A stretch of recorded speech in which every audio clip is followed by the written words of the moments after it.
Oh, good afternoon, race fans, and welcome to round number 3 here on the Formula One Powerboat Championship Series. We're going to kick off qualifying racing action here for round 3 on the shores of the mighty Mississippi in beautiful downtown Alton, Illinois. But first, if you could please rise and remove your hat for the playing of our national anthem, along with helicopter flyover provided by the Gateway Youth Aeronautical Foundation, the foundation that inspires the next generation of pilots at Creve Coeur Airport.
All right, race fans. So we got some fun stuff going on here for the next little bit. We are going to have our two-seater race ride experience out on the water with the race director and CEO Tim Siebold behind the wheel, giving some of our fantastic sponsors and fans an experience of a lifetime here on the shores of the mighty Mississippi.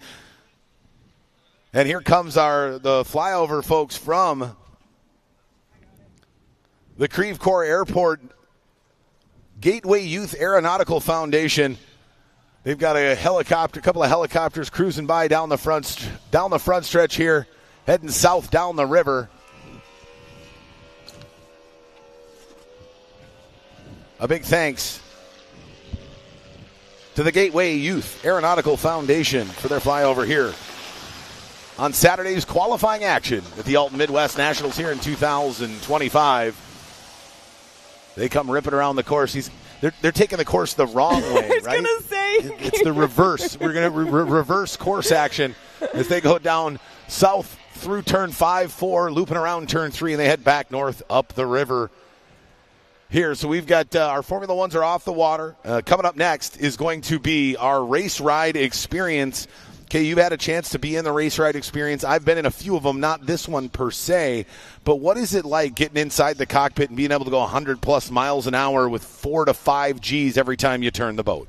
I was extremely excited last year at Windsor, Colorado, when I was tapped on the shoulder and said, guess what, come with me. And I was like, what do I need to do now?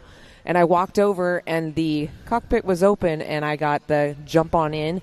I'm a boat racer myself. I've been racing since I was 9 years old, but I've never been inside of the cockpit of one of these Formula Ones, and I will tell you, it was fantastic. The experience of a lifetime. I was lucky enough to have Mr. Tim Siebold at the wheel, as much as I wanted to take it back from him. And I will tell you, I'm a speed demon, and that really got my juices going. It was like, okay, my blood was flowing. We're going out on the course, and he's just kind of trolling. And he's explaining some things to me, and it was really cool because he explained all that. And then we went down into turn number 1, and he hammered it down, and the G-forces literally threw me to the right side of that boat. And I talked to a couple of the passengers yesterday that got to go on one of these rides, and I said, hey, what was your favorite part? And they're like, when he went down the backstretch and unknowingly all of a sudden ripped it to the left, and I went flying to the right, they were like, the G-forces were something that are even bigger than going on a roller coaster. Yeah, they're real. Oh, yes. They are absolutely real. And even though you're strapped in a 6-point safety harness, again, all passengers on the race ride experience are strapped in just like a Formula One driver. So you got a 6-point safety harness. The only difference is you don't have a steering wheel or any pedals or a gas pedal in front of you. But even strapped in that harness, it's amazing how much your body will move, even strapped in. inside this high-performance race machine because of those G-forces that get pulled when these tunnel boats, which those two edges of the sponson, right, almost act like running rails on a train, just snap you to the left. Obviously, we could turn them right or left. They're designed to go more left than right. We do throw some right-handers every now and again in Formula One tunnel boat racing, but it'll be all the fans here in Alton. We had some great footage on our YouTube show. Hey, everybody, wherever you are across the world, welcome to Alton, Illinois. But we had some great B-roll from some of the previous race ride experience we've had, and you can see now some live footage of Tim Siebold making his way down to the dock for some lucky people who are going to be able to hop in to this high-performance Formula One machine and get a tour around this 5-pin course here on the shores of the mighty Mississippi. I always like to ask when I get to help out with this, usually with the two-seater ride. And I'm like, how'd you get this ride? How'd you get this ride? And a lot of them will be like, oh, I won it at work. You know, we had this competition about who could have the highest sales, and they won it by that. Some of them got it through a radio production, through like a raffle. The one I always liked is this: somebody would say, I got it for a birthday present. That's like the best birthday present anybody could ask for, I would think, to go 120 miles an hour right up and down the Mississippi River. Oh, yeah, absolutely. It's fantastic, and you're always curious, what do people look like when they're getting in, getting out, those fun facial expressions. And we actually got a little bit of B-roll footage of our own Kay Myers in her race ride experience from Colorado last year. Oh. That was so much fun. That's me walking down, and I had no real clue what I was getting into until right there when that helmet went on me. I was like, smiling from ear to ear. I was like, okay, let's do that. Thumbs up. Well, I'd walked down earlier, and Tim was like, no. No. You're 280 pounds. No. Okay, I don't need this thing being impossible to handle with 280 pounds to my right.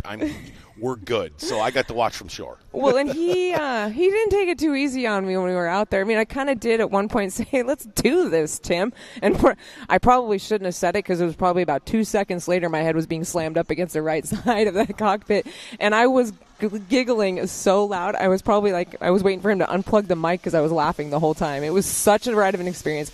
If you want to get yourself into one of these F1s and you want to go for a ride with CEO Tim Siebold, go to F1 Powerboat Championships and find out how you could get yourself a ride. We are here in Alton, Illinois. 2 weeks from now, we'll be heading down to Marble Falls, Texas. We also go to Windsor, Colorado, all across the United States. So we may be in your city next time.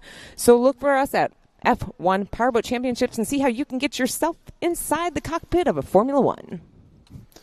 Yeah, absolutely. And then we round out the season after Windsor, Colorado at the Battle on the San Jacinto just outside of Houston, Texas in mid-October to round out our 6-race calendar season here in 2025. But right now we're at round 3. We're going to take a quick break here. We're going to leave the live footage up of some of the Tim Siebold's next victims as he gives them the ride of their lifetime on the Formula One Powerboat Championship Series 2-seater race ride experience. We got to run into a quick drivers meeting, make sure all our drivers and us are on the same page, and we'll be right back with the beginning of qualifying heat number 1.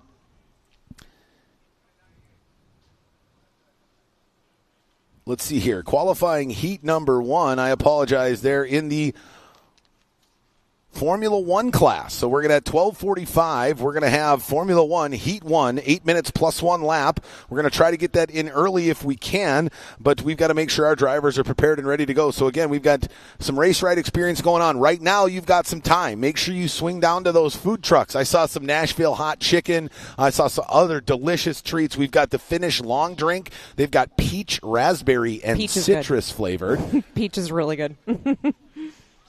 And all sorts of great foods and beverages down there to wet your whistle and keep your belly full.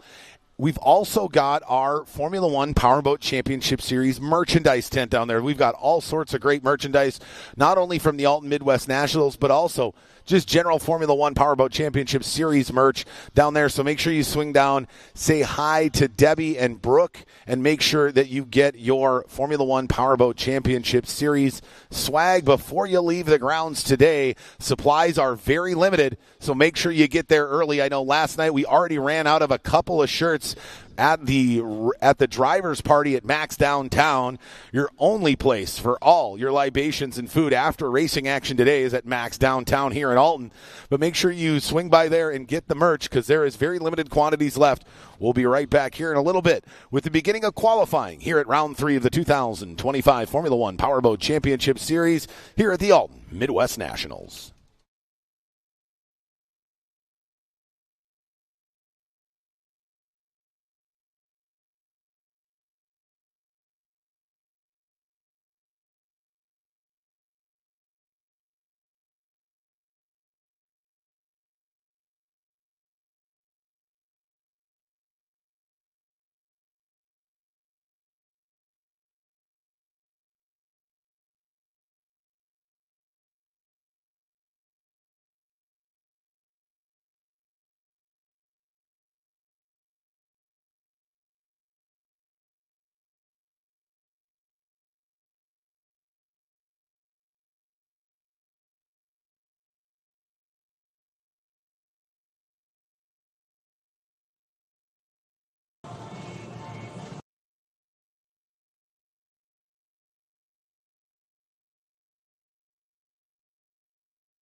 We wouldn't be here for the 2025 Alton Midwest Nationals without some of our fantastic sponsors here locally. Kuna Food Service. For over 100 years, they've distributed the highest quality food products while delivering superior customer service. When you put your trust in Kuna, you get a team that cares about your success. The City of Alton. Located 25 miles north of St. Louis, Alton is full of history, recreational opportunities, and business prospects. Founded in 1837, Alton was the site of the final debate between Abraham Lincoln and Stephen Douglas. Robert Wadlow, the world's tallest man, born and raised in Alton, as well as legendary jazz musician Miles Davis. Find all the fun here in Alton, Illinois. Finnish Long Drink. It's nothing like you've ever had before. Backed by actor Miles Teller and professional golfer Ricky Fowler, the Finnish Long Drink is a sparkling refreshment made with real liquor with flavors such as citrus, peach, and cranberry. There's something for everyone. Find out why everyone's obsessed with the Finnish Long Drink today. Enjoy Illinois. From urban excitement and outdoor adventures to delicious food and fascinating history, Illinois is an iconic destination with something for everyone. Throughout all the regions, you can explore the diversity of experiences in Illinois, right in the middle of everything. Munganass Toyota, right here in Alton. Dear summer, ready to get your adrenaline pumping? Toyota's 25 vehicles with available all-wheel drive and four-wheel drive max out the fun. So find yours and get going. Toyota, let's go places. The City of Alton Parks and Rec Department, covering 14 different parks, over 1,400 square feet of parkland here in beautiful Alton, Illinois, putting together some fantastic programs for the great community of Alton. We thank the Alton Parks and Recreation Department. Max, downtown Alton. The Formula One Powerboat Championship Series official after-party destination for great food and cold beer, only 3 blocks away from the race site here in downtown Alton. Max, where there's always a good time just around the corner.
All right, race fans, welcome back as we are just moments away from the first qualifying heat here at the second annual Alton Midwest Nationals here on the shores of the mighty Mississippi, beautiful downtown Alton, Illinois, for round 3 of the 2025 Formula One Powerboat Championship Series.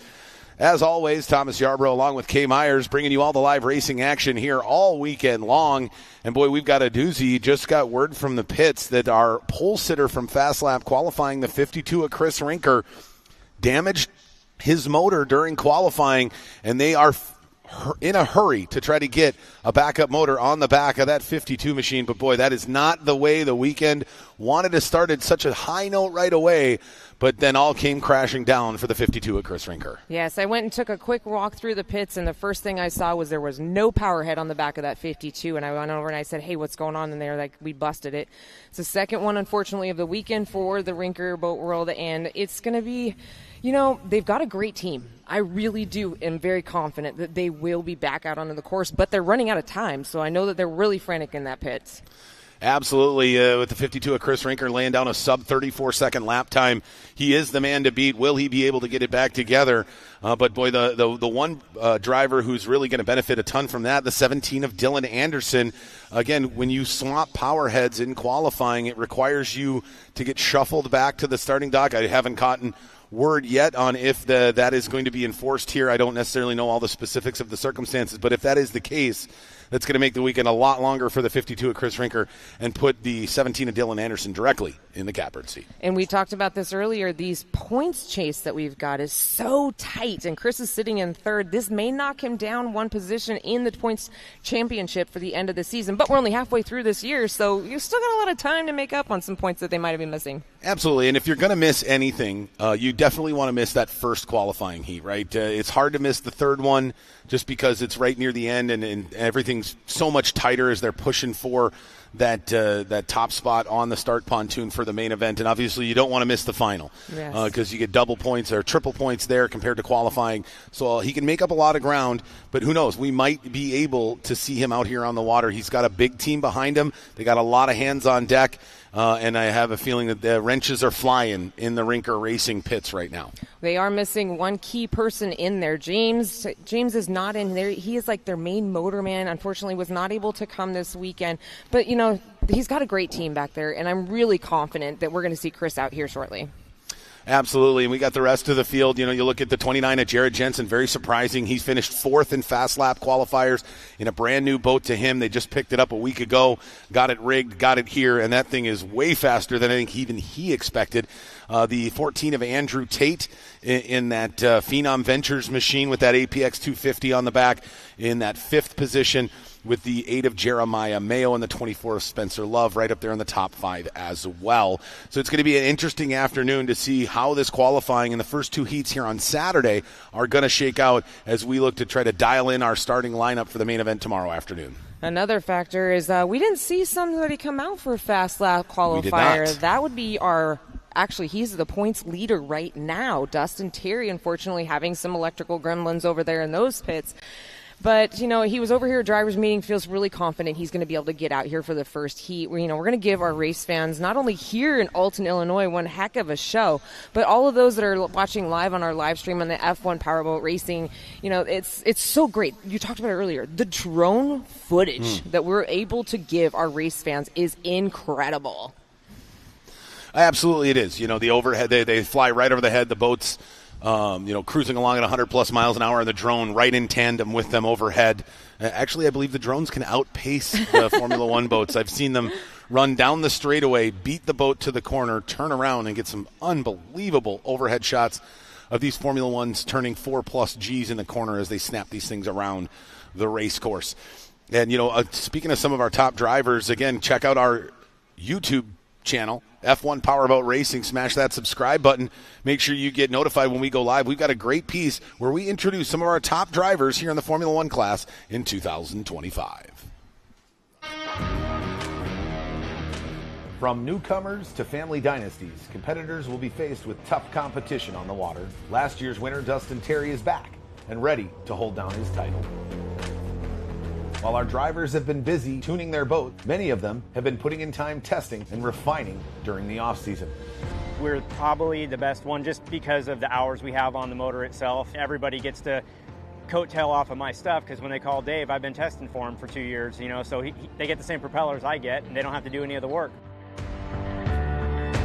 While RJ West and his team have been busy refining their boats, veteran Chris Rinker is more concerned about port niches and the conditions they'll be driving in. There's a little less air running down the back straightaway, so the boat doesn't want to lift and fly like I like it to, but coming down the other direction, it's a little bit quite the opposite. Others, like Dylan Anderson, are excited to be here and might have his own plan to build a dynasty, much like the Rinkers. Having my son last year and getting to bring him to all the races, give him a car or a motorcycle or a boat toy, and he makes engine noises, and so he's screwed already. He's already got gearhead in his blood, right? And while Dylan Anderson has struggled to find himself in first place, he's maintained a great attitude. Some of the good things about being second in the points championship for the last 3 years in a row, we're not third in the points championship, which we were the year before that.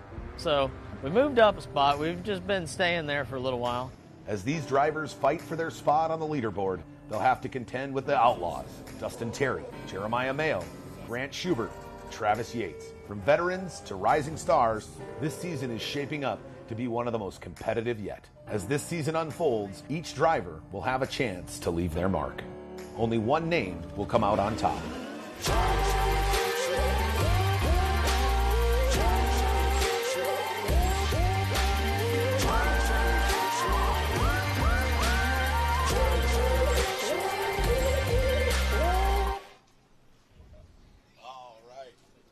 All right, and welcome back from that fantastic piece talking about some of our top drivers. The 52 of Chris Rinker, one of them's being highlighted. Has got his hands full, team all hands on deck down in their pits just behind us. But let's talk about the rest of the field here in the Formula One class. You mentioned the 01 of Dustin Terry. His first win last year en route to a series championship right here on the shores of the Mississippi at the inaugural Alton Midwest Nationals last year. He was super excited coming out of the boat. I know you got to interview him after that race. He was ecstatic being able to hop on the top spot on the podium, and he took that thing all the way to the series championship come the end of the season. But like you mentioned, power steering issues left him out of fast lap qualifying. He's going to have to now run his way through the field to try to find his way in that top spot on the start pontoon tomorrow afternoon for our main event. Not the first time we've seen him do it, though. We've seen him do it time and time again where Dustin Terry, unfortunately, we do a little bit of a flopping when it comes to pole sitting between all the different heats. He's had to come from the very outside and, be able to roll through and pick them off one by one. So, I know that crew over there is working hard, with the Outlaw Racing Group. They are a big bunch of groups. There's 5 boats in that. Well, if you include the tri-hulls, I lost count of how many people are involved in the Outlaw group. A great group over there, a lot of knowledge and a lot of speed over there in the Outlaws. Absolutely, in the Outlaw F1 team and the Outlaw Tri-Hull team, there's a whole grip of them, as you had mentioned. They're first, second, fourth, and fifth in Formula One. We go over to the Tri-Hulls that we'll see here in a little bit later.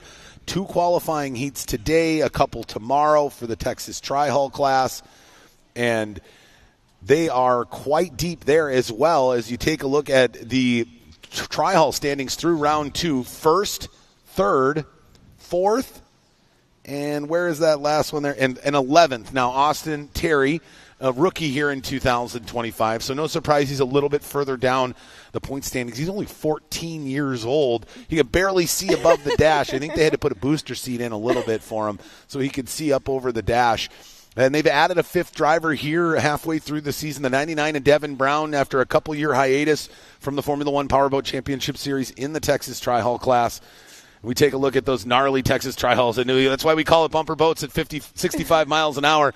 These boats are going to go 2, 3, 4, 5, 6 wide in the corner. They may not even have 5 lanes, but they'll put 5 boats in the corner. They just like to stack them up on top of one another. And it's going to be an interesting run. We saw last race in Texas Tri-Hull, the 10 of Tanner Rinker, not normally in the 10 boat, but steps into that number 10 machine, kind of honoring his grandfather Jerry after a horrific wreck in the final qualifying heat in our open round that saw Jerry go over and get locked inside of his safety harness. We were unable to get the safety harness removed while underwater. We got him to shore. They revived him. He was at the next race. That's a miracle in of itself, but Tanner hops into that number 10 machine in round 2 at Shreveport, Louisiana, saying, hey, I'm going to do this for Grandpa Jerry. What does he do? runs that thing all the way to the checkered flag. His first ever. We couldn't throw him in the river like we like to do in the APBA because the current on the Red River down in Shreveport, Louisiana was clipping at about 20 miles an hour that weekend. And so for safety purposes, they got a nice big giant cooler filled with ice water and doused him down. And he was super excited. And, it's an interesting dynamic, right? As a father myself, couldn't be more happy, if you're Chris Rinker, that you just watched your son pull off a victory, that growth and that excitement. But at the same time, he also watched victory slip away from him in the Formula One class about halfway through the main event in round 2. He was out running in front, had a power steering issue that the system failed in the middle of the race. He had to kind of restart or recycle the electronics on that power steering system. He got it to go right back away, and he kept himself on the podium, but boy, gave up valuable points, 1, and 2. I would imagine his son's probably giving him a little bit of a ribbing here or there regarding, hey, Dad, I got a first before you got a first. How does that feel? Ouch. Yeah, that's like it hurts salt a little in a bit, but that's okay, right? I mean, again, that's the stuff as a parent. You take it in stride. You're happy. But, boy, I know that he really, really wants that first so badly. He wants to stand on the top box of that podium. He's been in the top 5 the last 4 years. He's been pushing. He's been getting better. But the one thing, and then maybe this is Johnny Fleming passing it on. It does, it's with Murphy's Law. If anything can happen, it will happen. That seems to be the plight of the 52 of Chris Rinker here in 2025. Well, I'm sure that they've got this. They're. I don't know if you've been over there after a victory over in the Rinker clan, but they have Oreos over there, and that is what you get for winning. Not just your first, but for winning the weekend. And, those Oreos were flying around at Shreveport. It was there was all smiles all over the place for multiple reasons. A first. Jerry was there to be able to, be there to experience, to watch his grandson. That whole weekend was just a blast, just like this weekend.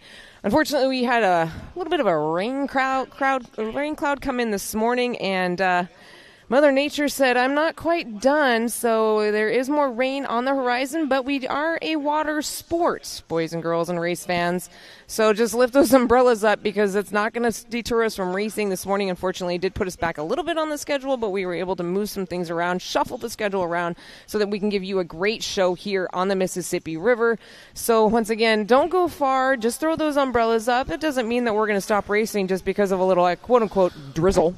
Yeah, no, it's funny. I've actually had at a couple other races, I've had people come up to me, hey, will you guys race in the rain? I'm like, well, they do race on water. Yeah. So probably. Lightning is really our big bugaboo out on the water. Obviously, for safety purposes, we're not going to put the boats out there, but it looks like we got another light patch coming through. It looks like, thankfully, we are not a little further upriver as some of the storms running around us and even to the north of us have been much worse today than we could have seen here, and it's been a rainy weekend of boat racing. Hopefully, we've got some other races going on around the world. The Formula 2 World Championships over in Lithuania were going on this weekend. Big shout out to Matilda Wilberg, first female Formula 2 winner in 2025. I think that's back-to-back for her in Lithuania. And they had a great turnout, and it rained the entire weekend. I mean, it was soaking wet.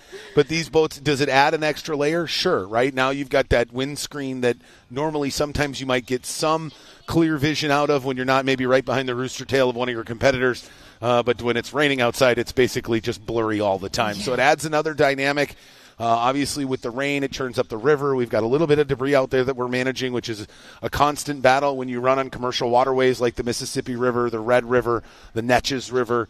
Coming up next, we got the Colorado River in Marble Falls. And then we go to our first lake of the season. I know, that's going to be so weird. And what do we do it? We do it at a mile up as we are in the foothills of the Colorado Rockies in Windsor, Colorado for our penultimate round 5. And then we go, where do we go again? We go back to a river. So we like to race on the river. And it's funny, we might have some content coming up later this weekend where we talk to our drivers what they prefer. And it's amazing how many prefer lake racing we don't, and even... Oh, sorry about that. It's amazing how many of them like lake racing. even though we race predominantly on rivers here these days. Do they have, I'm really hoping they are giving like a reason for that, because personally as a racer myself, I have raced on rivers, and when you're coming into turn number 1, that undertow current is going to shift you around just a little bit, making the boat a little harder to drive and maneuver through. So are you telling me that these drivers don't want the challenge? I guess not. I mean, there's a lot of other stuff going on when you're behind the wheel of a Formula One or a Formula Light or even a tri-hull that you've got to navigate. And I think adding an extra, I've got to make sure I set the boat half a boat length further into the corner, because when it turns, the current's going to pull me back down current, and I don't want to run into the buoy. We saw that happen in round 2 a couple of different times in a couple of different classes. And it's going to be interesting to see how that plays here. I believe the Mississippi run at about 14 miles an hour right now. That is quite the current on this large body of water that these drivers are going to have to deal with. We saw that last year right here, right in front of us, when Grant Schubert in the tri-hull came out of turn number 3 and 4, and he just went flying, just had lost all control, which you don't usually see in the tri-hulls. You see them like on the vert. Well, okay, we've seen it a couple of times. Unfortunately, we saw it at Shreveport when we saw it. Okay, so it's at least once a weekend. But, we got to give our fans a show of some sort, because, do you go to a hockey game to actually watch the hockey game? Because I don't. I do, but I'm from Minnesota, where that's right. I'm from a state where we put 22,000 people in a high school state championship game. We sell more tickets than any NHL team does that entire weekend. So, so yes, I watch hockey for much more than the fights. But I totally get where you're coming from, right? As human beings, we love seeing a little bit of carnage here and there. Obviously we want people to be safe, but boats going over is a part of the intrigue that comes along with the Formula One Powerboat Championship Series racing. And we're hoping that everybody's going to keep it upright this weekend. But anything can happen when you're pushing it to the limit, like these drivers are every lap they're out on the course. Like we talked to, a lot of these guys outside the cockpit are great friends, lifelong friends, multi-generation family friends, right? They've known each other for forever. But when the helmet goes on and you strap into the cockpit, those friendships go out the window, and you just become another competitor on the race course, which is something that I love so much, because in so many forms of racing today, you don't necessarily get to see the camaraderie show itself like you do here in the Formula One Powerboat Championship Series. And there's probably numerous factors as to why that occurs, but I love the fact that a guy can thrash a gear case, a prop, blow up a motor, put a hole in his boat, and every single other team at some point is going to swing by and say, hey, can I help? Exactly. What do you need? We saw that yesterday when our lone Canadian unfortunately lost the skig and bending the prop is probably an understatement. That thing was mangled. It's down now on giant paperweight. And Correct. You know who was the first one over there was Rinkert. That team was like, hey, I think we can help you out with that lower unit. So they were helping each other out. In some sports, it's each man for it's each dog girl. Eat dog. Yeah, but here when it comes to hydroplane racing and OPC racing, it's a whole new dynamic. And I think that permeates really all of the APBA. It's not like it's any different in stock outboard, right? No, it happens all the time. You lose a propeller in stock outboard, you get a part, off of your Yamamoto or whatever motor package that you're running. There's going to be somebody in the pits that's probably got a spare part, even if you don't have it, and they're more than happy to provide it to you. And I think the biggest line that I can say that I've heard from drivers is why is that? Is I want to beat these guys on the water. I don't want to beat them on the trail. Exactly. And it's happened for me myself. I've had actually happen a couple times. I was a race up in Anacortes, Washington, and I looked down and I raced a kneel down boat, which if you come through the pits, they're up on top of the trailer back there in the corner. That's kind of what I raced, a little 10-foot kneel down boat. And I was sitting there and I came out from testing and I was like, gosh, there's a lot of water inside this boat that shouldn't be happening. And I kind of did like a little underfeel of the boat looking to see if I forgot a plug, which we've all forgot boat plugs at least once. And I noticed that my left sponson was barely hanging on. And I said, oh, hands up, I'm done. Went to driver's meeting right after testing and I scratched, which means I obviously wasn't going to be able to race. I had 4 people come up to me and say, do you need a boat? You want to race my boat? And those stock outboards are a lot easier to have multiple boats. They weigh 150 pounds. They cost about probably $800 to $1,000 to put together. I have one for sale, by the way. And a little bit different than a 17-foot-long, fully carbon composite Kevlar Formula One tunnel boat. A little bit of a different scenario there, but it's not like it doesn't happen. Has it happened in the past? Absolutely. I can't count how many times I've seen a driver get into another team's backup boat so they could make the race and collect valuable points, put their stickers on them, their sponsors on them. I mean, we saw it in round 2 in Shreveport, the 13 at Grant Schubert. Hits a log, peels out the left side of the underneath of the left sponson, which if you're going to damage any part of any sponson, you definitely don't want it to be any part of the left sponson. No. Because they do so much more turning on the left side of the boat. So that boat was scratched. And what do? Well, the 24 Spencer Love has 2 backup boats. One of them red, one of them white. The red one was completely de-rigged. It had no motor mounted on it.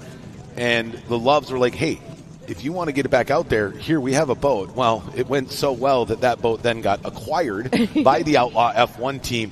So probably worked out well for both of them. So I don't think Spencer really believes he needs 2 different backup boats. It's always nice to have a backup boat come race weekend if you do have something happen.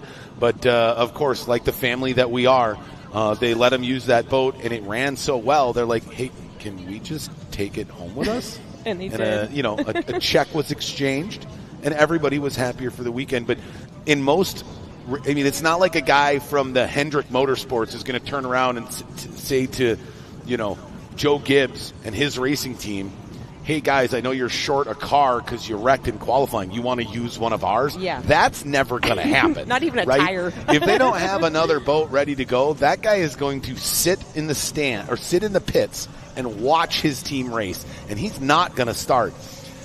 However, here, that just doesn't happen. It looks like we got a wind picking up a little bit here.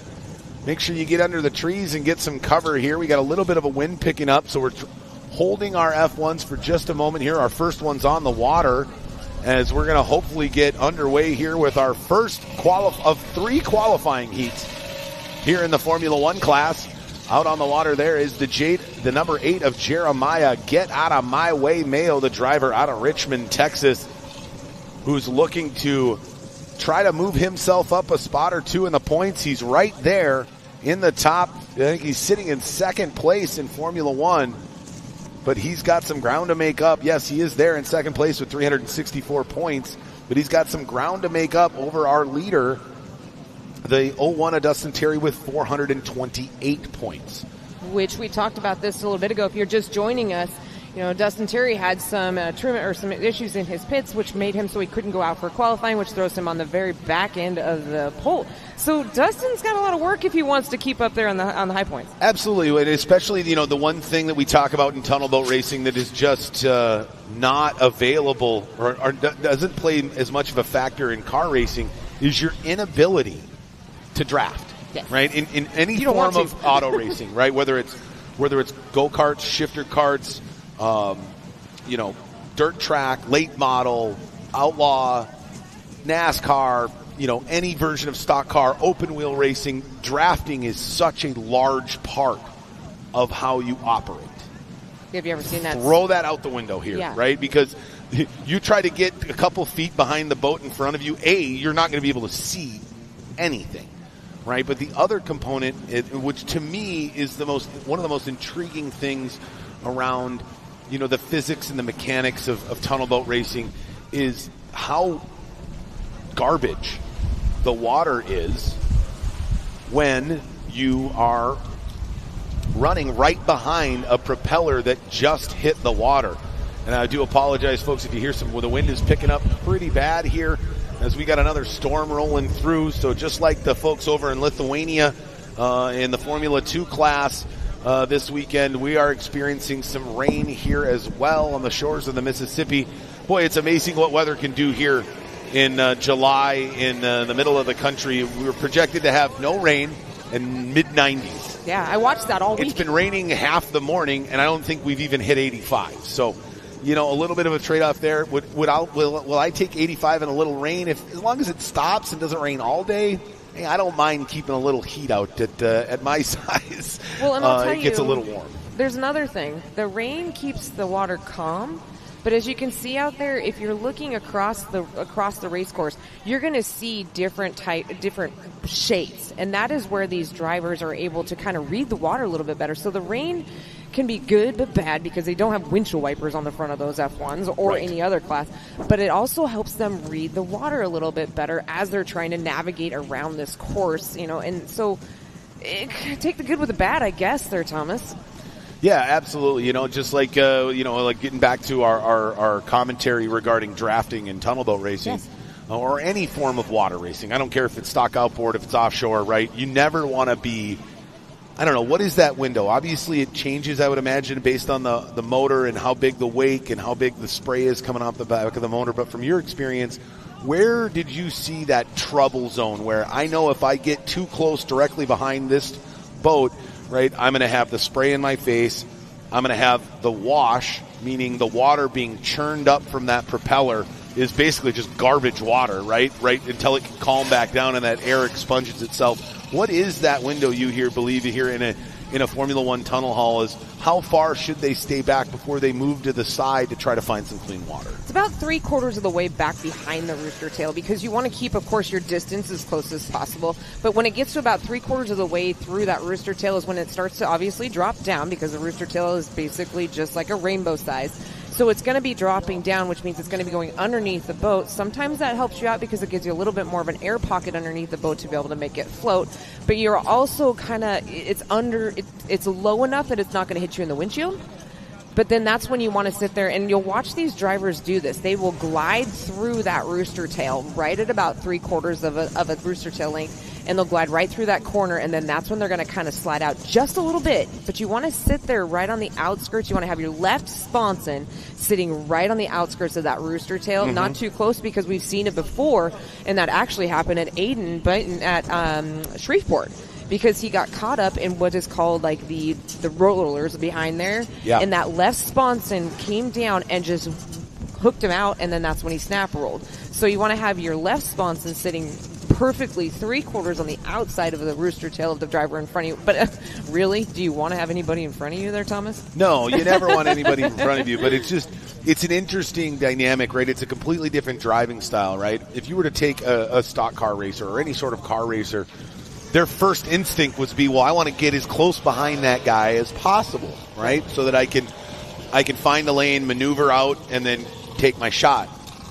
The planning that has to go ahead of time for boat racing is so much more than car racing because, again, like you said, I've got to judge when am I going to get to that 3/4 point behind the rooster tail of the driver in front of me. Because if you wait a half a second too long, and then you make that turn, you're going to do things like you had talked about, fall into the backside of a wake, right? Which that wake creates a peak. There's a front side and a back side. Well, if you're going fast enough and you're trying to turn and the outside of your boat falls into the backside of that wake, that momentum's going to carry you over, right? The other scenario is you just lose insane amounts of speed, which is still going to happen when you end up going over, right? You're going to lose a lot of speed real quickly as well.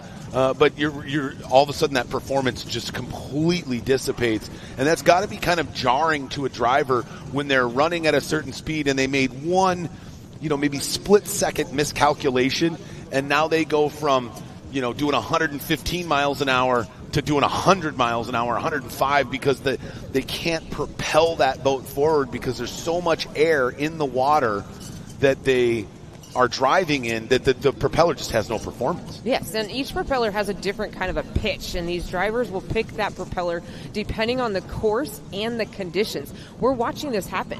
We just had way different conditions just for the fast lap qualifier. Now we're looking out onto the course, there's a slight wind, which means that there's also going to make that gliding across the water with that pocket of air a little bit different. So there might have been some prop changes that may have happened between the fast lap qualifier and our heat racing, and we're going to see if that helps them or hurts them. We talk about the differences between NASCAR versus OPC F1 racing. The other aspect you have to think about is what I just talked about. The course changes about every 10 feet throughout the race. When you got NASCAR, yes, it does change. Like if you've got a race that's hot weather and it's going from midday to afternoon sunset, you're going to see where the tires are sticking differently. But that is probably about 20, 30 laps where it changes by about a split second. When it comes to OPCs and when it even comes to the tri-halls and the Formula Lights, it is changing every probably 20 feet every time they go around the corner. So these drivers are dealing with not only all of the other boats out on the course, but an ever-changing race course throughout the whole 8 laps.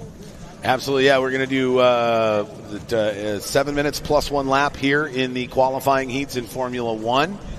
We do 6 minutes plus 1 lap in Formula Lights, and then a little bit of a different scenario for the tri-hulls where we will run 4 7-lap qualifying heats. So everything is timed in Formula 1. Why? Well, there's a high probability of wrecks in Formula 1, so it allows us to keep our program running, and it also allows us to ensure that we get a minimum amount of racing in for our drivers regardless of the track length. Right here we're just under a mile. We're looking at, just right around a mile at 30, let's call it 33.5, right, is our fast lap. So 33.5 seconds around this, just under a mile long 5-pin course.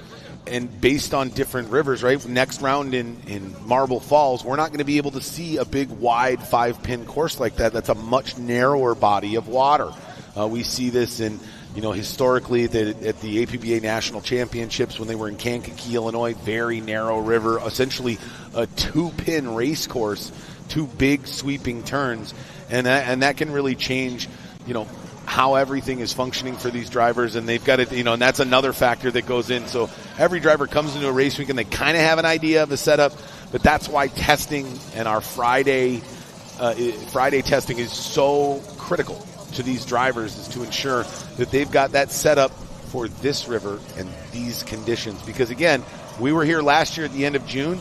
This river may have a fairly different attitude here in the final weekend of July versus the final weekend of June like we were last year. You also are saying that, but we also have some of our drivers who are in brand new boats. We've talked about this. Jared Jensen's in a boat. He just literally stepped inside the cockpit and hit the water for the first time yesterday. That's going to be the turquoise and white, number 29, Jared Jensen. And a younger driver, still kind of, got his feet wet when he's racing, but he's doing amazing. We saw him this afternoon or this morning with Fast Lap Qualifier, right up there with the rest of some of our veteran drivers of Chris Rinker. We've also got the Travis Yates in the 99. He's been around for a while. So, it's going to be interesting to see how these guys all match up, I guess you could say, today. New boats. Chris Rinker's out here with a power head that's never been ran except for probably a few seconds down there on the boat ramp. So we're going to have to see if they're able to mangle that one up together and get a good setup, because now he's got a completely different power head that he's trying to match up with the perfect prop to make the perfect setup. Right there in the Anderson Marine of the number 17, Dylan Anderson, 2 boats this weekend, went out and tested them both, trying to figure out which one's going to be the perfect setup for here on the Mississippi River. We also saw out there in the backstretch, you're going to see the white 913 of Grant Schubert. Yesterday was in a red boat, and unfortunately had some issues and had to make another swap over to a different boat, different setup. The 98 out there, that's the all-purple, or a lone Canadian out there, Aiden Benton. Unfortunately, lost a skig, bent a prop up, had to put a whole new lower unit on there, a prop that he's probably never even touched. And Captain Marks right here in the fish, I call it the Stealth 1. That's going to be your points leader at this time. Dustin Terry, unfortunately, hasn't seen the water yet today because he's had some issues. Got here a little bit late last night, had to work, had to get the kid all set up in the tri-hall. So it's going to be his first time out here on the water with a course that he has yet to see, going to go straight into a heat race. Yeah, this is not the first time he's done something like this. Yeah. He's opening 2 restaurants back home while traveling the country and racing Formula 1. He's probably, as he would admit, maybe a bit more on his plate than he would like to have right now. And he's just excited that he still finds himself in that number 1 spot overall after the first 2 rounds. He finished on the podium, and he's done some solid things. But, when you flirt with fire like that, eventually you're going to get burned. We haven't seen it yet. I'm not saying I'm wishing this upon our defending champion, but he knows that he's flirting with disaster. He has potentially with the just limited amount of time he's got in the boat in preparation for all these different races and all these different river conditions. And he even came in here with a huge target on his back because he won last year, Right now he's sitting pretty in the high points, halfway through the season. So he's got a lot of people that are basically here just to knock him off the podium and say, hey, you know what? If you want this win this weekend, you better earn it. One person that's going to give him a run for his money is going to be that Spencer Love down there in the Clover Construction number 24. Made the drive all the way from Santa Rosa, California. Drives all across the United States, but that's another busy little pit area over there. They've got Spencer driving the F1, his young daughter, our lone female over here, this is running the Formula Lights, and she did a great job already. Yeah, she did.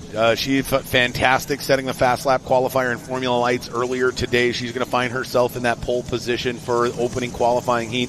And let's talk a little bit about qualifying. For those of you joining us for the first time here at the Alton Midwest Nationals in 2025, never had a chance to check out the Formula One Powerboat Championship Series, we have what I consider the greatest qualifying format that exists in motor racing, right? Imagine if a Formula One driver had to start last in a qualifying heat because he won the previous one. I know. Can you imagine what NASCAR would do with that? Now, right, they have problems with that, right?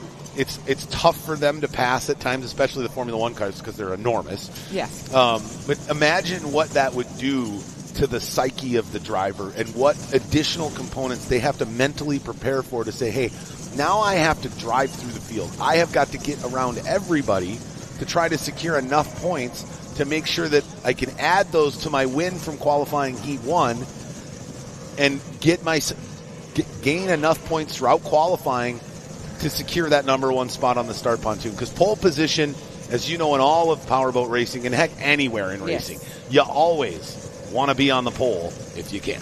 Well, and we talked about the point system, which is located, if you would like to look up all of our point system, it is located on the F1 Powerboat Racing. 10-point difference between 4th, 5th, 6th, all in our Formula 1s. I mean, 10 points. That's it. I mean, there's a lot on the line just here this weekend, not only because it's the Alton race, but, everybody's loving to come here, and the city has been amazing, but it's the Midwest Nationals. So we're here for Alton, Illinois, for the Powerboat Championships of the Midwest Nationals. So these drivers they're wanting to be able to put that one on their resume that they said, hey, you know what, I came to Alton, Illinois, and I took the Midwest Nationals halfway through the season. And so, I'm telling all of our fans, yes, it is a little bit drizzly out there, but make sure you come on over to the fence line over there, take a picture, kind of throw that all across your Facebook and start to lay your bets down. Is it your favorite number? Is the driver from your hometown? I mean, we got Tennessee, we got Florida, we got Michigan, we've got California, we even got our lone Canadian. So if you've made your way down here to Alton, Illinois from across over there in our foreign country right above us, that's going to be your boy. That's going to be the 98 Alton Baden in the 98 all-purple boat out there. If your favorite number happens to be number 29, you're going to go for Jared Jensen out there. I mean, mine is 77, so you'll be seeing me kind of having a little cheer on over there when it comes to the Formula Lights.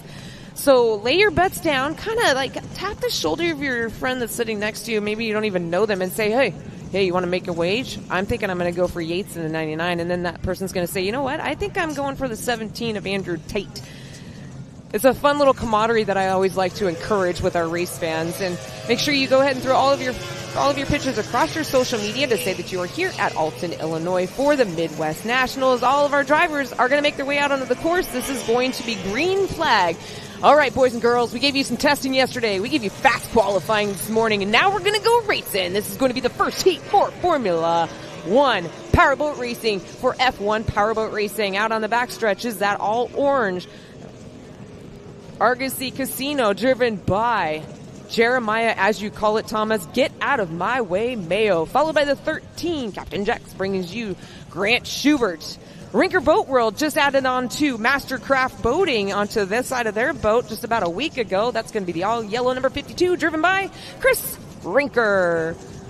The turquoise and white brand new boat to him, Jared Jensen, comes out of Windsor, Colorado. One of our younger drivers, still getting his feet wet, but doing an amazing job out here on the course.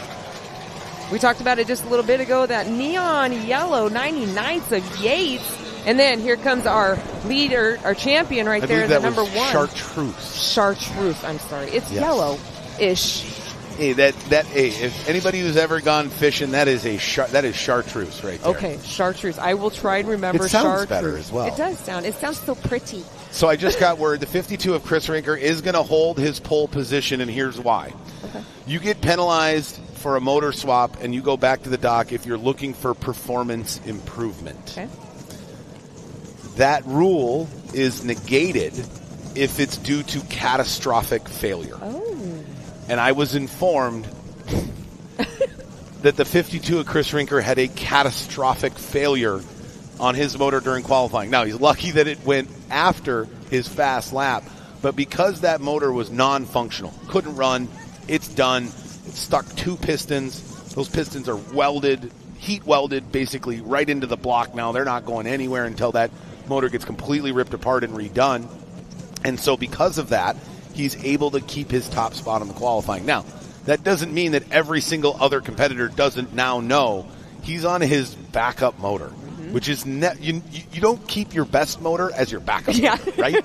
And so now he's got to go with a lower performance motor, a motor that he has less confidence in.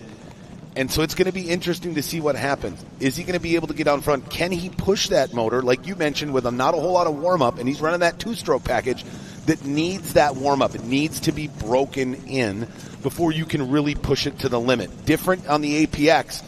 That motor is ready to run out of the box, right? Ready to go. So it's a different mentality, and that's going to be just another factor that's going to be added to the plate of Chris Rinker here as he starts from that catbird seat, that pole position here in the opening qualifying heat for round 3 here at the Alton Midwest Nationals. All right, well, race fans, if you're just joining us, we do welcome you to the Alton Midwest Nationals when it comes to our Formula 1s, Formula 2, and our Tri-Halls. If you were here last year, you did get to experience what this looks like when these drivers are hitting over 120 miles per hour. We talked about this a little bit ago, Thomas. We had excellent weather last year. This year, that breeze keeps on coming and going throughout the whole time that we've been sitting here. I mean, we've had to catch the CZ up a few times. We've got it tied down. And here it comes again, the wind and the rain. Going to make it extremely difficult for these drivers to maneuver through this course. As they're going straight up, they're not only dealing with the current, the chop, now they're dealing with an oncoming breeze, and rain just smacking up against that little tiny windshield with no wiper blades, by the way. They'll make their way through turn 1 and 2. At that point, they'll be going with the wind, with the current, which is going to make the boat act a little bit different. When you're out there on your pleasure boat, you kind of go up and down the river. You know a little bit about what we're talking about, but you're also probably doing maybe about 75 if you're good, maybe doing about 80. And you're in a very large V-bottom pleasure boat. That is telling you right now that these drivers are in a 17-foot with air being packed underneath them, 2 sponsons on the front, and they are racing for that checkered flag. A whole new factor on there. If you want to get involved with F1 Powerboat Racing, Formula Lights, or even the Tri-Halls, feel free to come on down into the pits, tap the shoulder of any of our crew members and drivers and say, hey, I either want to race one, I want to sponsor one, or I want to help work on that motor. Rinker Boat World over there, they got a lot of mechanics, but if you have like a little bit of an intel on a Mercury, maybe with some piston work, you're a marine mechanic and you might be able to help, you would not believe how fast those drivers will be like, hey, what do you think about this? Even electrical components. We saw that with some steering earlier. So if you are capable of that, and then we've talked about this before, some of these boats will hit some of these logs. They are composite craft. If you have any kind of skill in that level, you never know, you could be able to be a big key factor to be able to keep these drivers out onto the course and maybe be able to be part of a winning team. So I do encourage you that if you want to, feel free to come down into the pits and talk to these drivers. If you're interested in more of our racing coming up, we're only halfway through the season. Go to F1 Powerboat Racing. That's also a great resource to find out a little bit more of the insides of these boats. And we do have a link that goes to our F1PowerboatRacing.com.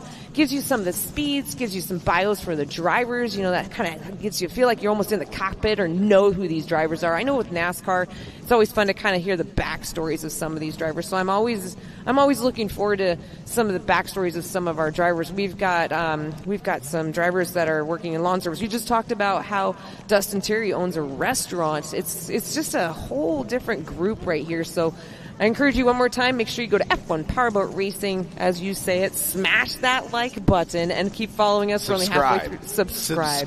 You now say you can smash. Hey, you can smash the subscribe button on YouTube. You can like us on Facebook. Oh my gosh. And follow us on Instagram, TikTok, right? There's so much all the social different media. platforms have all their different little phrases that they like. And you're to very use. good at that, by the way. But yeah, let's say, so we've got everybody just about lined up on the start pontoon. Let's take a look at our starting lineup here for the opening qualifying heat here in the Formula One class of the Alton Midwest Nationals. On the pole, out of Spring, Texas, in that Sylvan Pontoons Mastercraft Boats, number 52, Chris Rinker. Right on his right-hand side. You can't miss that ever beautiful blue. Nashville Marine brings us Dylan Anderson in the number 17. Coming third off the start pontoon, one part of that Outlaw F1 team. Running for Argosy Casino here locally in Alton. The number 8 of Jeremiah, Get Out of My Way, Mayo. Our lone Californian all the way out of Santa Rosa, California. Clover Construction brings you the 24 of Spencer Love. He's in that fourth spot. Fifth off the start pontoon. The surprise of Saturday qualifying so far out of Windsor, Colorado. Running for Island Lake Marine. The number 29 of Jared Jensen starting fifth. Just 2 weeks ago in a 30-foot H1 Unlimited hydroplane doing about 150 miles an hour, decides to set one other foot into a Formula One, doing about 120.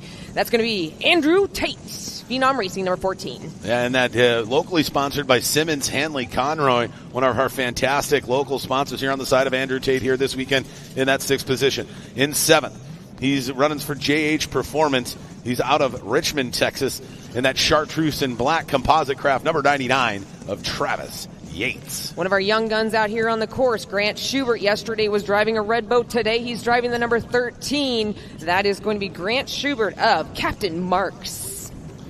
In the ninth position, out of Ontario province in Canada, out of Somerstown, Ontario, the number 98 in that River Sports Recreation of Aiden Benton. And that's going to be the last on the podium. Is going to be the number in the 10th position, Dustin Terry. He is currently your points leader, but unfortunately was unable to make fast lap qualifier due to some electrical gremlins over in the pits. That's going to throw him on the very end, the tail end of our pole positions down there on the dock. We're talking about pole positions. We're talking about these drivers lining up on the dock. You know, Thomas, let's go ahead and go through how our starting procedure works when it comes to OPC tunnel racing. Absolutely. We're going to go under. We're going to start with a 1-minute gun. You're going to hear a flare get fired out onto the race course. You're going to see that orange flare hit the water. That's the drivers are going to know we're going to have a 1-minute countdown. We are going to then count down in 10-second increments. We get down to 20 seconds. We're going to turn it over to our starter. Where is the starter? The starter is going to be one of our rescue boats, the Sport Rescue Team, the best rescue team in the business, out in the middle of the race course. He's going to see a big orange flag come up. As soon as that flag drops, you're going to hear these motors come to life and fire off the dock and get up to speeds in excess of 100 miles an hour in 3 to 4 seconds as they go through the middle of the race course. They're going to go half a lap through turns 3, 4, and 5. Once they cross the start-finish line, we will then start lap 1 of this 8 minutes plus 1 lap qualifying heat here in Formula One to kick it off the 2025 Alton Midwest Nationals. Pretty interesting to watch how these drivers are set up. You can see that they all have the lids open on them, and that's how you can kind of look inside the cockpit. Inside the cockpit, these drivers are strapped down with a 6-point harness. They are also in a capsule, which is, they have a safety capsule. These drivers must go through what is called safety capsule training. They take a capsule likewise of a boat, they'll throw it out into a pool or something like that. They'll spin them around a couple times, and these drivers must get out on their own. That means they only have one exit. When it comes to some of our other OPC classes, they do have 2 exits. With our formulas, that cockpit is so tight and confined, they can only have one way out. And, I don't know. Thomas, I've watched the capsule training, and I'm a little too claustrophobic for that. Well, hey, you made it into a 2-seater, so you're getting there slowly but surely. One step at a time, baby Looks like steps. we're waiting for some rain to subside. The waves of rain continue to pound the shores of the Mississippi here in downtown Alton.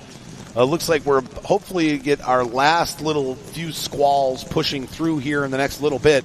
But again, if there's not lightning on the race course, we will let these motors fly here in Formula One. don't jinx it. We had our one that came through this I'm morning. not jinxing I think anything. it was like Mother Nature saying, "Hey, I'm here," and gave us one shot of lightning, a pretty nice rumble, Real early this and then morning, went away. too. Yeah, that was. We've got them lined up there. They're all waiting to, some have their lids open, some have them closed. Maybe some of them are looking at a little bit of rain, cool them down inside that cockpit.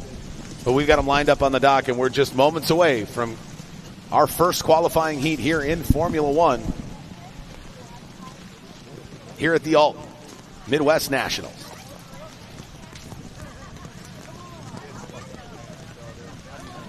Boy, we are tucked in here tight inside the judges' stand. Everything's getting wet. I'm standing in a puddle right now, so that's fun.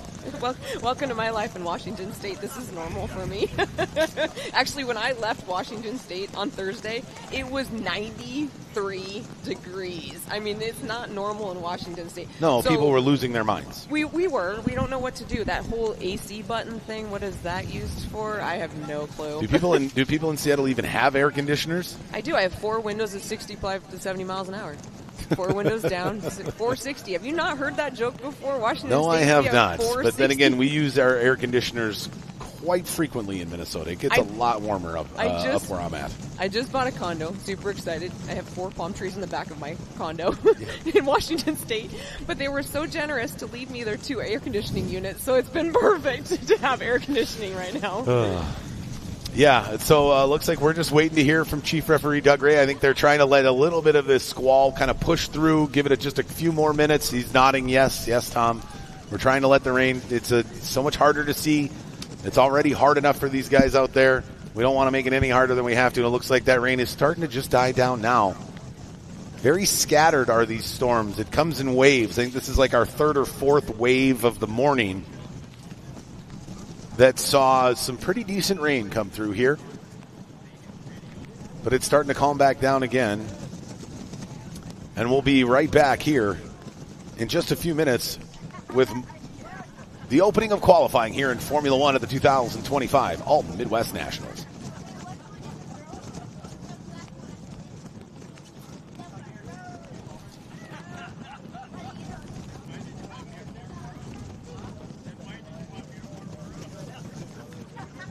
All right, go quick, grab a drink, get some great merch, or hunker down under a tree out of the rain here for just a few more minutes. We're going to, a couple of words from our great sponsors, and we'll be right back with the start of the first of 3 qualifying heats here in Formula One at the Alton Midwest Nationals.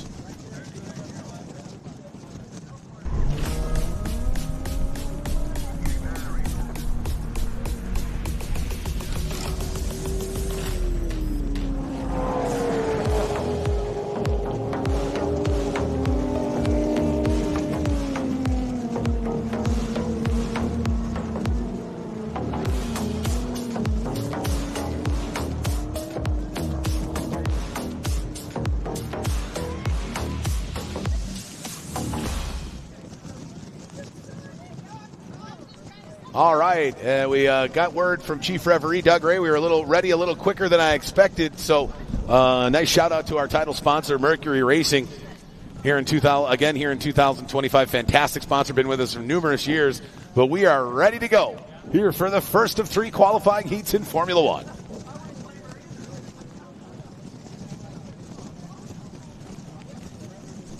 Chief Referee Doug Ray eyeing up everybody on the start pontoon, making sure they're all lined up properly. These roughly 45-degree angle off the start pontoon, trying to make sure that everybody's equally spaced out. Nobody's gaining an advantage off the start dock here in the opening qualifying heat.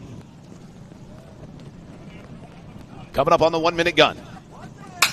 1 minute drivers, 1 minute. Can the 52 of Chris Rinker and his backup motor come off the dock like a rocket and do what he did here in qualifying heat 1 like he did in fast lap qualifiers? 50 seconds, drivers, 50 seconds. Or will the 17 of Dylan Anderson get the jump and get out in front early and try to gain some valuable points as he claws his way back into the series championship? 40 seconds, drivers, 40 seconds. Or will it be the 8 of Jeremiah Mayo in that Argosy Casino-sponsored Outlaw F1? 30 seconds, drivers, 30 seconds. Or could it be the 24 of Spencer Love, the 29 of Jared Jensen, or the rest of the drivers here in Formula One? Let's see who's going to take qualifying heat number 1. 20 seconds, drivers, you're under starters, orders, the flag is up.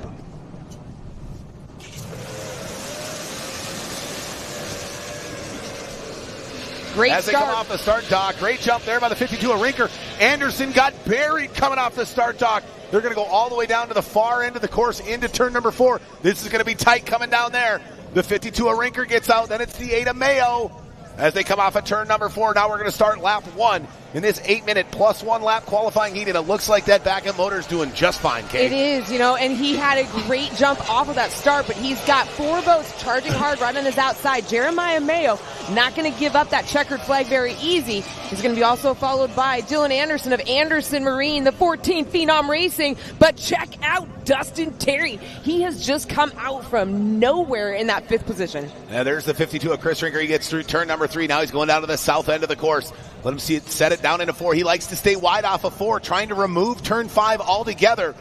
As he tries to straighten out, comes back down this front straightaway. Now he's completed lap 1 here in this opening qualifying heat. Then the 8 of Mayo, the 17 of Anderson right up in his grill. Then it's the 14 of Andrew Tate. And look at wide to the outside. The 1 of Dustin Terry's already moved himself up into 5th position. Great run, but look how wide he went going into that, doing a slingshot maneuver, going to jump on the inside of Tate. Tate was not ready for that sneak attack move, but our leader still flying down in the backstretch. The 52 of Chris Rinker, Rinker Boat World Mastercraft Racing. And then we go overhead now, that battle between the 14 of Andrew Tate and the 1 of Dustin Terry. Terry wide to the outside, trying to find some clean water. Now he moves in tight, trying to cut underneath. Can he make the move? No, he's got to go wide back across the wake. That seems like it was a bit of a mistake there by the 1 of Terry. You don't want to try to cross the wake at those steep angles. And I've seen this kind of gameplay before when it comes to the Formula One tunnel boats. He's basically trying to wait for Andrew Tate to make some kind of a mistake, and he's also sitting there, and he's on his inside. Then he jumps to his outside, inside, outside, inside. He's basically making Andrew Tate not know which side he's going to be on. Oh, look out there. Oh, no, Chris Rinker almost barrel rolls it down in turn number 4, but he rights it. And now does he have enough room between him and the 8 of Mayo to hold off the hard-charging young driver out of Richmond, Texas, as he comes down across the start-finish line one more time. Now down into turn number 1. That gap has closed a little bit. Mayo probably was hoping he was going to have a bit more of a spin out down there in turn number 4, but he's closed some ground as he pushes now out of turn number 1 in that orange and white Argosy Casino-sponsored machine. Also Ray Bob Seasoning carrying and Snap-on for the 8 of Jeremiah Mayo, but he is starting to lose ground again, and he's really starting to slow down. He's got to watch out. It's coming into view now. If you're not watching on our YouTube channel here at F1 Powerboat Racing, I suggest you do so. The 17 of Dylan Anderson, that rough water down at the far end of the course, really starting to sneak up on the 8 of Jeremiah Mayo. Does he have some motor problems? And we talked about this whole river thing with the current underneath, and I've talked to these drivers, and they say coming out of turn number 3 and 4 gets really hairy because when you come out, you're going straight onto the oncoming current, which the prop is going to start grabbing, and that's what we saw almost happen with Chris Rinker and along with Jeremiah Mayo. But Jeremiah Mayo starting to stretch out his lead just a little bit over Dylan Anderson of the Anderson Marine. These two are just tagging it out all the way down the backstretch. Yeah, they're going to be in a battle, as you see there, the 98 of Aiden Benton now going to lap down. Look out there, Chris Rinker. He got it up on its tail. It wanted to take off on him, but he got it down just in time. And then there's the 8 of Jeremiah Mayo. He's now just crossing the start-finish line. But look at that. 36.081, our leader 7/10 of a second faster lap there than second place. He's really starting to pull away early here from the field. And the 8 of Mayo, Jeremiah Mayo, just doesn't seem like he's got any answer for the 52 of Chris Rinker right now. It looks like he's got the punch out of the corner because he loses the top end, and that is when the gap between Jeremiah Mayo of the Argosy Cruise and number 8 Argosy Casino gets really close, and then he starts to get a little loose coming out of turn number 3, and that's when Dylan Anderson does what he did right now, where he's going to jump on his inside. Anderson sitting in 3rd. This is a great run and a great view vantage point that we're bringing you from our drone footage. Absolutely. There's the 98 of Aiden Benton. He's just hoping to make it through qualifying. Now we got a real battle cooking for 4th and 5th. And that's between the 14 of Andrew Tate and the 1 of Dustin Terry as they work their way down the front straightaway across the start-finish line. Now down to the north end of the course into turn number 1. Terry trying to go inside. Now then sliding wide back to the outside. Trying to find a clean water. It's APX versus APX. The unlimited hydroplane driver versus the defending Formula One Powerboat Championship Series champion. Who's going to come out on top in this battle for 4th here in this opening qualifying heat? 3 minutes, 23 seconds remain, and he continues to like that line. Now he goes down to the inside. He made the move work. Can he make it pay off? No, he's got to cross the wake, and that's the trick there, Kay Wright. How risky are some of those moves when you try to dive to the inside, and then the guy shuts the door on you. Well, and what he's doing, he's going through that sloppy water that's being left behind Andrew Tate. And Andrew Tate's like, okay, fine, you want to try and jump on my inside? I'm going to slam the door. But it almost just worked there as they went through turn number 2 and 3. But once again, Dustin Terry gets shoved to the outside. A great race for 3rd and 4th, but our leader comes across the start finish line with just under 3 minutes left in this first heat of F1 for the Powerboat Midwest Nationals. And the 52 of Chris Rinker just continues to push that thing to the limit. He was not going to allow any sort of motor issue or anything else to get in his way here as he came from the pole. And look at the battle we got down the front stretch. There's the 24 of Spencer Love. Where did he come? Out of nowhere, he blows by the one of Dustin Terry, and he moves himself up in the 4th. We were talking about the Tate-Terry battle between the 14 and the number 1, and then 24 of Spencer Love comes out of nowhere. Oh, and he almost blows it over, coming out of turn number 1, going down the back straightaway. It's almost like he hit the turbo button and he came out from nowhere. He was watching those two try and battle it out, and he said, okay, they're watching each other. I'm going to sneak attack on the inside. It was a great move by Spencer Love of Clover Construction. Tate goes really wide. Looks like he might have lost a little bit of control coming out of turn 3 and 4. Spencer Love's going to take advantage of it, try and jump on his inside, but once again, Andrew Tate slams the door. Not only did he have to battle off Dustin Terry, but here comes Spencer Love out of nowhere. Great run by Spencer Love. Moved himself back up into 4th position. He started 4th, and now he's back up into 4th, trying to get by the 14 of Andrew Tate. There's our leader, the 52 of Chris Rinker. He's running away with it here in the opening qualifying heat, continuing to lay down faster lap times than any of his competitors. Andrew Tate, Spencer Love's going to jump on the inside. Andrew Tate, he's going to run out of room if he's going to slam the door. I'm just having a hard time these seeing drivers the started screen, racing man. against each other in the outboard category, just 9 years old. So they still know each other's gameplay, but Spencer Love has just come out from nowhere in the Clover Construction, working his way through the field. We got a great run right out here. Yeah, and it looks like we lost the rear cowling there, shown on screen from the 13 of Grant Schubert last lap. So that's some extra debris in the water. Hopefully that thing stays floating and he doesn't have to spend $1,000 to get a new rear cowling. But there's the 29 of Jared Jensen. He's hanging on there in 7th position. He shuffled back a little bit. And he's been doing battle with the 98 Aiden Benton. He's able to get by him as they go down the back straightaway. Great run by Aiden Benton, holding on to that position. But we got Jared Jensen. Keep in mind, brand new boat. He's never driven this boat up until yesterday for the test qualification. We've got our leader right now, Chris Rinker. He's trying to make his way through back traffic. He's going to make his way out of turn number 3 and 4. But our battle still continues between Tate and Love, going for 5th and the white flag is out. One lap left here in this opening qualifying heat here in Formula One. The 52 of Chris Rinker running away from it, but Mayo is starting to gain some ground. I just don't know if he is going to have enough time, as the 52 of Rinker got into some of those back markers, which we don't see nearly as much in qualifying, but it's starting to play a little bit. But looks like Rinker is going to have just enough time, because the 8 of Mayo is now trying to run through that traffic as they go multi-boats wide through turns 3 and 4. Now down to the south end of the course, out of turn number 4. Wide out of turn 4 goes the 52 of Rinker. Now diving down to the inside. The 8 of Mayo. Is he going to try to make a move? No, he's not going to have enough time. Ladies and gentlemen, taking the checkered flag in the opening qualifying heat here in Formula One. Number 52 out of Spring, Texas.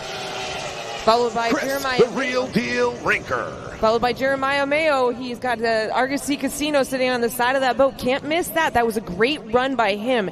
Anderson from Anderson Marine sits in 3rd. And our run still continues as they start to go side by side for that 4th and 5th. And it looks like a Phenom Racing of the number 14. Andrew Tate takes it over. Clover Construction. And then the 24 of Spencer Love finishing out in 5th, followed by our defending champion, the number 1 of Dustin Terry in 6th. Then the 29 of Jared Jensen in 7th.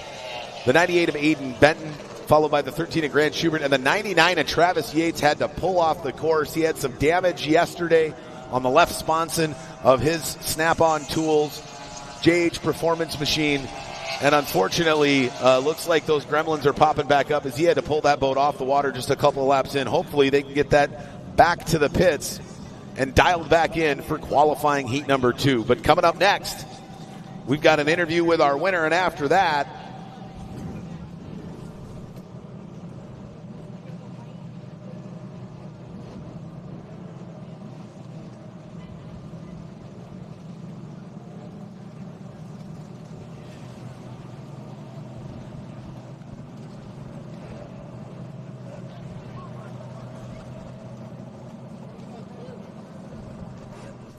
All right, looks like due to the rain, we are holding off on driver interviews right now just because a bunch of our equipment's got to get tried out so our camera operators aren't electrocuted or we ruin some very expensive equipment. But coming up next, here on Saturday's qualifying racing action here at round 3 of the 2025 Formula One Powerboat Championship Series is our tri-hull class. Heat 1, 7 laps. Here around, they run a 2-pin course, so those 2 yellow buoys nearest to the Alton side of the river here on the Mississippi right here in downtown are going to be the 2 buoys they run on, and we got a battle cooking as we've had for the last few years between the man they call the Dude, the number 17 of Neil Marsh, the 3-time defending series champion in Texas Tri-Hull, but he's looking up for the first time in a long time at the 13 of Grant Schubert after 2 rounds as that young driver finds himself on top of the point standings here just through 2 rounds. And then you look at the rest of those Outlaw F1s that are all over him, just behind those 2 in 3rd and 4th with the 26 of Briston Sherman and the 69 of Cole Wearing. All right, well, you got a quick minute. Grab yourself a bite to eat. The food trucks over there are fantastic. The rain has subsided. The temperatures are not in the mid-90s. It's a beautiful day. Hopefully we can keep the rain at bay for the rest of the afternoon and have a fantastic afternoon of racing. But Texas Tri-Hulls are coming up next after a word from our sponsors.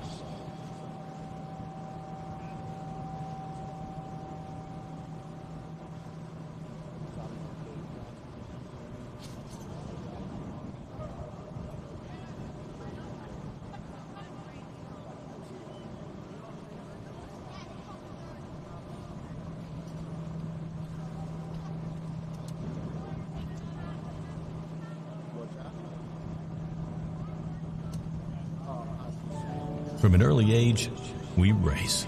It's part of who we are. It's in our DNA. For some, the need to keep pushing fuels our lives. At VP Racing, we pour everything we have into creating the industry's best products. For those who put it all on the line, whether it's the track or the trail or wherever you race, they say you can't win them all, but you can sure as hell try. VP Racing. Win every race.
Dear unbreakable spirit, when the terrain is gnarly, you steady us.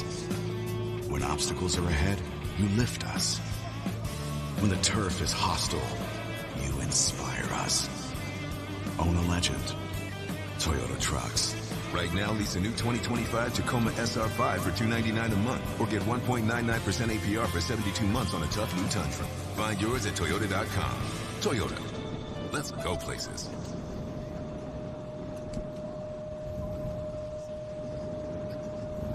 All right, we are here with the winner of our first heat for the Formula One Alton Midwest Nationals. Chris Rinker, been quite the weekend for you. Friday, blew up a motor. This morning, blew up another motor. Put number 3 on, and, you know, coming out with a checkered flag. Yeah, it's been a little bit of a trying weekend for sure, but we've overcome. I've got the greatest team on earth, so I can't thank them more for really what they've done for us. And hopefully we can keep this powerhead together throughout the rest of the race. So we're crossing our fingers and knocking on wood. But, yeah, I'm pretty excited about being here. And the weather's going to be a little bit of a challenge, but I think overall it's going to be a great race. Well, they always say third time's a charm, and, you know, the way you blew off the dock, I mean, you took off like a rocket and didn't even look back with a sizable lead. I'm thinking third time was the charm, you know, the third motor worked for you. Well, we hope so. We don't want to keep going with the luck we've had in the last couple days, so we'll take it. Hopefully the debris and all that will stay out of our way, and we'll continue to be able to be up front. Well, you brought on a new sponsor, as I saw on your Rinkerboat World Facebook page. Go ahead and tell us about that. Oh, yeah. Super excited about bringing on Mastercraft Boats in the Houston-Conroe area. We're really blessed to be able to have that opportunity. It's a great brand, legacy brand that, matches really well with our legacy dealership. Well, congratulations. Checkered flag in your hand. Brand new sponsor to bring it home to for the first. You know, you got a long weekend ahead of you. Do you got any plans to make some adjustments? I mean, you know that motor was a great motor for this heat, but are you making any adjustments when it comes to prop or any kind of setup for the next heat? I mean, after that last heat, I think I'll leave everything be. Sounds like a plan. All right, I see Oreos in your future. So congratulations one more time for the number 52 of Chris Rinker, Rinkerboat World Mastercraft. Thanks, K-Dub.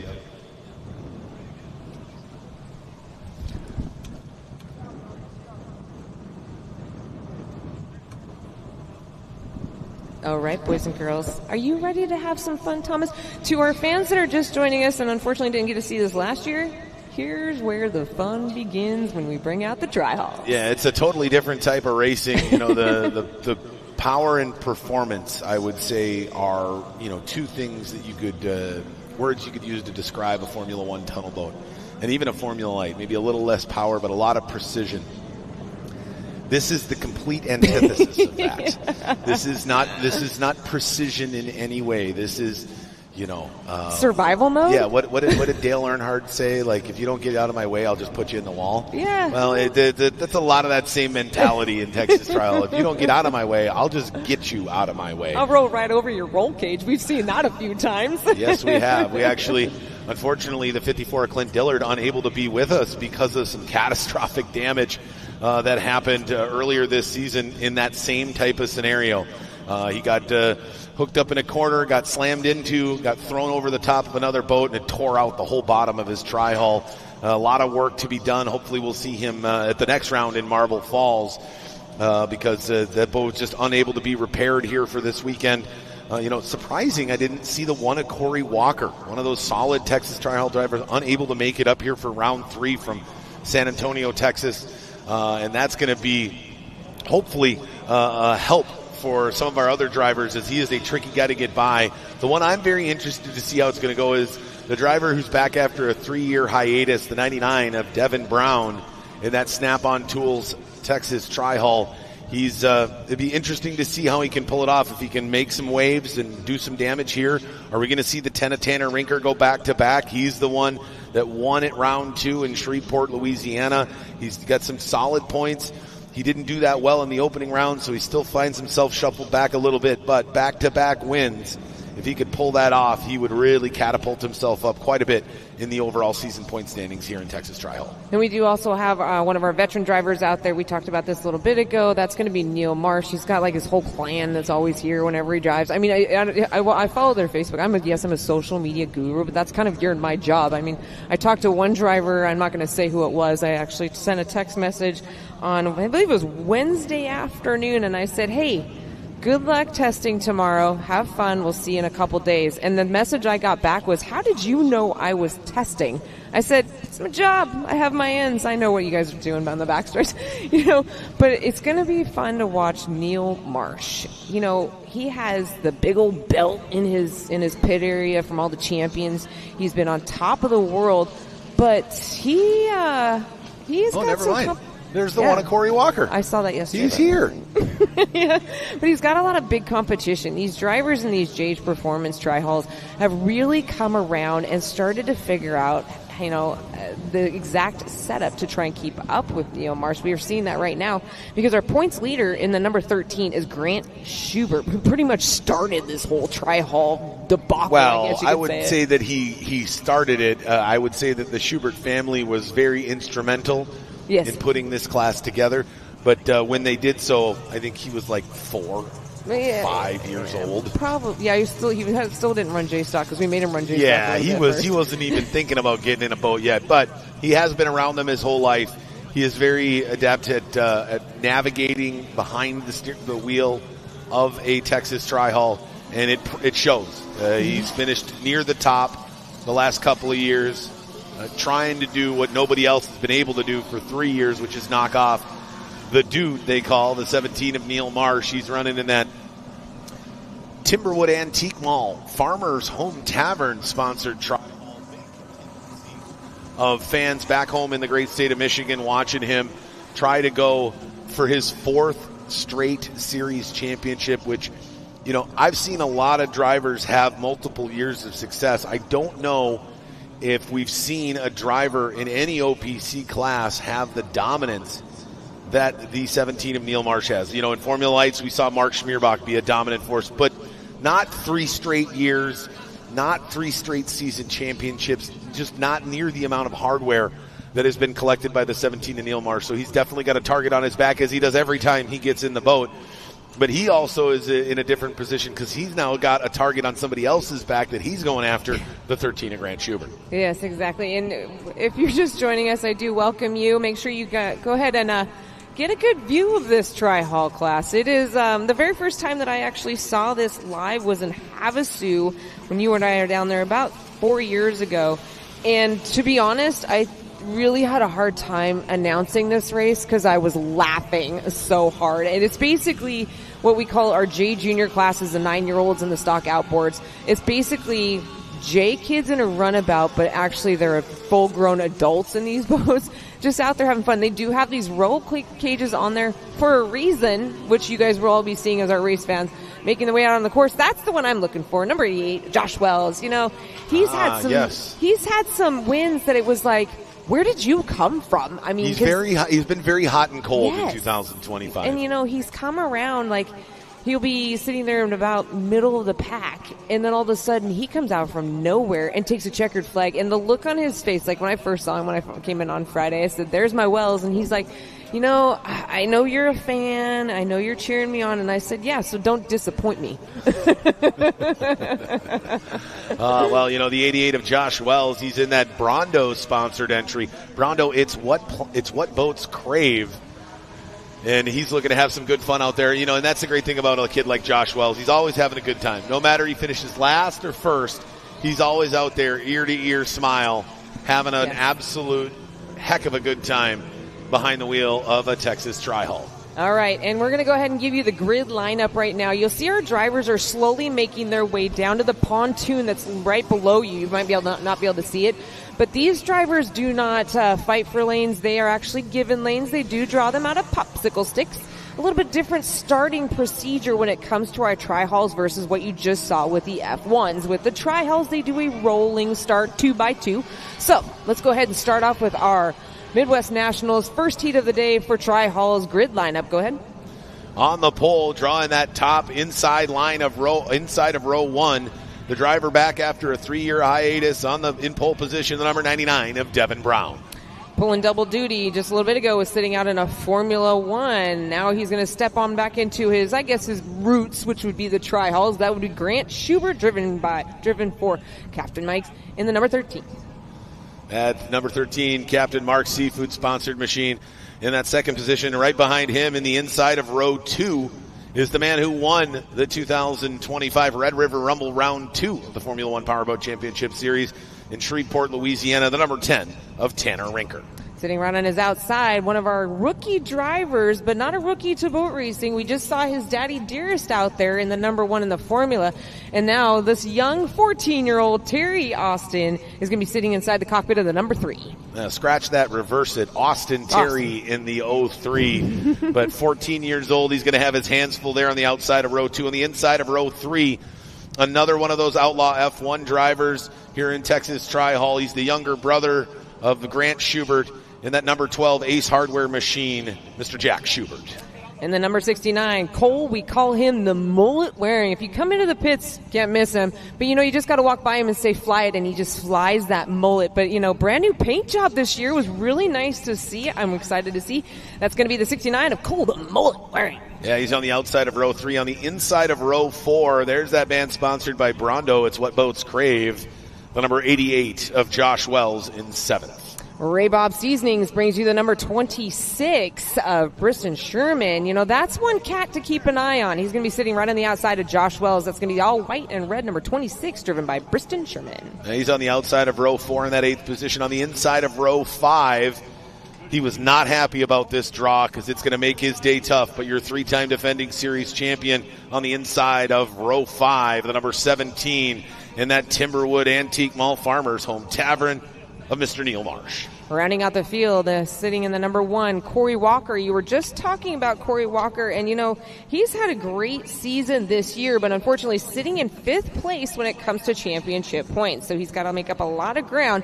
But Cole Waring is only 8 points ahead of him. So this race right here, just the first race of the Alton Midwest Nationals, could make or break where Corey could walk up and sit in the 4th place position for the points championship. Absolutely. It's going to be a doozy here in qualifying heat number 1. The rain is completely gone. You can almost feel like the rain is now done for the day. It's a different feeling in the air now that we've gotten all that rain to push through. We're going to have a fantastic rest of the afternoon, jam-packed with racing here as we're just moments from getting underway of our first of 4 qualifying heats here in Texas Tri-Hall. They're going to do 7 laps around a 2-pin. 3rd mile course. Bumper boats at 65 miles an hour here as they get lined up 2 by 2. Down at the south end of the course. Again, like we do with all our classes, they're going to come down, we're going to drop the check, we're going to drop the green flag, and they're going to cross the start-finish line. They're going to make their way around the course, and then they will start lap 1 here in this Texas Tri-Hall opening qualifying heat here at the Alton Midwest Nationals. Don't forget, check out all of our fantastic Formula One Powerboat Championship Series and Alton Midwest Nationals swag over at the Formula One Powerboat Championship Series merch tent. We do have limited quantities and limited sizes available, so make sure you're not the one standing in line where the person in front of you buys the last t-shirt that you wanted in your size. Swing down there, grab some merch, get yourself some great food from all our fantastic food vendors down here, but you better hurry back because we're about a minute or so away from this first qualifying heat here in Texas Tri-Hall. And we talked about the merchandising. Thank you for the reminder. I do need to go back and grab my shirt because I did want to get one of the shirts they had there. It's really like this puzzle piece shirt. I think it's just really a cool format. I have my hat. I love my F1 hat. I wear that often. But here's what I always like to tell our race fans is make sure you grab one of those kids' small shirts. Grab yourself a Sharpie pen and bring it into the pits because these drivers love to sign the shirts of these kids. I get one every year for my daughter. I get all the signatures from all the drivers, and I bring it home. I mean, I'm probably not even off the plane, and Lexi's asking, hey, where's my shirt? Where's my shirt? Where's all my signatures? I want my shirt. And then it's fun because these kids will walk around so proud wearing the shirt, and they're like, yeah, you see this signature right here? That's who won the Alton Midwest Nationals. I got this signature. So I encourage you to go over there and make sure you grab yourself some merchandise like Thomas said. Also, you can grab some online at F1 Powerboat Racing and have that shipped to you. Order yourself a whole, Christmas is coming around the corner in a few months. I mean, that'd be a great Christmas present is to open it up and have yourself a nice, F1 hat.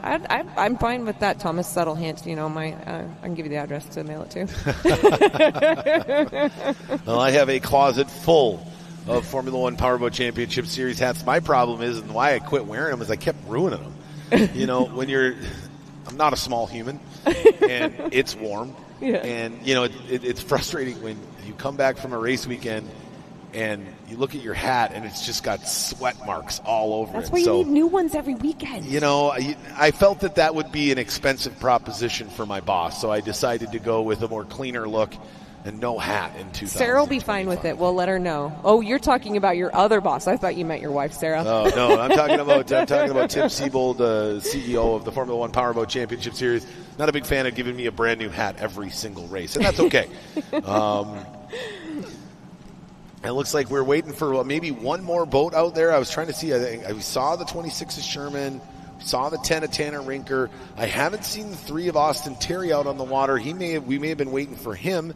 Or the 90. No, we saw the 99. We saw the 17, 12, 13. Did you see Cole? I saw the 69 of Cole Waring out there, so it looks like we're waiting for one last driver. Looks like we're getting word down from the boat ramp is what the holdup is here before we get underway with Texas Tri-Hall opening qualifying heat here at the Midwest Nationals.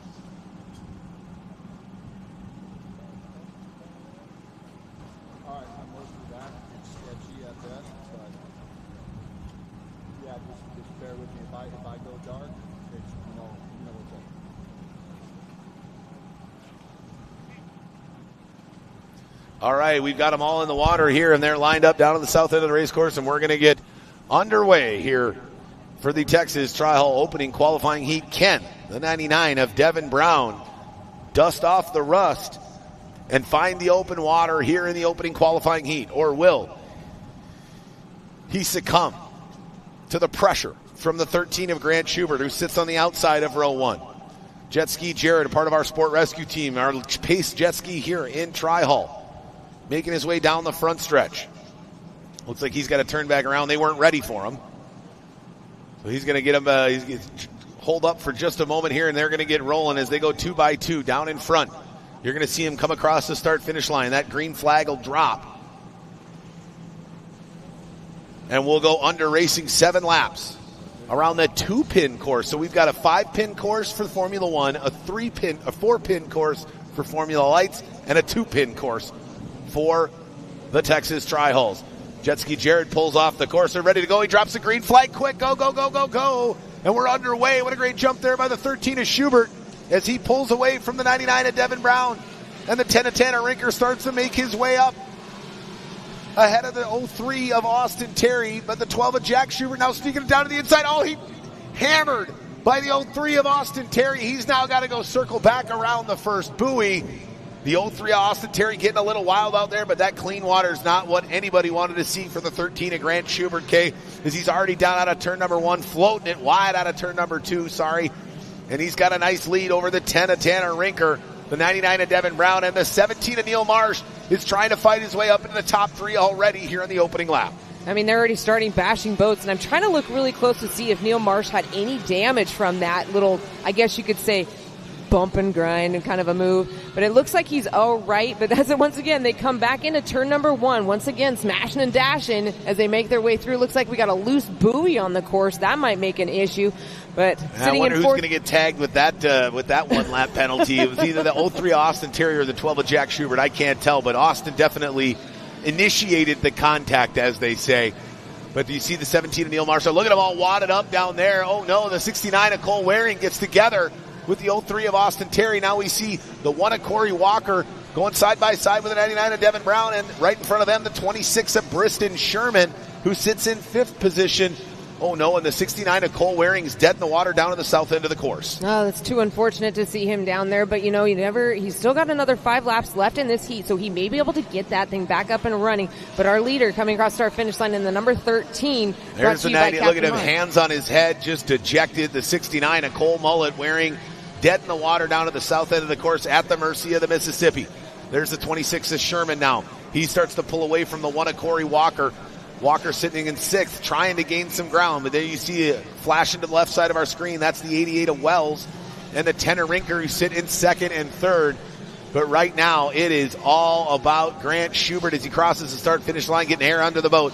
That young driver running for Captain Mark Seafood has really got himself dialed in here in 2025 in Texas Tri-Hall. That Schubert clan, they really have this figured out with JH Performance. Like I said, they're pretty much the starter of this Tri-Hall group, and they really do have a great run. But keep right behind him is the number 10, and that's going to be Rinker. He is trying to do everything he can to slide in on the inside. But, when it comes to Tri-Hall, I don't know if you slide or you ride or you bump your way through. But look how there. rough 10 of Tanner Rinker getting a little wild. Look at how churned up the water is here at these Texas Tri-Halls. He's got that 4-stroke Mercury on the back. There's the 13 of Schubert getting by the 99 of Devin Brown, who clearly still got some rust to knock off as he's a little bit off the pace, going a lap down.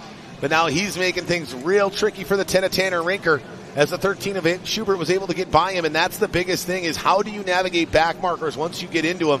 Because if you take too long here in Texas Tri-Hall, you might get past standing still. 2 laps remaining of this first heat of our qualifying heats for the tri-halls. And look at this. We've got another one down. It looks like it's going to be That's Terry. Austin Terry, the 03 machine. He's been wild and all over the place and now finds himself dead in the water on the backstretch. Final lap here. Go fast, turn left just a couple more times for our leader, the 13 of Grant Schubert. Schubert goes wide out of turn number 1, trying to find some clean water, making sure he doesn't do anything to stop himself from gaining this checkered flag. Now we go, there's the 17 of Neil Marsh. He's all over the 88 of Josh Wells. He's moved from 9th to 4th position. Can he get on the podium? But ladies and gentlemen, taking the checkered flag as he comes out of turn number 2, the young driver out of Richmond, Texas, running for Captain Mark Seafood, number 13, Grant Schubert. And in the number 10, brought to you by Rinker Boat World, Tanner just came flying out of turn number 2, trying to do everything he can to at least catch up, but unfortunately ran out of time, but still sits in a great second place. And in rounding out the top 3, the number 88 of Josh Wells hangs on to the podium, followed by the 17 of Neil Marsh, just barely in that 4th position. Number 5th position is going to be Sherman in the number 26. Had quite a ride going into that first turn. By a nose there over the 1 of Corey Walker. Those two are side by side all heat. Then it's the 12 of Jack Schubert, the 99 of Devin Brown, the 03 of Austin Terry, and then the 69 of Cole Mullet Waring, who's already about a half mile downriver with this 14-mile-an-hour current. Yeah. They got to go pick him up. But what a great run it was for the 13 of Grant Schubert. I think the only person that wanted to see him on row 1 was Grant. Yes, exactly. Not anybody else wanted to see him, especially not the 17 of Neil Marsh. But what a valiant effort by the driver out of Michigan. Started 9th, finished 4th, moved himself up, got some points. Now he's just got to make sure that he keeps the 13 of Grant Schubert behind him in the next qualifying heat. And why is that, Kay? Because we've got these points issues on the line. You know, they're going to start moving them around, and then that also shuffles them around when it comes to the next, for the finals. I mean, everything is like comes down to like these first 2 heats of the day is what we've already seen when it comes to the Formula Lights, when it comes to the F1s, and even with the tri-halls, everybody's points are so close. Talking about close, take a look for those of you watching on our live stream on YouTube. How you doing over there, wherever you are across the world? But what a battle between the 26 of Sherman and the 1 of Corey Walker. Look at that, 22.608 versus 22.777. I mean, those two were right on top of one another. Great job there by 10 of Tanner Inker. He's clearly leveled up here in 2025. Your winner from round 2. Now finds himself in 2nd in the opening qualifying heat. And it wasn't like he started on row 1 like Grant Schubert did. He started back a few rows, but was still able to move himself up into that 2nd position. You know, it's interesting to see, but that Mercury outboard package is really starting to make a name for itself here in the Texas Tri-Hall. Moving from the 2-stroke to the 4-stroke. Again, our original package, 100 cubic inch OMC, Johnson or Evinrude. Well, these motors are now 25, 30, 35 years old. And so we're starting to migrate, just like we are in Formula One, away from the traditional 2-stroke packages, more towards those 4-stroke. A little bit heavier, yes. But clearly, in the bump and grind world that is Texas Tri-Hall, maybe that extra weight's a little bit of an advantage. Advantage or disadvantage. I mean, you just said it. There's a lot more weight going on in the back of the boat. And as you watch these tri-halls, they're like up, down, and so any amount of weight back there. And I'm wondering if that's what happened with Cole Waring, because he's got the brand new APX on the back of that boat. Got tangled up with some, I guess you could say tangled up over in turn number 2. Might have got a little bit of water inside of that boat, and unfortunately he's now, like you said, halfway down the river, but we're going to see him back out later on today. We do have a lot more racing left to go. What's our next class out there? Coming up, we've the only class we haven't seen yet today in qualifying racing action, the Formula Lights, and we've got 12 Formula Lights, a big contingency of Formula Lights here making their way to the shores of the Mississippi River here in Alton, Illinois, and it's going to be a battle. The 24 of Shelby Love coming in, the points leader in Formula Lights through 2 rounds, but nipping on her heels is none other than the 35 of Mark Schmierbach, just 14 points behind her. And then another 17 points behind him is the 24 of Shelby Love's teammate, the 12 of Tridon Schleicher. So we're really top heavy there. Unfortunately, the man sitting in 4th, Travis Thompson, had a newborn baby just a week or so ago. So unfortunately, based on the timing of when his wife was going to give birth, they decided to step away from the Alton Midwest Nationals this year. They were here last year. But unfortunate that the Tua Travis Thompson wasn't able to make it this weekend because I know it's killing him back home watching. Hey, Travis. Yeah, I was going to say, I know he's watching because he's made a couple comments onto our Facebook page. I was like, oh, he's watching, and then we got to see a cute picture of that bouncing baby boy. Congratulations once again. All right, so the Formula Lights are going to get out on the water here, so you got a couple of quick minutes. Let's make sure you grab yourself some merch. Get yourself something to drink. Stay hydrated. The heat is going to come out. With all this moisture in there, it's going to be humid. It's going to get a little hot. So make sure you keep yourself hydrated. That means get yourself a Finnish long drink and a bottle of water. And the hat. Yes, I got right me there. a hat. And a Nashville hot chicken sandwich. Yes. Bundle it all together. Get yourself back to the rail, and you'll be ready to go. All right, we're going to take a quick break with some words from our sponsors. We'll be right back with the opening qualifying heat here in Formula Lights here at the 2025 Alton Midwest Nationals.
From an early age, we race.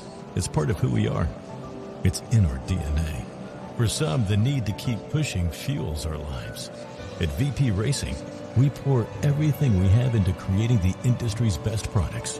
For those who put it all on the line, whether it's the track or the trail or wherever you race, they say you can't win them all, but you can sure as hell try. VP Racing. Win every race.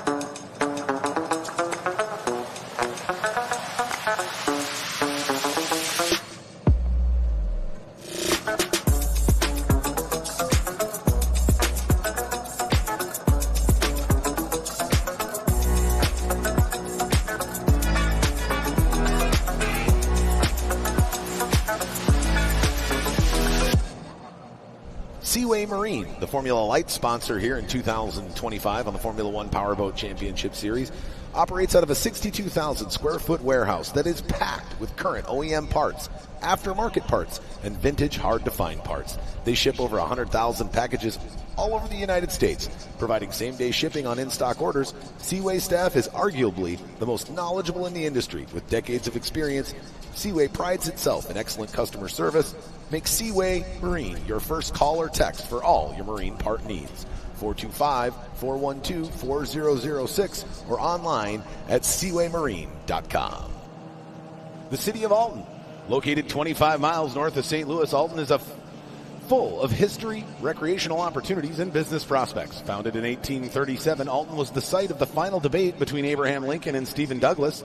Robert Wadlow, the world's tallest man, born and raised in Alton, as well as legendary jazz musician Miles Davis. Find all the fun here in Alton, Illinois. Finnish long drink.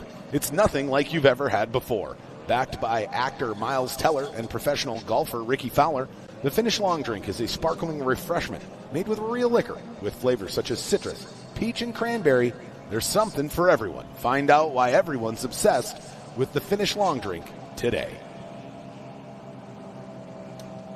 All right, race fans, welcome back here. We've got a couple of Formula Lights on the water as these 14.5-foot long tunnel holes with the smallest of motors that you wouldn't necessarily expect to be on the back of a racing machine, but these two-cylinder 45 cubic inch OMCs produce speeds in excess of 80 miles an hour. And for a lot of drivers, this is where they cut their teeth. This is really the true entry-level class in a lot of regards for OPC tunnel boat racing.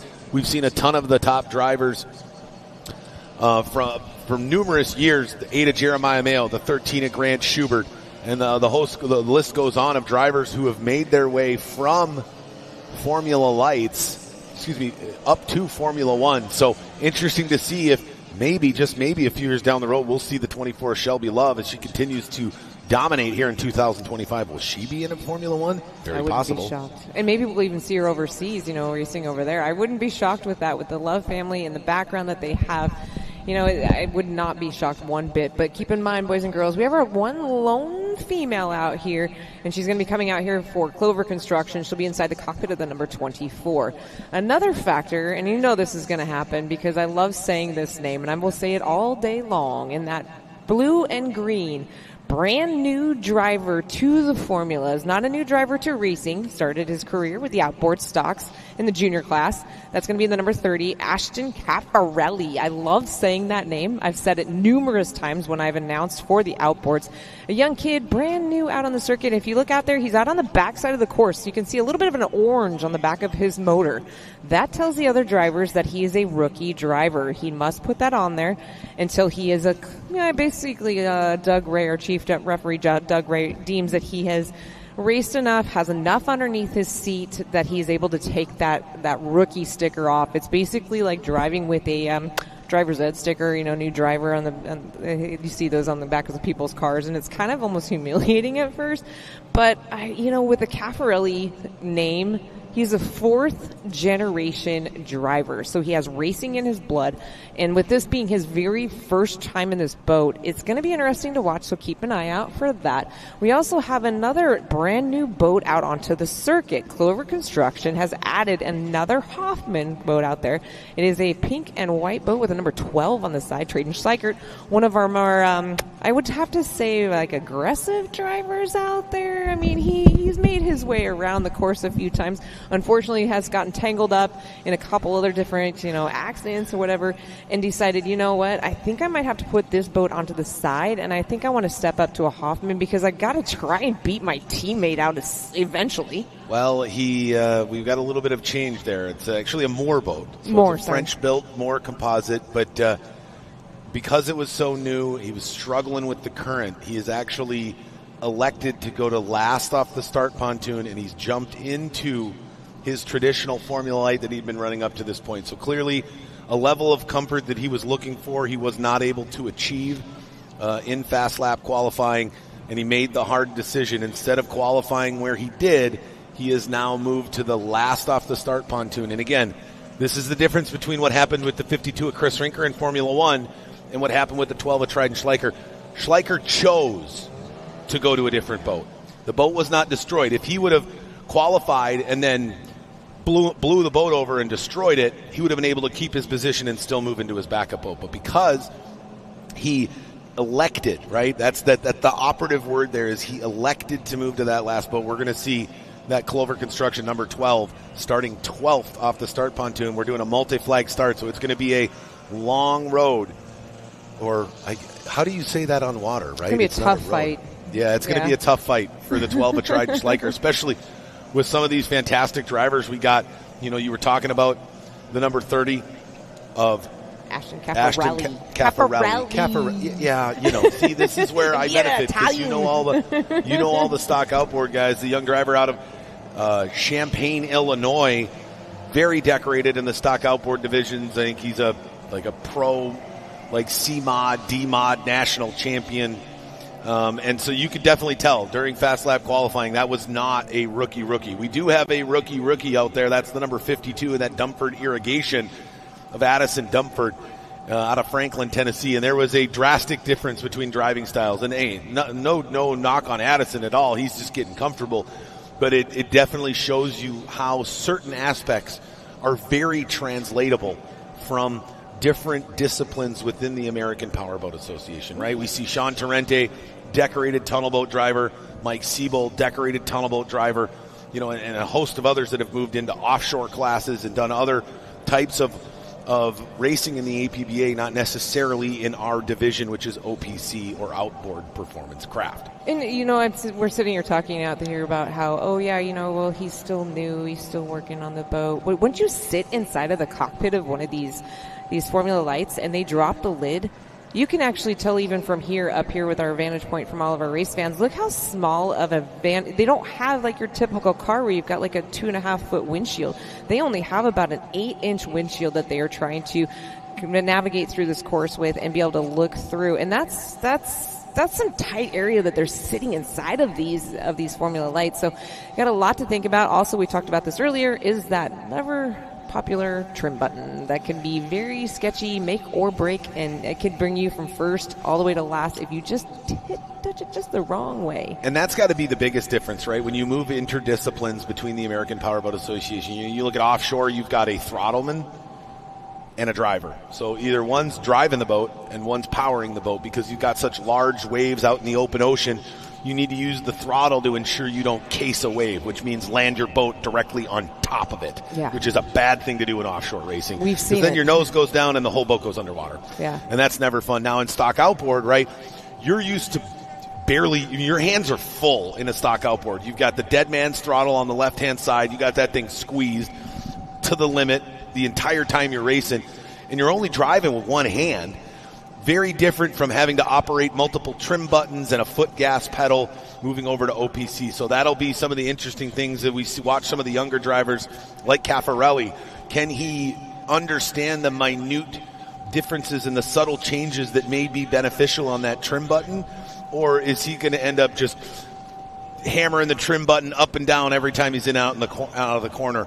That can work well in certain situations, but when you get into traffic with some of the other drivers and you've got to be really precise with your entrance and exit into the corners, I think that's where the 30 of Calafari is going to find some difficulties here in his first race on the Formula One Powerboat Championship Series. Another one of our drivers that has moved his way up from the outboard category, still races the outboards on every other weekend or whatever. I mean, he was just racing, I believe, at Grass Lake not too long ago. He's going to make his way to Springfield, Ohio for the Stock Mod Nationals.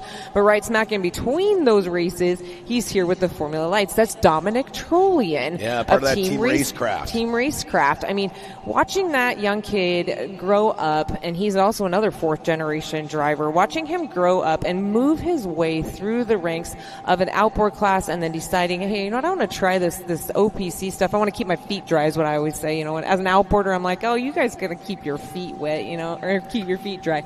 But he's doing a wonderful job over the last couple years of learning how to operate and maneuver inside of the cockpit of a Formula Light. Absolutely, and he's already planning his next move. I believe he has acquired the former Formula One boat of Ashton Rinker, built by one of the members of his family, Paul Trollian, fantastic boat builder, both tunnel boats, stock outboards, drag boats. I mean, he's the production lead for a very prominent pontoon company.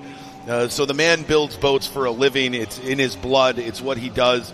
And I know that the 47 of Dominic Trollian, when he's ready to make that move, I don't know if it'll be next year or the year after, but here in the next couple of years, he's already future planning to take the skills that he's learned here in Formula Lights and make, just like so many other drivers have, that jump from Formula Lights up to Formula One. Exactly. It's basically like the starting platform, and then they make that step up. And we're going to see a lot of these drivers that are out here. We have 12 Formula Lights this weekend. Quite the class we've got growing here with the Formula Lights. Easy motor to work on. It's just your basic fishing motor that's out on the back of these, and they're doing speeds of about 80 miles per hour. You're going to see right down below you the number 35. I call it the ever colorful number 35. One of our veteran drivers, Mark Schmierbach. I always had trouble saying that name when I first started. So you had Caffarelli, I had Schmierbach, and Schmierbach he definitely schooled me a few times on exactly how to say his German name. He's driving inside the Pizza Inn. He acquired that sponsorship not too long ago when he was at a race, and they have continued to sponsor him year in, year out. And, I always like to watch Mark Schmierbach out there. I've been a big fan of Mark Schmierbach for quite a few years, and it looks like we just did a little bit of a fast lap. It gives these guys a little bit of a chance to reinstate themselves with the course out here. We talked about this earlier. You said there's 3 different courses out here, so there's a lot of buoys out here that they are trying to navigate between the Formula One course, the Tri-Hall course along with our Formula 2 or Formula Light class. Right there, we've got the all-on-board pontoon. That is the number 40, one of our newer drivers as well. And it's good to see him out on the course. That is going to be Colby Cook, and he's a young kid. I walked over at Max last night, and I was like, "Who is this driver?" Because a lot of times, as an announcer, I don't get to see what these people look like, what these drivers look like. And I walked up and I said, do you even have a driver's license yet? I mean, you're so young, but that's the fun part is these kids get involved with these boats, with the OPCs, and, gets them off of the computer, gets them out onto the course. They meet a whole new group of friends through this. I mean, I saw actually a post just the other day where they were on their way to a race, and they're like, it's just like a family reunion. Can't wait to get there because all of these drivers come from all across the United States. We have Florida, Michigan, California, Texas, Tennessee. I mean, everyone's coming from everywhere, and it's just like a giant family reunion. But you talked about it. When we're on the beach, we're best friends. But once we're out on the course, it's a winner-take-all. Absolutely, and we're going to get them lined up here for their first of 3 qualifying heats here on Saturday. Qualifying action at the Alton Midwest Nationals after a word from our sponsors. We'll be right back with the start of Formula Lights qualifying next.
Enjoy Illinois. From urban excitement and outdoor adventures to delicious food and fascinating history, Illinois is an iconic destination with something for everyone.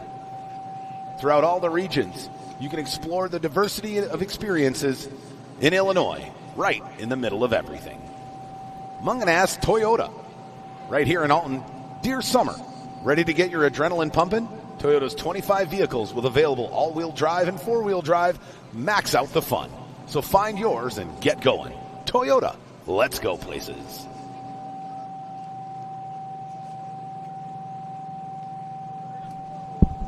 All right, looks like we've got them lined up and ready to go on the start pontoon here, just waiting to get word from Chief Referee Doug Ray that they get the thumbs up, and we'll drop after a 1-minute countdown at 20 seconds. We'll go under starters orders. They're going to drop that flag in these 2-cylinder, 45 cubic inch OMC outboards on the back of these 14.5-foot long tunnel hulls are going to come to life.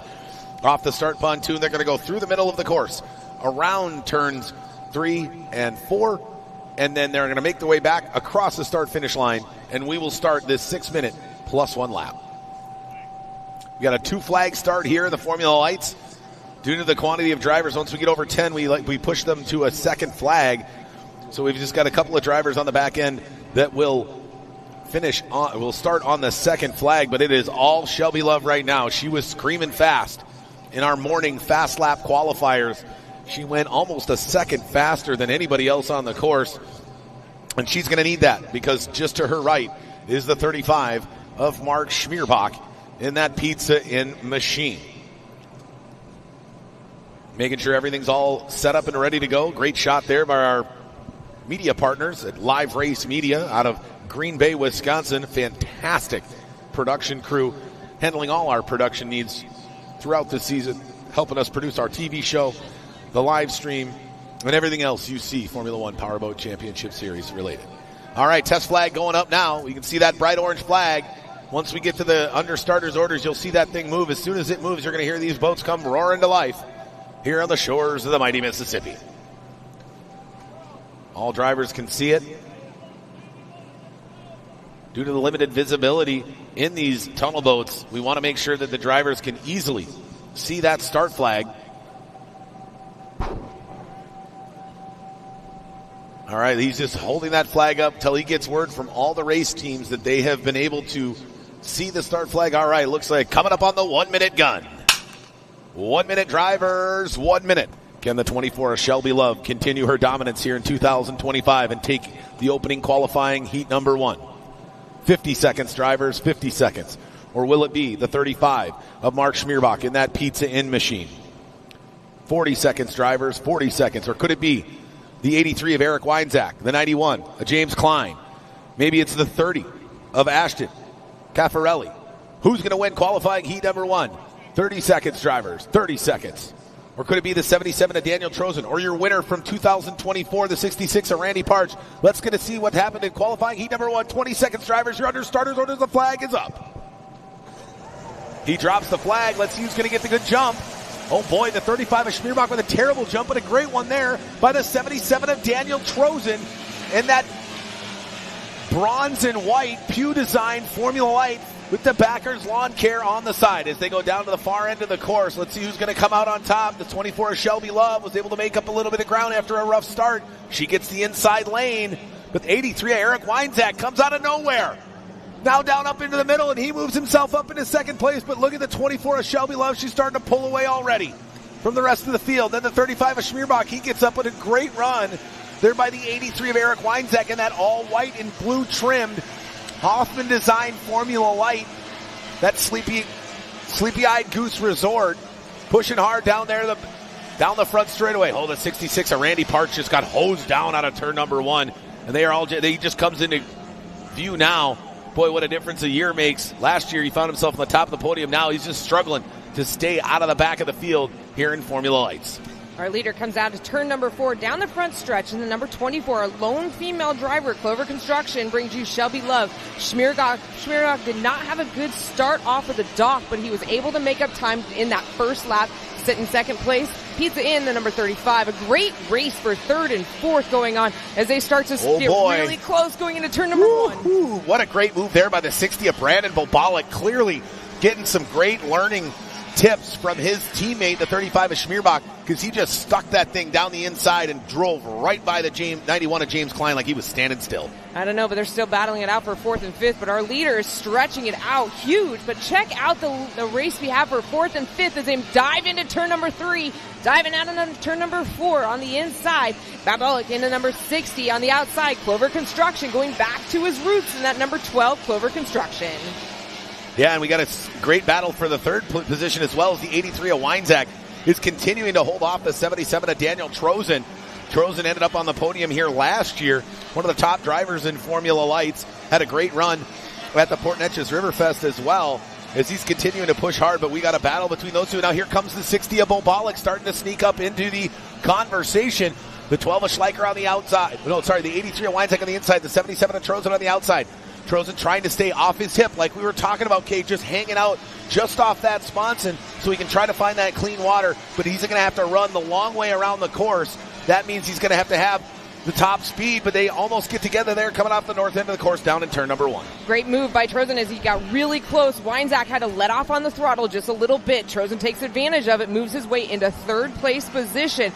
But I wouldn't give up too quick because Eric Weinzak in that 83 still charging hard. A great run for 3rd, 4th, and 5th as the number 77 to Trozen goes out of turn number 4, followed by Weinzak in the 83, Bobolic in the number 60. Here comes the number 12, driven by Traden Schleicher, the 91 of Podlick, and 66. Making their way out of turn number 1. On turn number 1, down the backstretch, we got side-by-side racing going for 4th, 5th, and 6th. Schleicher trying to come in quick on the number 12, number Clover Construction. Yeah, and how about the 77 of Trozen just pulling away from the 83 of Weinzak? I mean, that just goes to show you that you don't have to be the fastest boat. I mean, he held up the 77 of Trozen for numerous laps, And by the time when Trozen was able to finally get away from him, he's now got 10, 15 boat lengths on him. I don't know. I just saw the number 12 take out the buoy out of turn number 4. But if it stays in place and stays afloat, you got to dislodge it. You have to dislodge it. So he's sitting there crossing his fingers, hoping that he's not going to have any kind of issues. But 3 wide coming out of turn number 1. Looks like the number 2. But it is all Shelby Love right now. As she has just absolutely got it dialed in. We stay on the backside there with there's the 24 Love. Ooh, she gets it a little squirrely coming into turn number 1. That's probably one of the tricky corners as well, because you turn and the river wants to suck you into the buoy. So you see everybody's having to go a little bit wider out of that north end turn than they would like. But boy, what a battle we've got for 4th, 5th, 6th, and 7th. We got 4 boats within a second of one another here as they come down the front stretch. We're following them into turn 1 now, cutting away to our leader, Shelby Love, who's now going to start to get into these back markers. We got 1 minute, 47 seconds left, plus 1 lap. I don't know if that's enough time for those back markers to allow the 35 of Schmierbach to close that gap. Keep in mind, those 2 back markers that she's coming up to are both rookie drivers. Now, are they going to go out to the outside, or is she going to have to go and thread the needle between 2 rookie drivers? As a driver myself... Oh, look out there. Ooh. Oh, no, we got the 83 of Weinzak and the 12 of Schleicher almost get together. Weinzak almost blows it over, lays it down, and then gets into the 12 of Schleicher. Boy, I guess it's a good thing he's got a backup boat with him here in Alton. I know, but you know what? He said that was a comfortable boat for him, so he was able to bring it back down. But look at the race we have for 3rd, 4th, and 5th. They are 3 wide, 3 abreast, as I will say, going down the backstretch, diving into turn number 3, and it looks like Trayden Schleicher is able to take over that position, but he's still got a fight on his hands on the inside, and the 83 is going to be Weinzak.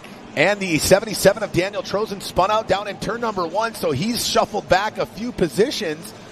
And it looks like when they come back around, the 12 of Trayden Schleicher is going to be your 3rd place boat. Now, he started 11th because of the scratch from Dominic Trollian, all the way up to 3rd.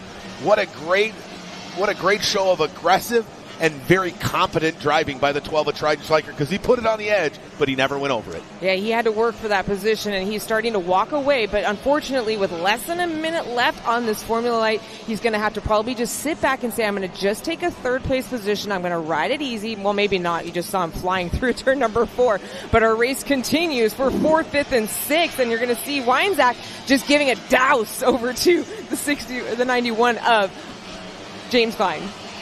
Oh, then the 60 of Bobalik's able to get by the 91 of Klein. Now he's going to go to look to attack the 83 of Weinzak, but our leader, the 24 of Shelby Love, she gets the white flag, goes out. Go fast, turn left for the woman out of Santa Rosa Valley, California, looking to go wire to wire here in heat number 1. But right now we've got a battle brewing for 4th, 5th, and 6th. See 83 of Weinzak sitting in 4th position. Apologize, it looks like our timing might be a scotch off, but that would have been the last time they passed by. But they are doing battle of Bobalik and Weinzak. There's our leader, the 24 of Shelby Love. Now she's already out of the backside of the course, now working her way back down into turn number 4. As she comes off of turn number 4, swings it wide to the outside, puts it back up, pedal to the metal. Ladies and gentlemen, take it. The opening qualifying heat here in Formula Lights, number 24, Shelby Love. Followed by the Pizza Inn, the ever colorful number 35, driven by Mark Schmierbach. And coming out of turn number 4 to wrap up the podium is going to be the 12 of Trayden Schleicher, but we're going to stay here for 4th, 5th, and 6th. Bobalik down to the inside. He slams it down hard on the inside of lane 1 as he walks it out of turn number 4, finishing in 4th position. What a great run for the rookie. Out of Texas, the 60 of Brandon Bobalik. Right behind him. A great race and a good fight for Weinzak in the 83, but unfortunately was not able to hold off the rest of the fleet. But a great race, and what a photo finish those guys just gave us. Absolutely. There might be some damage to the 77 of Daniel Trozen as he is quickly moving his way back to the boat ramp, and he's going to make his way down there while you make your way down to have a chat with Shelby Love. Let's take a look at our final standings again. Shelby Love going wire to wire here, 3.88 seconds behind the 24 of Shelby Love. In second was the 35 of Mark Schmierbach. And then things really started to open up. 12 seconds off the lead was the 12 of Trayden Schleicher, finishing in 3rd. And then 20 seconds behind that was the 60 of Brandon Bobalik. But then they really start to jam up. Right behind him in 5th position the 91 of James Klein, then the 83 of Eric Weinzak, followed by the 66 of Randy Parch in 7th, the 40 of Colby Crook in 8th, the 77 of Daniel Trozen in 9th, ended up going a lap down, might have sustained some damage on that Pew Formula Light. In 10th position, rounding out the field, 10th, number 30 of Ashton Cavallari. Definitely got that wrong again. I apologize. And rounding out the field here, the rookie out of Franklin, Tennessee, and that number 52 machine, part of Rinker Racing, Addison Dumford. All right, that wraps up our first qualifying heat here in Formula Lights. Guess what's coming back? The large Formula Ones are going to be back out on the water here in just a few minutes. We're going to get them loaded into the water, get the 45s or Formula Lights off the water as we continue to progress through qualifying action here on Saturday at the 2025 Alton Midwest Nationals here in beautiful downtown Alton, Illinois, round 3 of the 2025 Formula One Powerboat Championship Series.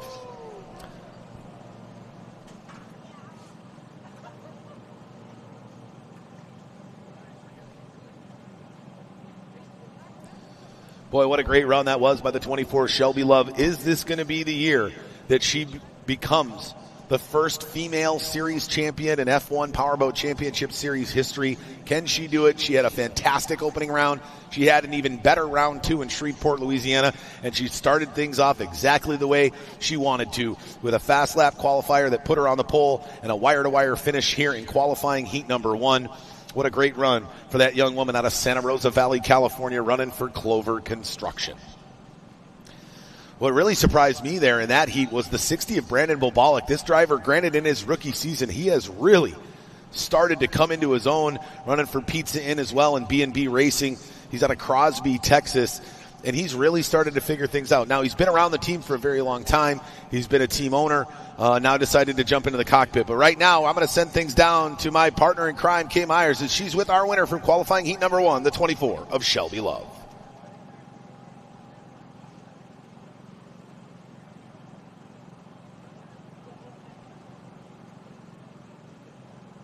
And she just cannot wait to get back into it. But you know what, Shelby Love, started off your morning being fastest qualifier and already holding a checkered flag for the first time for the Alton Midwest Nationals. How are you feeling so far? It's pretty exciting. The last 2 races I wasn't very good in qualifying and still came back, so it feels good to get the qualifying as well. Well, you've got a lot of backing behind you in this 24 Clover Construction. You got a lot of sponsorship and a lot of people that are working hard for you. Give us a couple, shout outs to some of your crew members and your sponsors. Well, obviously Clover Construction's the biggest one. We got the city of Alton, Simmons Hanley, Conroy, and Great River Roots. Those are the big ones. So thankful for all those letting us have this race here and helping us put this race on. Well, you are right now sitting top in the High Points Championships, but you have Mark Schmierbach still nipping at your heels. He did the same thing just on this last heat. Making any changes for the next heat?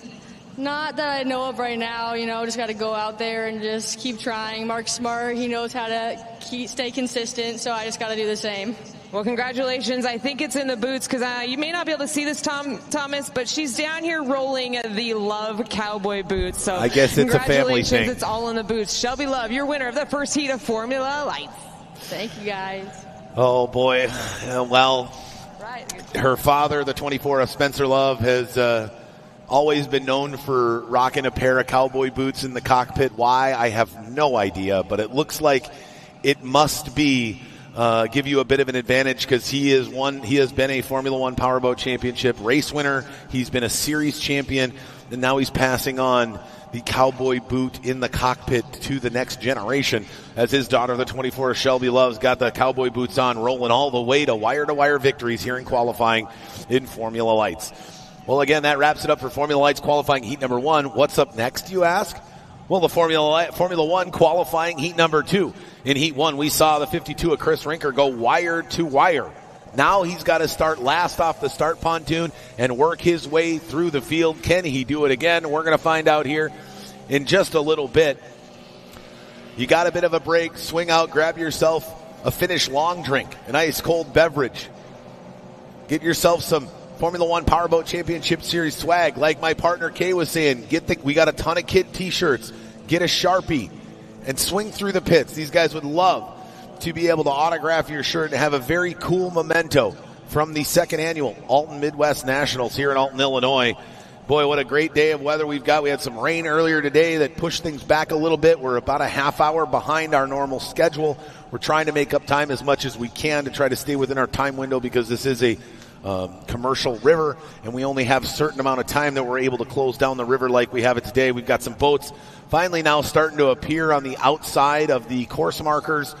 Folks in their pontoons and their big pleasure boats and their fishing boats enjoying the view from on the water here in Alton. And speaking of views, if you want to see some fantastic drone shots and overhead footage of all the racing going on here this weekend, hop onto our YouTube channel, F1 Powerboat Racing on YouTube. Smash that subscribe button, and you'll get notified every time we go live throughout the year. We're going to be going live till about 4 o'clock today. We'll be doing it again tomorrow, noon to 4-ish, roughly. And we're going to crown a champion tomorrow here at the Alton Midwest Nationals. But we're going to take a quick break here. Some more love for our sponsors here that make this happen year in and year out and allow us to travel the country putting on these fantastic shows for you folks. We'll be right back with more racing action coming up next.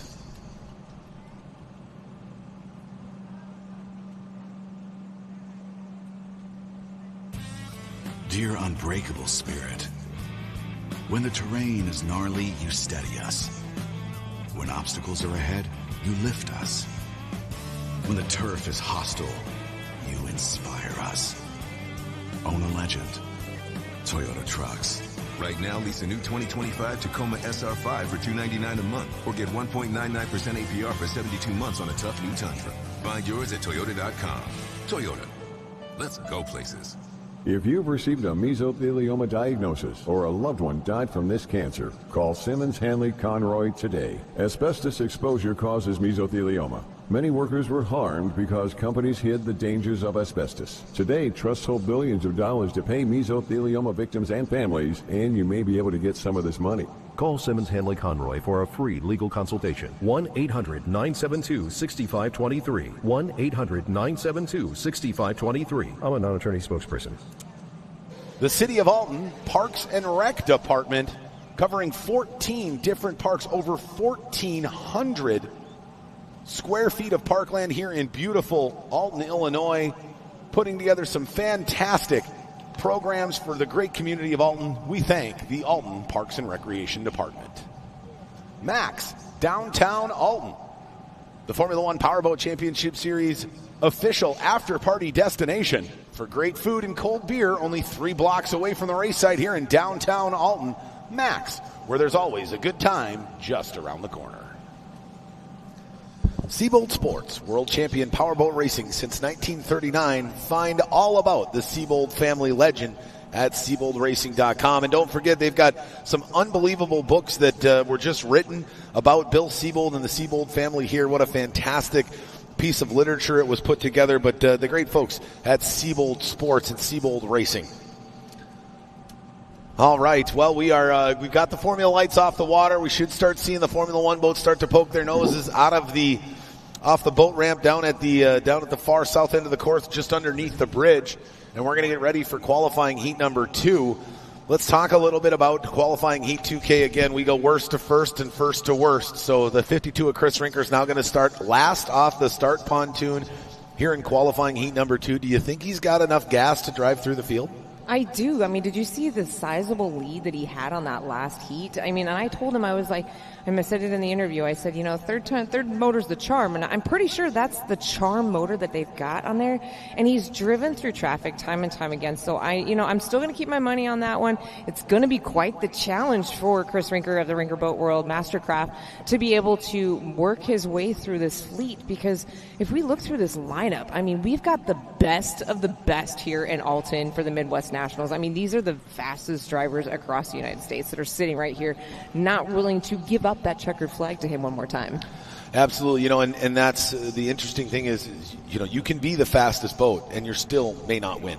Yeah. Right. Especially, you can be the fastest boat, but if you don't have a great start, you get, mired back in 4th, 5th, and 6th position by the time you get into running at full speed on the course.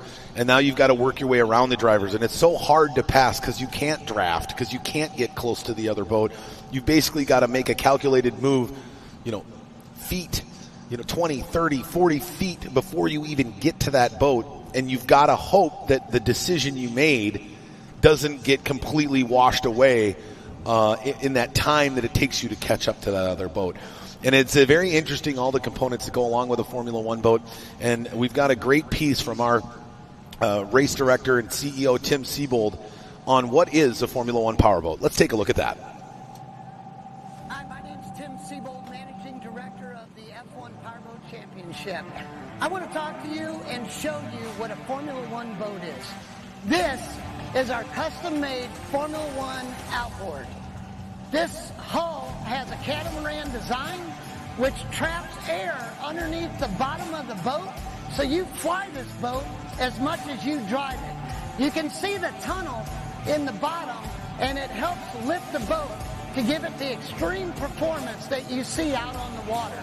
They're very agile because minimum weight with the driver is only 1,175 pounds.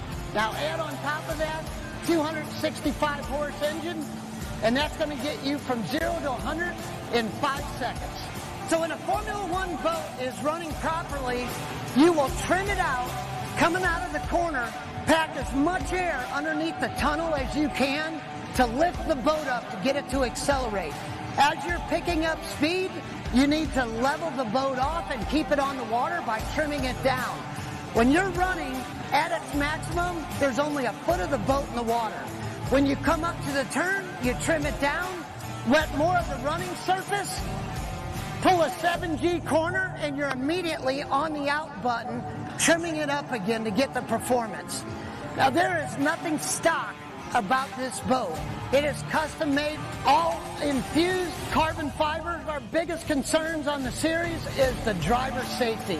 This particular boat has got a driver safety cell made out of infused carbon fiber, space age materials for lightweight. This boat also has an airbag system.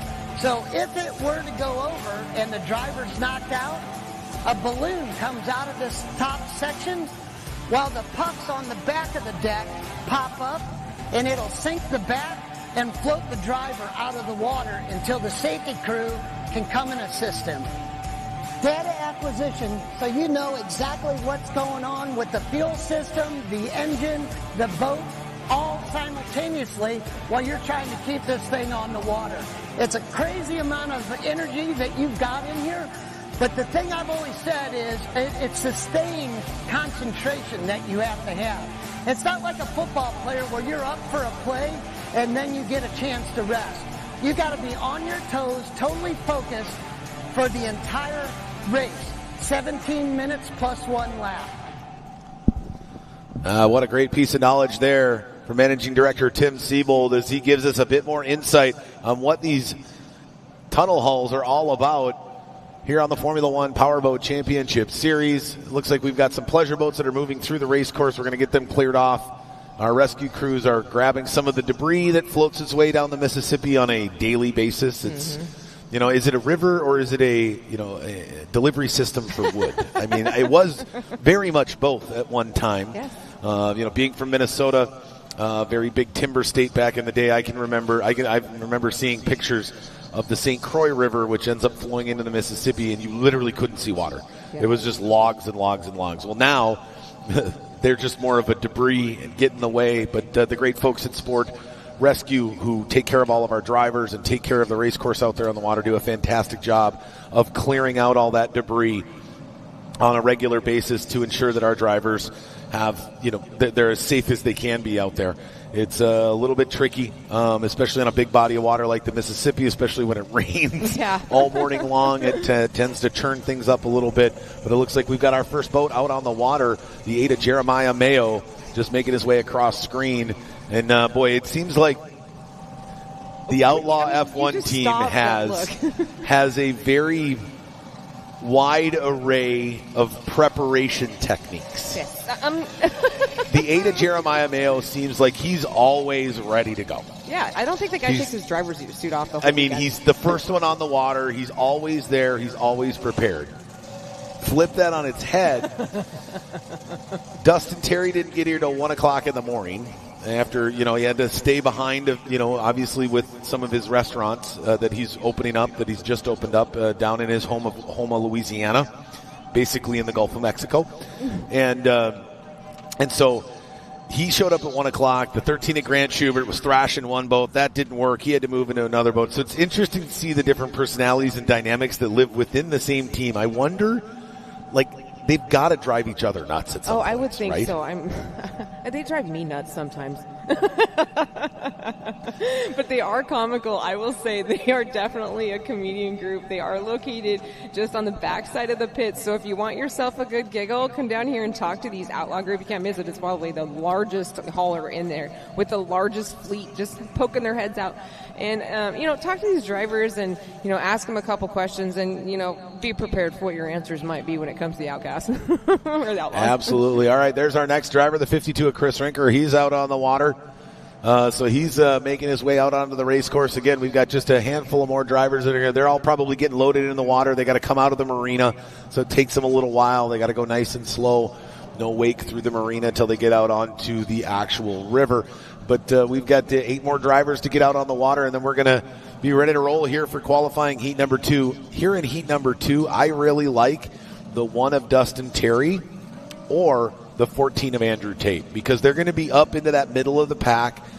Some of the slower drivers, obviously the 98 of Aiden Benton is, obviously using some borrowed equipment due to the catastrophic incident yesterday in testing. The boat's fine, but the motor got, the gear case got destroyed, the propeller got destroyed.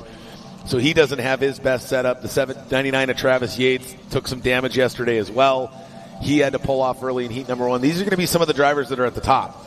And so I'll be curious to see, can the drivers from way in back, like the 8 of Mayo and the 52 of Rinker, get by those mid-pack guys, the 24 of Love, the 14 of Tate, and the 1 of Terry? Or can those drivers hold them at bay while at the same time fighting with one another? Well, we just saw it.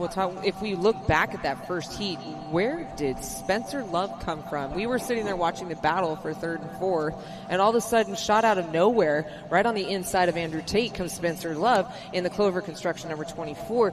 And so I think that they've got that boat dialed in. I know he's been spending a lot of time working on his daughter Shelby's boats, obviously paid off. And now he's like, okay, I got you in first place. Now it's time to bring me back up through the ranks again. Wonderful job by the Clover Construction, driven by Spencer Love in the 24.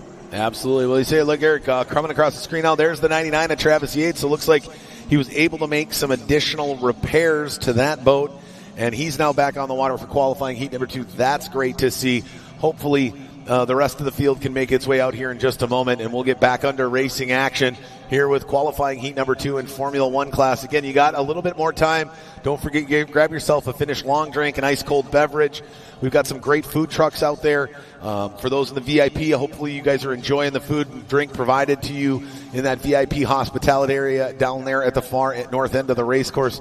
But we're going to take a quick break. Some more sponsors here while we've got the time. It's hard to give our sponsors the love they need while we're under racing conditions.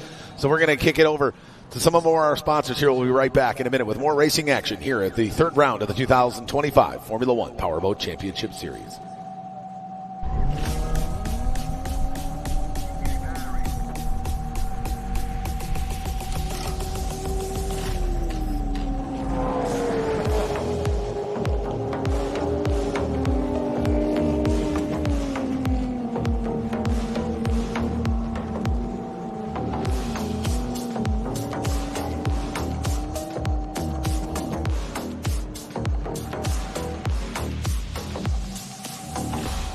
I'm John Simmons. I'm an attorney and the founder of Simmons Hanley Conroy. I started this firm to help folks who've been hurt by asbestos. Over the years, we've helped thousands of families. In 2012, my own grandmother had mesothelioma. I understand the decision to file a lawsuit is a big one, so please call my firm at 1-800-988-1353. That's 1-800-988-1353. Thank you.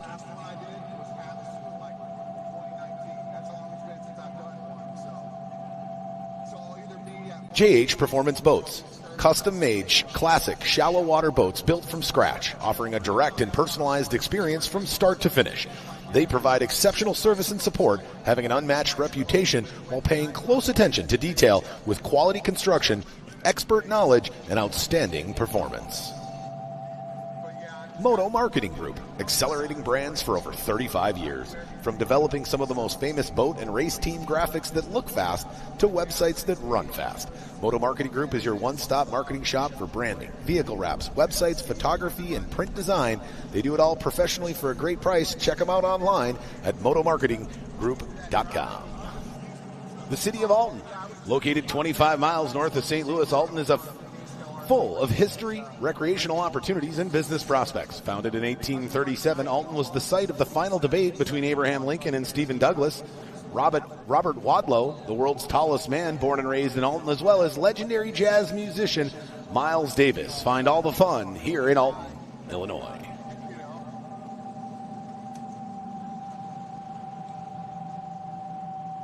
Finnish Long Drink. It's nothing like you've ever had before. Backed by actor Miles Teller and professional golfer Ricky Fowler, the Finnish Long Drink is a sparkling refreshment made with real liquor with flavors such as citrus, peach, and cranberry. There's something for everyone. Find out why everyone's obsessed with the Finnish Long Drink today. Mercury Racing, proud to introduce the Apex platform of engines and the 250 APX competition outboard to Formula One Powerboat Championship Racing.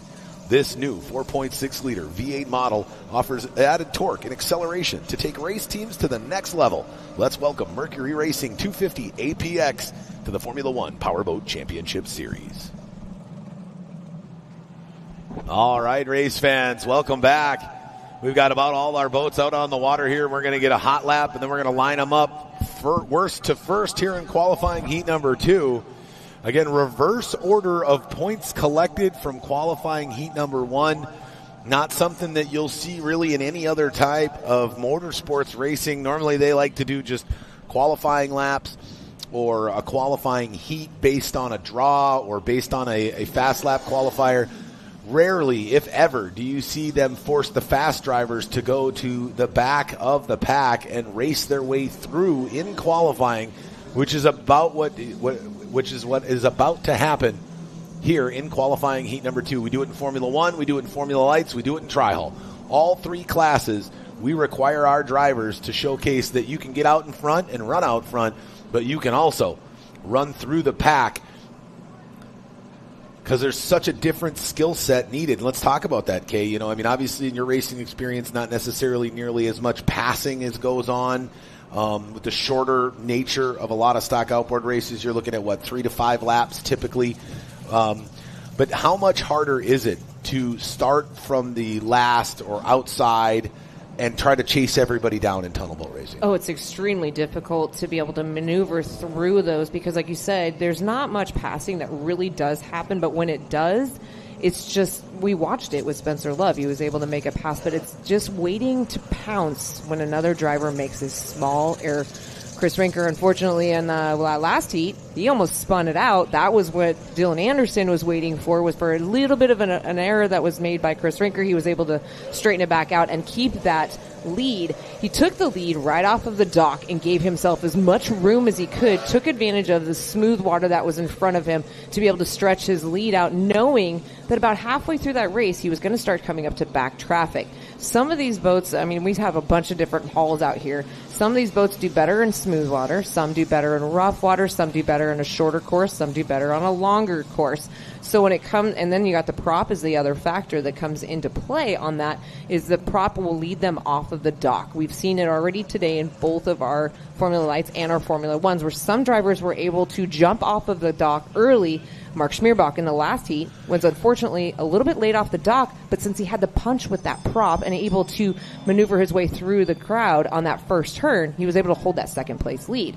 Now, when it comes to Chris Rinker, he, on the first heat, he was able to pounce off of the dock, get himself a huge sizable lead over Dylan Anderson. Anderson had to fight his way through some of the sloppy water that was being left behind by Chris Rinker. And then we had that great battle for third and fourth between Dustin Terry and Spencer Love in the 24. So now we're going to, like you said, move those guys around and give them a little bit more of a challenge. I personally, when I first heard about this, because we don't do this with the outboards, it's the 3 laps, 3 and done, you know.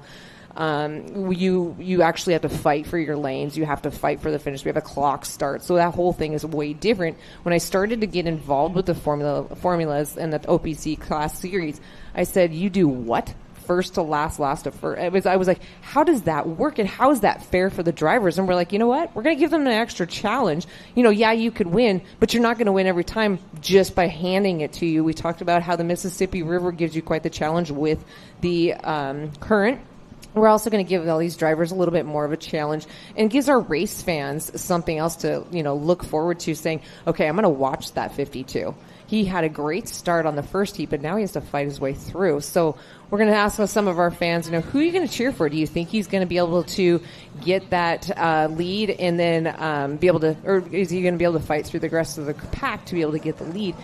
He's running on his third motor, but third motor's the charm. I've said it a couple times. I know that James is up in Alaska. That's one of his main motor guys. He's up there. He's probably watching on the live stream. He's probably cheering him on, along with the rest of pretty much all of Texas, I'm sure, is cheering on, because Rinker Boat World is very well known through the Texas area. Oh, absolutely. Rinker Boat World's a fantastic boat dealer just north of the Houston Metro in Spring, Texas. They got a couple of locations. And it's fantastic. They picked up that Mastercraft. That's a big deal for them. And so, excited for the entire Rinker Racing family. They're down a driver, the 37 of Mason Rinker. Hopefully you're watching in Singapore or Malaysia or wherever you are, Mason. I know it's probably like 3 o'clock in the morning, and you're probably not. But we lost the 37 of Mason Rinker due to some work requirements. He's an engineer. He's young in his career, working for Lockheed Martin, and I think he's going from Malaysia to UAE. So Rinker Clan down a driver in Tri-Hull for the rest of the 2025 season. But thankfully, Tanner Rinker looks like he turned the corner just at the right moment, because he was able to get a win in the last race, and now he's sitting second in points, and he's going to be in the last row in that second qualifying Tri-Hull heat that comes up a little bit later today. All right, looks like we're about ready for hot laps here, as we've got almost everybody on the water. And we're just waiting for Chief Referee Doug Ray to pull out the black flag as he brings it down now, puts the green flag out, and we're going to have hot laps and line them up on the dock here for qualifying heat number 2 in Formula One here at the 2025 Alton Midwest Nationals.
You can hear me right now?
All right, looks like the 13 at Grant Schubert's been having some troubles keeping that rear cowling on that Captain Mark Seafood sponsored number 13 Formula One. They're going to return his cowling to him on the start dock. Hey, Grant, I think you should invest in a roll of duct tape.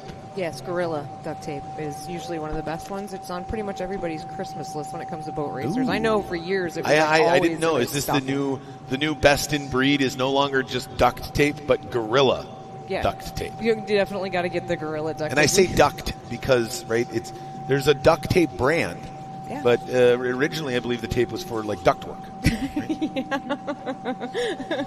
So, kudos to the company that chose to make their company duct tape. Yeah, right? kudos to the person who invented Post-its. Let me tell you, I use those all the good time. old 3M, Maplewood, Minnesota is actually where the Post-it was invented. That and numerous other things coming out of 3M out of Maplewood, Minnesota. But we've got the last few boats lined up here on the start pontoon. Again, the 52 of Chris Rinker is going to have to start last. I see the 99 of Travis Yates on the pole, then the 13 of Grant Schubert right next to him. I think potentially the 98 of Aiden Benton might have chosen to go back to the back of the start pontoon here in qualifying heat number 2. Either that or he's sitting there in third. I'm having a hard time seeing just with some of the glare and the sun shining down on our camera's angle there on the start pontoon.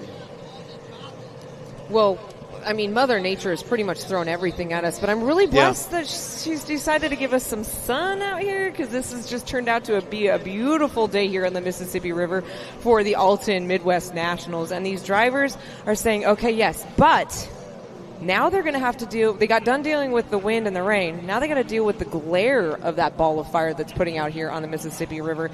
As they're making their way down the front stretch, they're going to be looking straight up to it. So, this might make another key factor into this and see if these drivers, I know some of the drivers do have a little bit of a tint on the front of their windshields or onto their helmets for this factor, but they weren't expecting it because 2 hours ago we were just like drenched in rain and wind, and you were standing here in 3 inches of water. Just my feet are wet. That's for sure. That's for sure. Although I got to say, when it comes to tunnel boat racing, I saw the coolest thing that I hope it is the new fad here in the U.S. Okay. Big shout out to my man Rusty Wyatt, who's racing over in the E1 series in Monaco. Yes. I had a chance to chat with Rusty. I was like, dude, what's it like being there? He goes, dude, I don't even know how to explain to you. He goes, I'm looking at 3 Bugattis just parked in a parking lot right now. Wow. 3 of them. Nice. Right next to one another in a parking lot. But such is the life in Monaco. Yeah. So hard. But he is a part of that large Sharjah Formula One powerboat racing team that has a contingency of Formula 2 drivers. Stefan Arand, who's I believe from Monaco or somewhere near there, is one of their drivers, and I apologize. And their other driver, a young driver by the name of Andrew Solvang, out of Scandinavia, is running one of their brand new Sharjah-built Formula 2 boats, and he had mirror tint on his cockpit windshield. Okay, I got one for you. It was the coolest looking boat out there. You couldn't see anything into the cockpit. I was like, how can this kid even see what's going on out there? But if you could somehow not diminish visibility and put a mirrored finish on the windshield on these cockpits, I have a feeling that multiple drivers will be all over that here in the future. I might be able to beat that. Back in the 90s, we still have open cockpits with the goggles and not the full face helmet. We had open face with goggles. I had 3D nails, so it looked like there was nails like popping out from my goggles. And I remember at Nationals down in California, in Bakersfield, California, one of my co-drivers comes up and he goes, when I was coming in the first turn, it just like dumbfounded me. I looked over and he could see them from the other boat, and he's just like, what in the heck is on your goggles? I lost them, unfortunately, in a crash. It was interesting to see, right? I look at all these different drivers, the different boats, the different windscreens or windshield designs that they have, and this one was by far the most interesting that I have ever seen yet to date in my 40-plus years of being around powerboat racing. I'm 41, and I said 40-plus for a reason, because the first boat race I went to, I believe, was St. Louis, Missouri, 1984. I was 6.5 or 7 months old. So it was, I've been doing this or been around this my entire life. And that was one of the most unique things. I'm trying to find it here on social media, but I haven't been able to find it to show. Never fails. When you want to find it, of course, you can never right? find When it. you want to find it, you can, and such is life. But what an interesting was, and I'd love to see that here on some of the boats. Could you imagine? That chartreuse in black Travis Yates with a chrome windshield on it. That would look cool. Maybe go with like a neon chrome, or right, incorporate some colors into that. I think chrome your windshield. sunglasses would be a good windshield. Yeah, right. It's like That's what I was saying. Like color. I saw these, like that gasoline look on the front windshield. Yeah. Like you're trying to look over to see, hey man, is this guy looking? Like where's he at? You're like, I don't even know if he's in there. Is there somebody in there? Is it possibly a robot? Is it being driven by a drone? I don't know. Nowadays, when I went down to Arizona not too long ago, I got to ride in one of the Waymos. Have you been? Oh, in you're a talking Waymo? about the automated vehicles where Yes. there's no driver driving It was you around? a blast. So every time I go to Arizona, I always take it from the Nope. airport. It is. Come on. I don't know if I can get behind that, man. I don't know if I can get behind a computer driving me around, because you know what? If the computer has a bad day, it just drives me into a brick wall. That's not a good thing. But I anyway, know. that's a story for another. That's a discussion for another day. Because right now we're waiting for Chief Referee Doug Ray to give us the green light. Looks like looks like we've got some pleasure boats out there on the race course. Oh, looks like we got a log out there. Well, it is the Mississippi River. Debris does happen every now and again. Thankfully, we've got some spotters on the north end of the course that are catching most of it as it comes down. And our sport rescue team doing a great job of removing the little bit of debris. Not very much at all. But again, it's one of those things, if we could wait a minute, identify, and remove, it doesn't put a risk factor out there for our teams. As you see, they were very close to the north end of the course. They're in turn number 2. And I will say, with how large this river is, the amount of rain that we've had, that the Illinois has had, and the river flow of how fast it's going down, I'm very impressed with not only their help, but I'm very, there's not that much. We've raced on some rivers where there has been some major debris. I'm saying that this has been a really good weekend. I'm not, knock on wood, I know, yes, we've had some damaged boats, but overall, I think that we've actually had a really good race. I mean, Alton, the city of Alton has welcomed us, and so is the river, I guess. Yeah, absolutely. I mean, if you remember, for those of you who've been staying with us, and for the last handful of years, round 2 last year in Shreveport, Louisiana, I believe during the final race, on the opposite side of the river, so not in the race course, but there was an entire 70-foot tree. With the leaves attached. Yeah, like this wasn't a dead tree that had been living in the river. This, the river had probably consumed the shoreline, and the tree just fell in and decided to just cruise on down river. Yeah, so we've definitely seen a lot worse, but we're really thankful for these guys identifying and getting out on top of that stuff right away. Yes, exactly. And I want to thank all of our volunteers that are out there on the course. We wouldn't be here if it wasn't for them. And for all of our race officials, all of them are volunteers. And of course, for our CEO, Tim Siebold, for everything he's done to bring us here for the second year at Alton, Illinois. And I started looking forward to it last year. Didn't know if I was going to be able to make it out. And then I got a little phone call. Actually, I got a couple of phone calls and said, "You got to come." And I said, "All right, I'll come out and come talk with you, Thomas." So that's what it really was. You're like, I don't want to do this again. I can only handle so much of him in a short time period, right? That's why you did. That's why you weren't able to make the Port Neches. Here we go. 1 minute drivers. 1 minute. Reverse order of finish from qualifying heat number 1 has the 99 of Travis Yates in that JH machine on the pole. He fixed the gremlins. Can he come off the dock like a rocket? 50 seconds, drivers. 50 seconds. And then it's the 13 of Grant Schubert in that Captain Mark sponsored entry. Can he be the winner here in qualifying heat number 2? Or could it be the 14 of Andrew Tate? 40 seconds, drivers, 40 seconds. Or what about the 29 of Jared Jensen, doing well in that brand new to him Hoffman F1? 30 seconds, drivers, 30 seconds. Or could it be the 17 of Dylan Anderson? Or possibly the 01 of Dustin Terry. Let's see who's going to take qualifying heat number 2. 20 seconds, drivers. You're under starters' orders. The flag is up. Quick drop of the flag there. Great jump. Let's see there. Ooh, a great jump by Dustin Terry. Oh, no. The 98 of Aiden Benton does not get a good jump, but the 99 of Travis Yates going side by side with his teammate down to the far end of the course. And a great jump there by the 1 of Dustin Terry. What's going to happen? Oh, boy. He cuts off the 24 of Spencer Love hard. No, that's the 29 of Jared Jensen. Great move there to stay out of the way. Did the 29 of Jensen, but look at Dustin Terry comes from 4th to 1st here in the second qualifying heat. And the rest of the drivers pushing hard down the front stretch. Keep in mind, race fans, by the time they hit that first buoy, they were hitting speeds of over 120 miles per hour and had a slingshot to the left. That is some maneuvering driving that was done by Dustin Terry as he starts to walk away from the rest of the field. But look at the race we have for second, third, and fourth. Coming in hot, it's going to be that number 8. It's going to be the Argosy Casino of Jeremiah Mayo, but a good run right in the middle is going to be the 13 of our young Grant Schubert. Here comes Andrew Tate in the Phenom Racing of the number 14. And the 17 of Dylan Anderson's now up into 5th. There comes the 52 of Chris Rinker. So those top drivers are starting to work their way to the front. But it is all Dustin Terry right now. That number 1 on the side, your reigning series champion, your defending champion of the Alton Midwest Nationals from 2024. Out in front, looking to drive away from the field here in qualifying heat number 2. But not if the 13 of Grant Schubert or the 14 of Andrew Tate or the 8 of Jeremiah Mayo has anything to say about it. This drone footage is really getting us a good view of what it is like for these guys to try and powerhouse their way through turn number 2. But we got them side by side. Coming out of 3 and 4 on the inside is going to be Captain Marks, driven by Grant Schubert. And Chase Sumner's right on his outside hip in the 14 Phenom Racing as they go deck to deck, wire to wire, coming down the start finish line. And the 13 of Captain Marks on the inside, the 14 of Andrew Tate. A couple of APXs going side by side. And the 14 of Andrew Tate just blows by him on the outside, but now can the 13 of Grant Schubert hold the inside line as they go down to the north end of the course?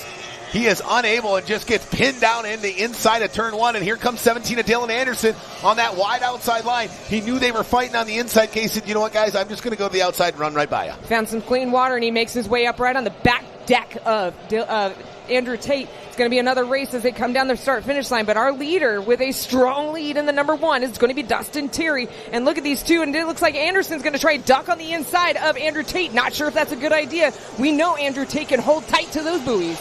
Yeah, especially with that chicane in turns 5 and 6, right? They try to take that one turn out. That means you have an inside lane until you don't. And he shut the door on the 17 of Dylan Anderson. Now he's got to work wide to the outside. And it looks like a great new maneuver also by the number 8 as he's going to slide right up next to Anderson on the number 17. We've got a race now for 3rd and 4th on the inside. That all blue Anderson Marine. He's going to have to put it into high power because here comes the 8 of the Argosy Casino, driven by Jeremiah Mayo. And guess who's coming out of screen right now, but he just flashed into the screen. That's a 52 of Chris Rinker. He started last off the start pontoon. He's working his way up into the field here. We're 5 minutes, 15 seconds remaining, plus 1 lap here in this second of 3 qualifying heats in Formula 1. What's going to happen here? Can the 1 of Dustin Terry stay out in front? Or will it be the 14 of Andrew Tate? Or could it be the 17 of Dylan Anderson? Now look at Jeremiah Mayo go side by side with the 17 of Dylan Anderson. On the inside, it's Anderson Marine. On the outside, it's Argosy Casino and Ray Bob Seasoning. A couple of Kaufman Composite F1s doing battle down through turn number 3. Now they go down to the hard turn number 4 at the far south end of the course. This one can get tricky. Tate gets a little squirrely. Oh, and he has to knife hard back down into the inside line.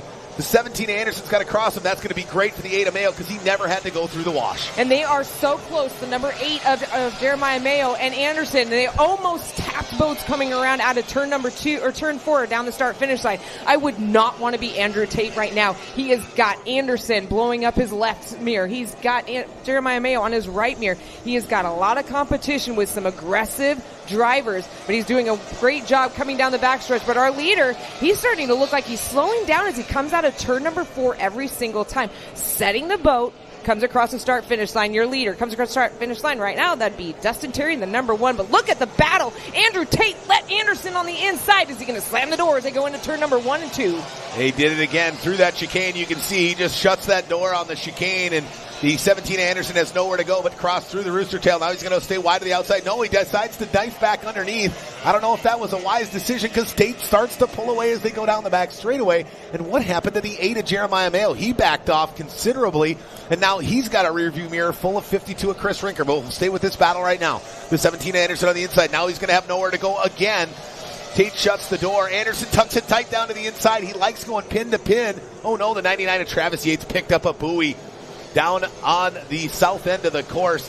The trials and tribulations of the Travis Yates continue here in qualifying here at the Alton Midwest Nationals. But this battle between the 14 of Tate and the 17 of Anderson for second and third has been an absolute doozy here in the second qualifying heat. Now we're going to get to that back marker.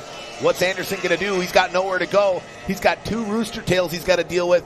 Can he somehow get by the 99 of Yates and stay with the 14 of Andrew Tate? Looks like Yates went to the outside, but here comes Anderson charging hard on the inside of Andrew Tate in the 14 of Phenom Racing, and he's going to try and dive on the inside. And I'm watching this. The last 3 to 4 laps, I will say that Andrew Tate owns this front stretch, but he has to figure out how to hold off Anderson because Anderson's got the punch coming out of turn 1 and 2, and he's able to jump back on the outside sponson of him. Absolutely. We've got 4 boats now for those last 2 positions on the podium as the 52 of Chris Rinker is all over the 8 of Jeremiah Mayo as we're going to stay with this battle. There's the 14 of Andrew Tate. Now he's out of turn number 1, going down the back straightaway. Down out of turn number 2, then now through turn 3. Here's the 52 of Rinker with our drone flying right above. You can see Jeremiah Mayo just out in front of him. Can the 52 of Rinker gain some ground and collect valuable points? Remember, he was first in qualifying heat number 1, so we had to start last off the start pontoon. Can he figure it out again and get his way up onto the podium here in Heat 2 and put himself out in front after Saturday's qualifying? Less than 2 minutes left in this Heat 2 of our qualifying for our F200. And, it's been a battle through this whole time for Andrew Tate. He had to work his way and hold on to that position in the first heat. And now, once again, he's doing everything he can to hold off Anderson Marine in the number 17. Anderson Marine's just going to slide out on the outside, going to look for some clean water. And once again, we're coming up to another set of back traffic. Now we're going to have to see if Aiden's going to give Anderson the inside or the outside. It looks like the 98 Aiden Bedenbach's way off. We stay with our leader there, the one at Dustin Terry. He comes out of turn number 5, now off the chicane out of 6. Crossing the start-finish line, but now comes the 17 of Dylan Anderson. He's making that move again.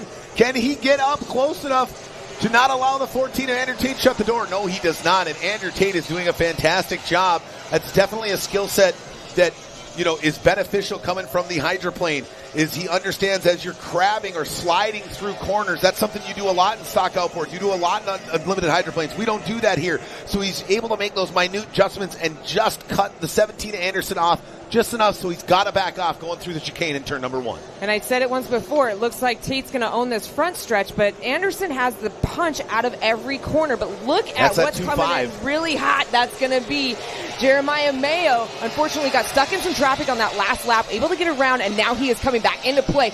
Almost gets tangled up with Anderson as they make their way into turn 1. And I think that just goes to show you, right? Anderson obviously tried to make the move there on the previous lap against Andrew Tate. Door got shut. He got doused down. And now all of a sudden Jeremiah Mayo is all top of him. That's how quickly, right, getting caught up in somebody's wash can decrease your speed and have all your competitors just catch right up to you. And that's exactly what Tate is. He almost spins out coming out of turn 2. Anderson loses his cowling, and it looks like Chris Rinker is going to jump on the inside of Mayo.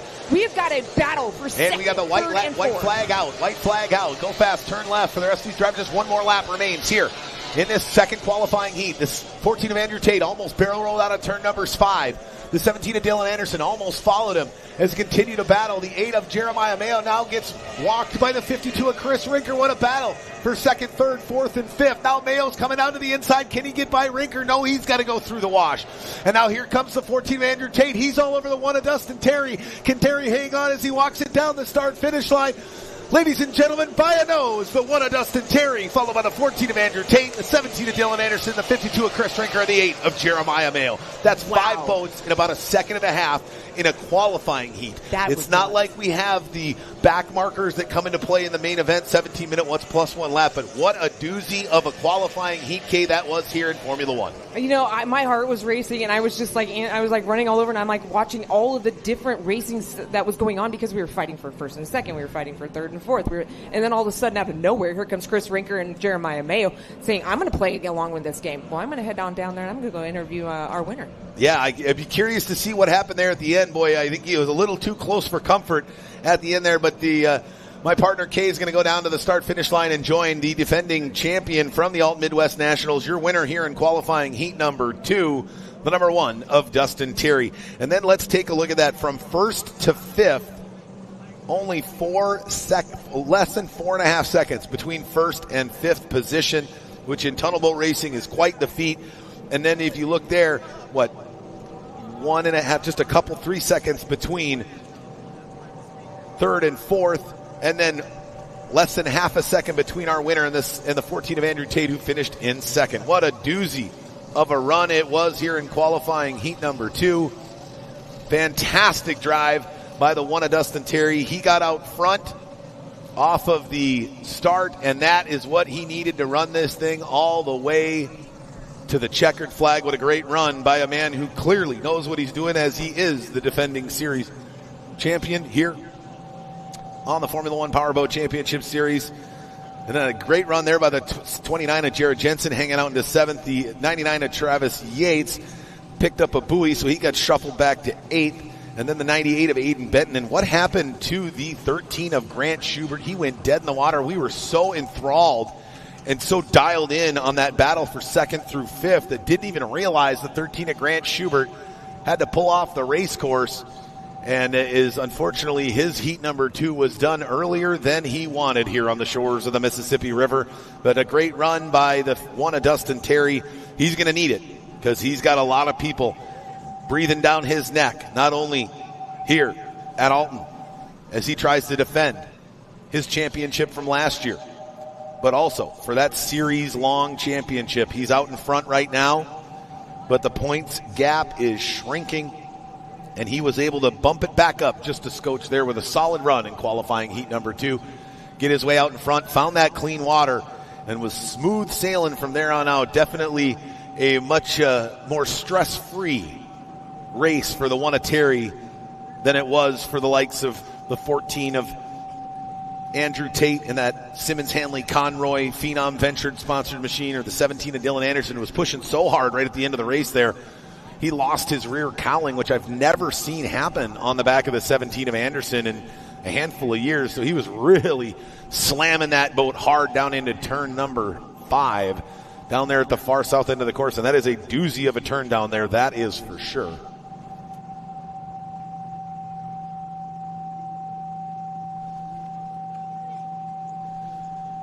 All right, and now joining us now down there with Kay is the winner from qualifying heat number 1, the one of Dustin Terry. Dustin Terry is all smiles down here, and he was hooting and hollering. But, I think you were more hooting and hollering because we were watching what was going on in your rearview mirror on that heat. Yeah, me and Kiefer were just talking about it. He's like, you missed a hell of a race behind you. I said, no, I didn't. I watched every bit of it. I saw Jeremiah up in 3rd. I got excited. Then I looked back, and Dylan's got around him, and Tate's all over the place just fighting those guys off. And then before I know it, buoys are floating away, and I'm just getting caught again. And then Tate, he came blowing past the backside of me there out of like turn 3, and I'm like, I gotta go. And so I thought I could make a fun little show at the finish line, but it was way closer than I wanted it to be. So I might act like I did that on purpose. I really did. And Tate drove an awesome race. You do have some big, fierce competition here this weekend. You mentioned Andrew Tate. You mentioned Dylan Anderson, Chris Rinker. Who is going to be your biggest competition throughout the weekend? Just myself. That's really my biggest competition. So I'm just happy to be up here. I'm happy to be defending the title in Alton. It feels very comfortable. The course is just like it was last year. The water's smoother, it seems like, when you first get out here, and then 2 laps into that race, it got crazy. So I don't know. All the guys are fighting hard. They got a few more horsepower than they had last year, and I'm pretty proud of me and Tate for just keeping them all behind us. Well, you had a lot of fans here cheering you on for that race, but I know you've got some fans that are sitting at home cheering you on. What do you got to say to them? Hey, babe. Hey, Annabelle. Hey, everybody back home. Hey to everybody at the restaurant working hard for me while I'm out here playing. So just thank you to everybody. This is great. Thank you to, Rivers. I forget, what is it? Rivers and Routes. Yeah, I saw it all over our hotel and everything. Thank you to them for putting on a great event. Alton is fantastic. And just thank you to the series. So, look, if this is all we get for the weekend, I'm stoked. So thanks. Well, you're sitting in High Point right now. That actually helped your little jump a little bit, gave you a little bit more of a sizable lead. But don't relax like you did on that last heat, because it almost cost you. It did. But relaxing's half the fun, right? So if you don't relax, you can't be fast. But a little too relaxed will bite you in the butt. So thank you, everybody. I'm excited. Can't wait for tomorrow. All right, congratulations once again, Dustin Terry, the number 1. A great heat. We're going to put him back in the boat. Back to you, Thomas. All right, thanks, Kay. Boy, just so confident is the man who won here last year. But, if you're going to have the highest level of confidence, it should come after you win this race last year and you carry that all the way to a series championship, which he did. Can he do it again here in 2025? Well, not if the rest of the host of drivers that were nipping on his heels there in qualifying heat number 2 have anything to say about it. But he's going to hop back in the cockpit of that all-black Hoffman Formula One composite boat with a number 1 on the side. A different rear cowling as he's some damage to his. So his teammate Grant Schubert, whose Hoffman boat was unable to be run. You can see the 13 even on the top of the rear cowling there. He had to jump into his backup boat, so they used the cowling off of his boat and put it on the one of Dustin Terry. So he's running for Rivers and Routes this weekend. He's got a lot of great family and support back home cheering him on. Hey, everybody down in Houma, Louisiana. Hope you guys are having a good time at Daybreaks or wherever you are down there in Houma. But your boy just brought home a checkered flag in Heat 2 and poised to set himself up quite well for the third and final qualifying heat, which will happen tomorrow in the early part of the day. And then that will set our starting lineup for the main event to wrap up racing tomorrow afternoon. All right, well, up next, we got another bout of tri-hulls. Bumper boats at 65 miles an hour coming up here in just a handful of minutes. Don't forget, swing by the Formula One Powerboat Championship Series merch tent. Grab yourself a hat, a koozie, an awesome shirt. Maybe grab what we should start selling? We should start selling Sharpies. That's what we should start doing, is selling Sharpies at our merch tent so you can get all the autographs from our drivers. Swing by, get yourself a finished long drink. They've got cranberry, citrus, and peach. I'm very excited about the peach. I love peach-flavored stuff. And you said it was fantastic. We've got all the great food down there from our food trucks and all of our vendors here. We're going to take a quick break, show some love to our sponsors. We'll be right back.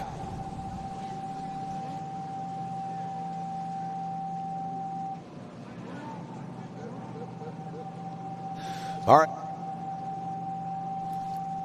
We're going to take a quick break and put on some tunes. We've got to address some technical electrical issues thanks to all the lovely rain we got this morning, but we'll be right back here soon with Texas Tri-Hull qualifying heat number 2 here at round 3 of the 2025 Formula One Powerboat Championship Series. It is the Alton Midwest Nationals.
Don't forget, race fans, here. Am I on the at all? No. Oh, my bad. My bad. Sorry, Davis.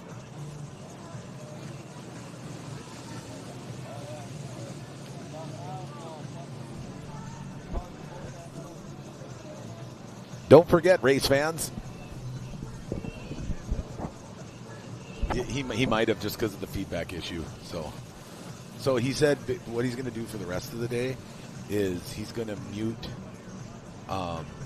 When I need to talk back to you at all, he's going to mute that second channel because otherwise I talk back to you live. But he said by doing that workaround, the PA system here, there was no cutting out.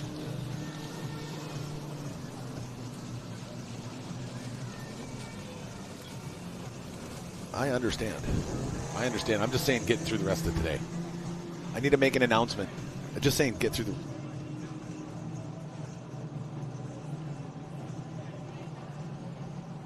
All right, race fans, don't forget tonight after racing concludes right at 5 o'clock, we've got the Grant Britton Band out of Nashville, Tennessee, laying the boogie down right here in downtown Alton, playing from 5 to 7 o'clock tonight. So don't go anywhere after racing. Grab yourself a bite and stick around for the Grant Britton Band. They're going to be jamming some tunes and having a good old time right here at the Alton Amphitheater right here in downtown Alton, putting on another component of this fantastic weekend of racing and music and having a good old time here on the shores of the mighty Mississippi. We're just moments away from our second qualifying heat here in Texas Tri-Hall. We'll be right back with more racing here in just a minute.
All right, ladies and gentlemen, we got them lined up 2 by 2 down at the far end of the race course for our starting lineup here in qualifying heat number 2 here in Texas Tri-Hall. As they make their way down the front straightaway, again, reverse order of finish. So the 69 of Cole Waring, after going dead in the water 3 laps in, will be on the inside of row 1 here in qualifying heat number 2. Then the 99 of Devin Brown, the outside of row 2. Inside of row 2, the 12 of Jack Schubert. Outside of row 2, the 17 of Neil Marsh. Then the 1 of Corey Walker, the 26 of Briston Sherman, the 88 of Josh Wells, the 10 of Tanner Inker, and the 13 of Grant Schubert. Rounding out the field is the 3 of Austin Terry. It looks like, no, he's not even going to come out and run here in qualifying heat number 2. Something happened to the 03 of Austin Terry. Oh, and it looks like something happened with our start there, as we're going to have to loop him all the way back around. Jet Ski Jerry did not like what he was seeing here in qualifying heat number 2, so decided to turn him around here.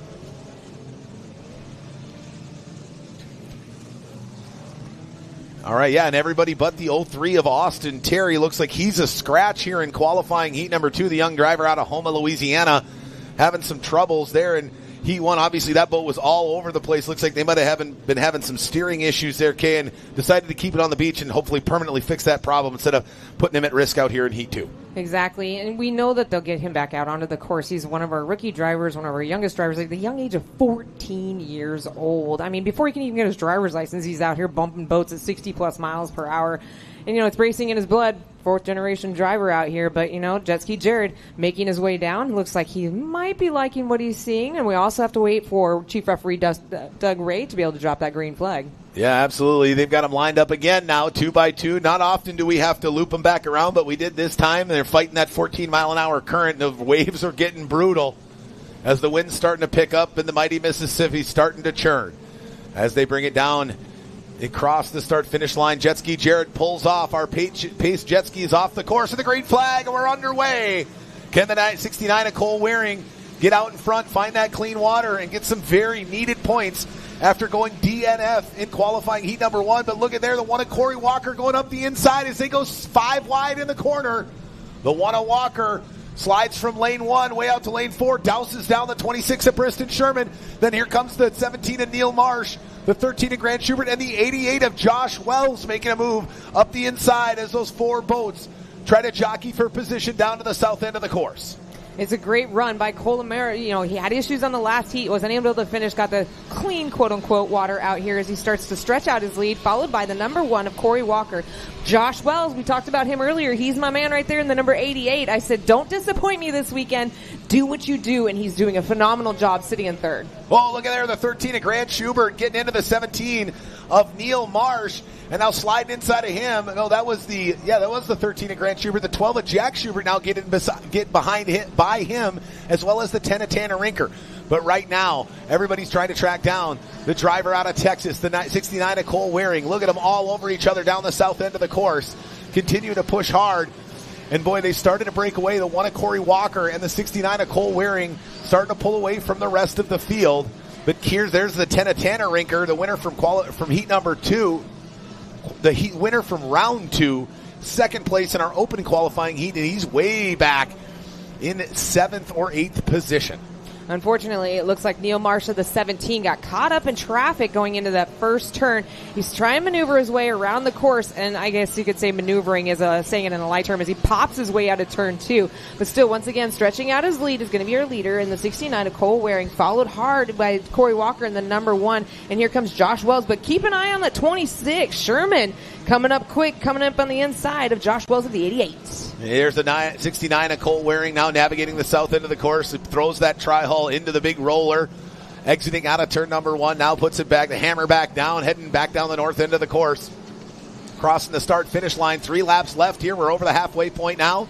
Here in this second of 4 qualifying heats there. A nice overhead shot. That was the 12 of Jack Schubert. Then the 10 of Tanner Rinker. Then the 17 of Neil Marsh. Sitting back in 7th position out of 9. That not a place he's used to being. Very weird for the 17 of Neil Marsh. Could this be the changing of the guard in Texas Tri-Hull and the stranglehold that the 17 of Marsh has had on this class for the last 3 years coming to an end? Well, we're going to find out throughout the rest of the 2025 season. Right now, it's all Cole Waring. He's way out in front. Then there's the 1 of Corey Walker, who has dropped back, and he's got a rearview mirror full of 88 of Josh Wells, and Wells is dealing with that 26 of Briston Sherman, who just does not seem to want to go quietly into the night. He's going to try and duck on the inside of Josh Wells as Josh Wells starts to slam the door, but Sherman's got to keep an eye behind him. Here comes Grant Schubert charging hard right behind him. We've got an overhead view right there of the number 10 of Rinker, who's sitting back there in, looks like he's in, oh my gosh, 6th place. I'm sure Grandpa is sitting back there saying, come on, kid, bring it around, because the white flag is up. White flag is out for our leader, the 69 of Cole Waring. Can he go wire to wire starting from inside of row 1? That shows you how important clean water here is in Texas Tri-Hull, as he's out in front early and has stayed there for the entirety of this 7-lap qualifying heat here in Texas Tri-Hull. As he goes down the south end of the course into turn number 2. He's going to sweep it into turn number 2. There's the 99 of Devin Brown just trying to hang on to the lead lap. Ladies and gentlemen, going to wire here in qualifying heat number 2, the 69 of Cole Waring. And we go back. We've got a battle there for 2nd, 3rd, 4th, and 5th as they're all over each other. Oh, no, the 1 of Corey Walker goes dead in the water just outside of turn number 2. The 26 of Briston Sherman comes in 2nd, and the 10 of Tanner Rinker gets together with the 13 of Grant Schubert and gets by him and rounds out the podium. What a run there by the 10 of Tanner Rinker right there on the last lap. We got a lot of carnage going on, and if you look down at that backstretch, you got Josh Wells, who in the 88 on that last heat took a really hard spin and it looks like he's trying to maneuver the motor around. Might have gotten a little bit loose, and unfortunately sitting out there with lost points. But, congratulations from not finishing the first heat for Cole Waring to finishing with a checkered flag in his hand. I'm going to go down there and go grab him. Absolutely. The one who's got to be the most frustrated is the one of Corey Walker. He came out of the final turn on the final lap and had the boat die about 100 yards from the start-finish line. That's got to be so frustrating for the driver out of San Antonio, Texas, who was running well, hanging on to second place, going to get some valuable points going into the third qualifying heat. And it's all for naught as he now does get it started again, but I don't know what happened down there, as it might have gone into Guardian mode, which with these newer motors is a mechanism inside the computer that is on board almost all new four-stroke style outboards, and it looks like it went into Guardian mode on him. But we take a look there, 11 seconds behind our winner. The 69 of Cole Waring was his teammate, Briston Sherman, both part of that Outlaw F1 contingency, and neck all over each other in the points. So that's going to continue to be fun. Tanner Rinker, well, now he's got a first and a third, a second and a third, and the 13 of Grant Schubert has a first and a fourth. What that means to me is we've got a very, very tight points battle for that inside row one pole position that they're fighting for the main event later on this afternoon. Not too bad. The 17 of Neil Marsh finally made a little bit out of that heat and was able to get up to fifth position thanks to the 88 of Josh Wells and the 1 of Corey Walker not being able to finish that heat, but he got some extra points out of it, which he'll take. He's going to need to have a fantastic qualifying heat 3 and 4 if he wants to find himself on the front row for our main event tomorrow afternoon. Well, we're almost through for racing. Don't forget that band that's going on tonight is free. It's included in your ticket. So we've got the great band out of Nashville, Tennessee. The Grant Britton Band out of Nashville is going to be here. That is a free concert that's included with your Alton Midwest Nationals ticket. So don't leave when the racing is over. Make sure you swing on over and check out the fantastic Grant Britton Band. Going to be blowing the doors off of the sound stage on the Alton Amphitheater here once racing's concluded.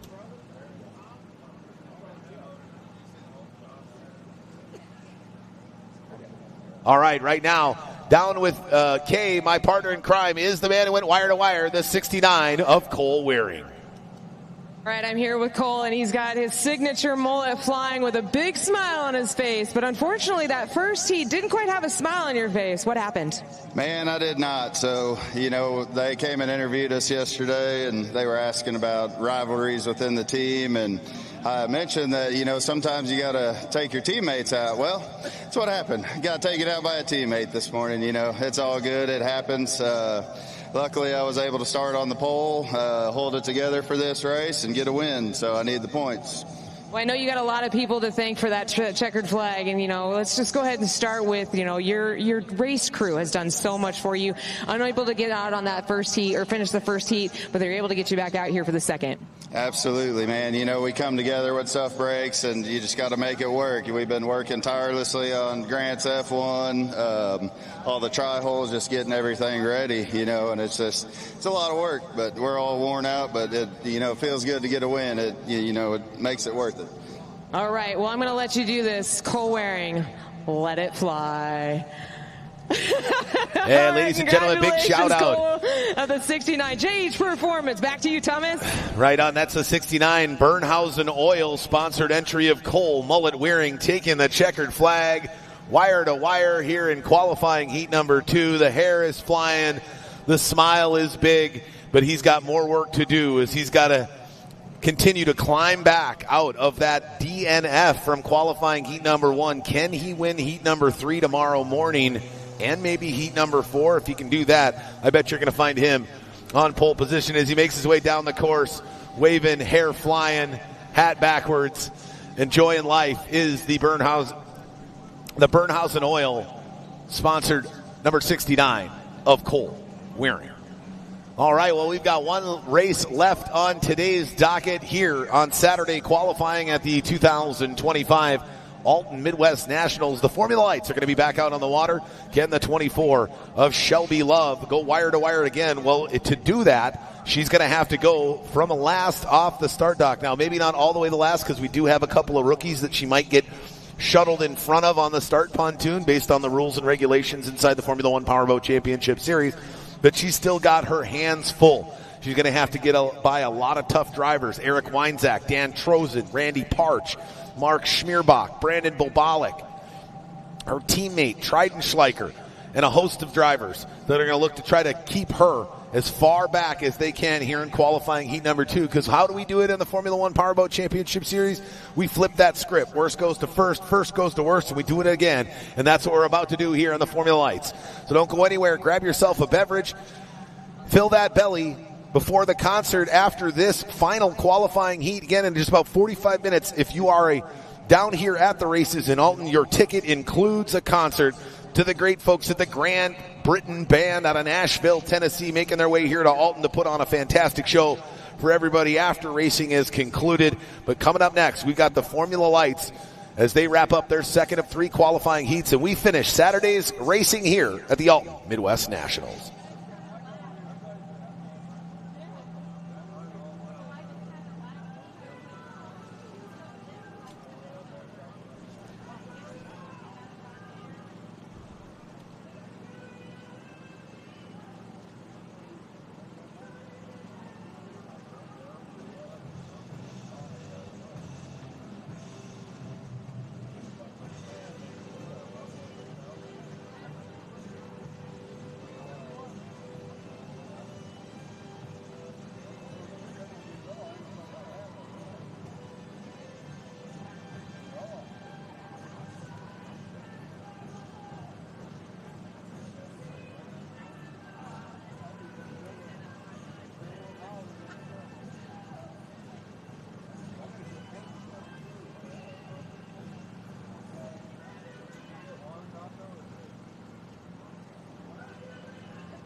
Every time we take him there, he gets kicked out.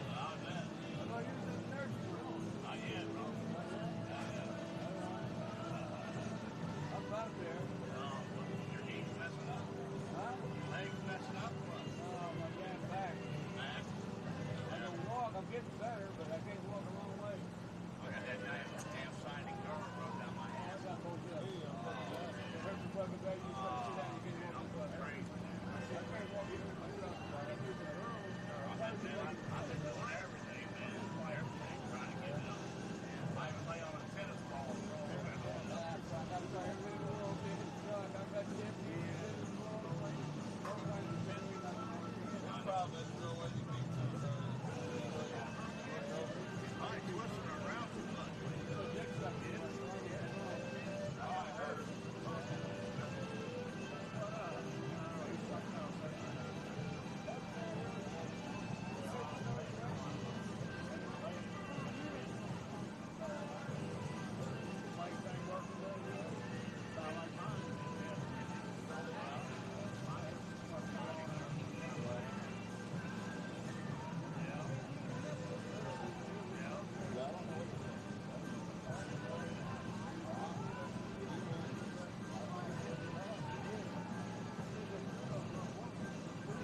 All right, race fans, we've got our final race of the afternoon, so hopefully you haven't gotten out of your seat. And we've got a doozy on our hands here as the Formula Lights are looking to cap off Saturday's racing action here at the 2025 Alton Midwest Nationals. Just a couple of minutes before we line them up on the start pontoon. Reverse order of finish from qualifying heat number 1. That means the 24 of Shelby Love, Kay, has got to go all the way to the last spot on the start pontoon. She's got to work her way through the crowd. The real question is can she pull it off? I've got high hopes for those cowboy boots she's got on in that cockpit. I could not believe when she stepped out of the cockpit she had cowboy boots. And they're like the matching ones to her dad. I'm like, okay, so it must be a California love thing to be able to wear if you're going to boots. do it, you might as well go all in, right? You might as well lean into it. And you know why I said, why are you wearing cowboy boots? She goes, I need that extra height to get inside the boat because she is just a small little petite thing. And I was like, all right, Shelby, I'll take that you. too. I know. I'm not. I am. You have to use a box to stand on when they do video footage of you and I talking on a piece up here at the judges' stand, just so that people can see both of our faces in the same screen. I am vertically, horizontally challenged, okay? I mean, so is she. Yeah, well, she's also younger than me, but then again, we were just talking about ages, and I'm like, with my age, I'm not going to say what it is. I'm shrinking even more, so I think I'm going to need a bigger box for the next race. I think once you hit like the age of 30, we all start shrinking, don't we? Yeah. The weight of life just starts to moves. To crush unfortunately, not in our favor sometimes. But we got our Formula Lights out onto the water for their second heat of the day. You just talked about it. Poor Miss Shelby Love's going to have to go to the end of the podium. But look out here on the course, getting a little bit more comfortable is going to be that Ashton Caparelli in the number 30. We also got another rookie out there, and that's going to be the Colby Cook in the all-red, all-aboard pontoons. Like I said, I went up and found out who he was, and I was like, are you old enough to be able to see over that windshield? And, I watched him in that last heat. He's working that boat. Now, you're talking to he is a high school graduate. I think he's on to play college golf next fall or this fall. So he's a solid athlete. But, hey, look there, that 47 of Dominic Trollian in that Team Racecraft Formula Light was able to get out on the water. I know he had some electrical issues that kept him out of qualifying heat number 1, so he's going to be way back there. Can he make some moves? It'll be an interesting race. Our defending champion, Randy Parch, is kind of mired back in the middle of the pack here this year after winning last year. Can he make some moves here in qualifying heat 2? The 77 of Daniel Trozen was on his way to a podium finish in qualifying heat 1 until he spun out in the second to last lap there of the previous qualifying heat. Can he right the ship here in qualifying heat number 2? It's going to be interesting to see because, especially considering it's such a long run down to that far end of the course, and you have different setups, right? You got a punch setup.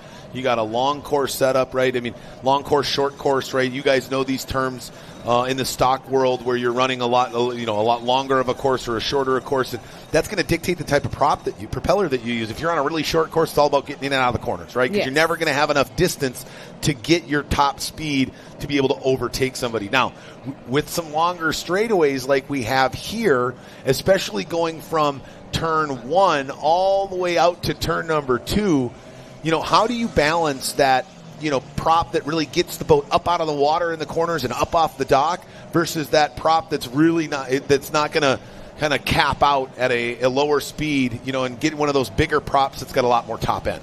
Exactly. It's talk about bigger props versus smaller props, but you also have the pitch. So you have to, you're working with Dave DeWald. All of us know that name in the boat racing world. I mean, no matter what size it is. And you sit there and you get a prop from him. You go out and you go test it. And you say, Dave, I just need a little bit more punch out of the corner. You send the prop back to him. He is a world of knowledge, Dave DeWald. I mean, I think he's got props on every one of these boats out here.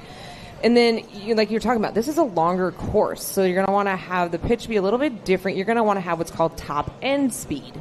So that'll give you the speed down towards that back of the course. We saw that earlier where I was talking about it with Andrew Tate versus Dylan Anderson in the Formula Ones. Anderson had the punch out of the corner, but Tate had the top end, so that's why they kept meeting together at each corner. So when you get that factor in there and when you start to race against some of these knowledgeable drivers, you have to put into factor of, let's just say, experienced drivers. Sorry, it's late in the day. No, I hear you. And I think if you look at the 35 of Mark Schmierbach, who finished, second in qualifying heat number 1, he got off the dock terribly. I mean, he was a boat length and a half behind everybody as soon as they left. But I'll bet money that he had a big wheel on that boat, because by the time they got all the way down to the far end of the course, he slotted into second and stayed there. Yes, that's now, the top end. Right. So he had that top end to gain the ground, because otherwise the other boats would have just moved over in front of him by the time they got past this smaller yellow commitment buoy that's in the middle of the course. And he was still able to stay up there in second. So that's, I'll be interested to see, especially, is the 12 of Shelby, or 24 Shelby Love, did she switch propellers? Nothing. You're allowed to switch props between heats. Not motors, not boats, but propellers, you're totally fine, right? It's like putting a different set of tires on your car when you go racing, right? Yeah. Has she switched to maybe a bit of a bigger wheel with a bit more pitch so that it gives her more of that top end? Because she's not going to necessarily have to worry about fighting for the first corner, but she's going to have to make up some ground, and she's going to have to make it up quick in those first couple of minutes, because this is an only 6 minutes plus one lap qualifying heat, much shorter in duration. Be curious after this heat to see, if we have a chance to talk to her, maybe not on the mic with you, but if we have a chance to talk to her, did she do some switching around? Were there some drivers that made some propeller changes from qualifying Heat 1 to Heat 2 based on where they're starting? Exactly, and I can guarantee it, but unfortunately it looks like we have already lost our first victim of the Formula Lights. Looks like 83 of Weinzach is being towed in on a rope down there in turn number 2. And he had a solid run there. Yes. He got a little squirrely at the end. It cost him a couple positions, but overall, a really solid run by the 83 of Eric Weinzach in that Sleepy-Eyed Goose Resort-sponsored machine. The young driver out of Highland, Michigan, having to put it back in to the marina and call his Saturday done, which is unfortunate for that young driver out of Michigan. But that's what happens in boat racing, especially when you're running these OMC motors. Big shout-out to Seaway Marine. They've been sponsoring the Formula Lights class for years. Big shout out to Jacob Moto and the great folks up there in Seattle, Washington, up in your neck of the woods. Oh yeah, I go there often. They keep these motors together. These motors are not from, they didn't come off the factory floor last year. Some of these motors are 40 plus years old, and so sometimes those little gremlins will pop themselves up in these Formula Lights, whether it be a coil or hopefully it's not something like a gasket or, you threw a rod, which means you got to take the whole motor off. Hopefully it's something simple, a starter, a coil, a battery, right? Let's hope he didn't run out of fuel before that's a rookie move the to not start put of the gas heat. Fair. That would be the rookiest of rookie moves. Wait a minute. You ran out of gas before the heat before started? The heat. Well, I might have forgotten to put gas in after last heat. I got distracted. Stuff like that happens. It does. But, it's a little easier when you got a great team behind you and like what I've seen so far to the young driver that's coming across and just lining up on the start. He's a rookie, so he's going into the dock, but that Dumford Irrigation 52 of Addison Dumford has done a solid job, right? Staying out of the way, learning, understanding that, hey, I'm a rookie. I can't expect to be a top driver. I'm just trying not to get in anybody's way. He's done a really good job of that, and he's getting some valuable seat time. I think he's going to leave back for Franklin, Tennessee on Monday morning. Much wiser and much smarter a Formula Light driver than he was coming in. And I'm looking forward to 2 weeks from now when we all make it down to Marble Falls, Texas, and I'm sure he'll be down there because, that's where all the rinkers are at, and he's part of the rinker. I believe he's a cousin in the... Something like that. There's so many of them. It's honestly, for any of the rinkers out there that are watching, please don't take it the wrong way. There's just so darn many. It's hard to keep it all straight, right? That's just where it comes from. But it's good to see these new drivers. We have 3 of them here this weekend. Just shows that this class is growing by leaps and bounds, and it's one of the step-ups into the Formula Ones. But it's, you're talking about it's a Mercury Johnson. It's your typical fishing motor that a lot of people have just sitting on the back of their trolley boat or on the back of their dinghy, and you could take that, pop it on the back of one of these Formula Lights, and you could come racing. If you want to get involved with racing, whether it be a Formula Light, if you dare to go see your chiropractor every week and you want to go jump in a tri-haul, you're more than welcome to come down into the pits and ask these drivers and crews how you can get involved. Also, they're always looking for sponsors. So if you want to put your name on the side of these boats, we are going nationwide on YouTube. Your company, your LLC, your corporation could be talked about numerous times throughout the day, not only here in Alton, Illinois, but to all of our race fans that follow our circuit. Go to F1 Powerboat Racing to get involved with racing, whether you be a driver, a crew, or a sponsor. Absolutely. We've got We've got a fairly solid contingency of vans down in the Philippines and in Southeast Asia. We get a great group of folks out of Australia. Big shout out to our sister F1 series down there, the AFGP. They put on a fantastic show down in Australia, running rules that we've got here. But looks like we're ready to go. Coming up on the 1 minute gun. 1 minute drivers, 1 minute. The 40 of Colby Crook on the pole. Can he figure it out here in Heat 2? 50 seconds, drivers, 50 seconds. Or will the 77 of Daniel Trozen make up after that spin out late in qualifying Heat number 1 and run it all the way to the checkered flag here in Heat number 2? 40 seconds, drivers, 40 seconds. Or could the 60 of Brandon Bobolick break through here in his rookie season? Or what about the 12 of Tridon Schleicher? Or the 30? The 35 of Mark Schmierbach, can he come back? 20 seconds, drivers. 30 seconds, drivers. 30 seconds. Could it be the 91 of James Klein? It's not going to be the 83 Eric Weinzak. He got towed in. Let's finish up racing here on Saturday and crown a champion in qualifying Heat number 2 at Formula Lights. 20 seconds. Drivers are under starters orders. The flag is up. Wow, what a long He drops flag. the flag. That was real slow. Oh, no, the 40 of Colby Crook doesn't fire. Klein gets a good jump along with Parch as they go down the backs, down through the middle of the course. The 35 of Schmierbach's got to stay wide because he's on that outside course marker. What's going to happen there? What happened to the 12 of Tridon Schleicher? Oh, there he is. Oh, boy, the 35 of Schmierbach just cut everybody off down there. Oh, Trozen gets spun out in the 90s. Is that Parch? That looks like the 66 of Randy Parch got together with the 91 of James Klein down there on the far end of the course, and we've got a red flag out here on the opening of qualifying Heat number 2. The 66 of Parch looks like he got together with the 91 of Klein potentially, as though both those white boats are down there dead in the water. Hopefully not too much damage. What do you see in there, Kay? I saw a boat go over, and that's what that rescue boat is going to get. I believe there's a boat upside down right where the rescue boat's going around. I saw Randy Parch go flying up in the air, so I'm assuming he went flying over that boat inside. There was a lot of water going on over there, but thanks to our race rescue crew, they were quick on the draw to get down there to be able to go help out our driver. We'll have to go through and see who's still out on the course so we can figure out who that might have been. It looks like everybody stayed upright. They got together, but nobody went over down there at the far end of the course. It looks like we did have a couple of boats get tangled up in it. Looks like, I believe that was the 91 of Klein and the 66 of Randy Parch. Their boats are so similarly colored with black lids and white boats, I can't tell who's going back to the pits and who's not. Looks like here's the 91 of Klein. Looks like he's okay here.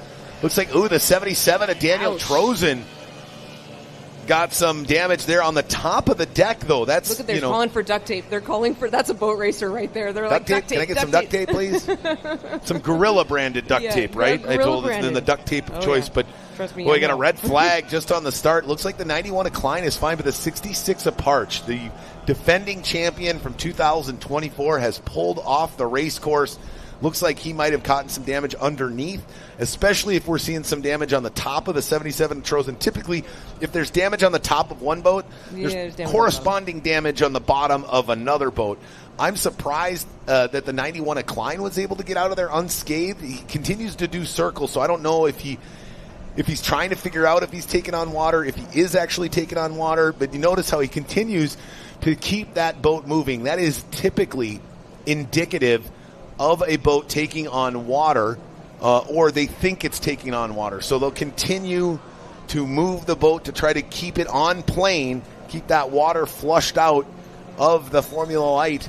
But it looks like he's going to the dock now, so he should be okay. Boy, can Randy Parch catch a break? It seems like, right, and again, this isn't about who caused the accident, who didn't, but it seems like no matter what, Randy Parch he gets the brunt of it. He gets the worst of it. In the wrong place at the wrong time. Last year in Shreveport, Louisiana, he got together the 12 of Tridon Schleicher. Who made the final? Schleicher. Who went home? Parch. Yeah. Right? Randy just seems to be getting the short end of the stick whenever he gets in there. And what I was really surprised by was and obviously we don't have the best angle because that's at the far end of the course, but the 35 of Mark Schmierbach came across everybody. Yeah. He likes to do that if he gets out in front. Now, I don't know if that caught some of the other drivers that were inside of him off guard and what caused kind of that melee down there, because it seemed like it was almost like a cascade effect that he cut off and everybody else moved in. Well, then there was a giant orange buoy there, and the guy on the inside couldn't move anymore. That was the 77 of Trozen. He gets hit on the right sponson, spins out down to the inside, and the collision that ensued between the 91 of Klein and the 66 of Parch. Yeah, it's an unfortunate thing. I mean, I'm a big fan of the Parch and all of their family. They've endured a lot of things over this week, and I was really hoping that it was going to end the weekend with a checkered flag. But we're not done racing for the weekend. This will be our final heat for the day. Then we're all going to go put our dancing shoes on. Yeah, then we got Grant Britain coming up. Free concert with your ticket. Fantastic for the Grant Britain Band over at the band shell here. We're going to have a great time tonight after racing's concluded. We're going to have a bunch of our drivers, teams hanging out, listen to the music, so come hang out with us. Get to know all the great drivers on the Formula One Powerboat Championship Series and listen to some unbelievable Nashville music from the Grant Britain Band out of Nashville, Tennessee. Going to put on a show here at the Alton. I keep it a band shell. There you go, amphitheater. It's not. It's much more than a band shell. Yes. Okay, let's be clear there. I was fortunate enough last year. We moved the race this year to later in the summer. Let the river calm down a little bit. But last year we were here during the Mississippi Music Festival, and we got to see some great blues music. One of the bands that I've ended up seeing a couple of times since then as they've come through Minnesota. That was a fantastic set last year. Excited that we've got some more live music here with the Grant Britain Band here at the conclusion of Saturday racing here at the 2025 Alton Midwest Nationals here on the shores of the mighty Mississippi.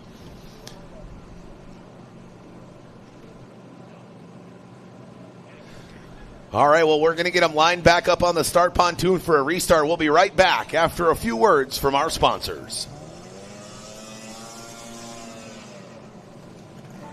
From an early age, we race. It's part of who we are. It's in our DNA. For some, the need to keep pushing fuels our lives. At VP Racing, we pour everything we have into creating the industry's best products. For those who put it all on the line. Whether it's the track or the trail or wherever you race, they say you can't win them all, but you can sure as hell try. VP Racing. Win every race.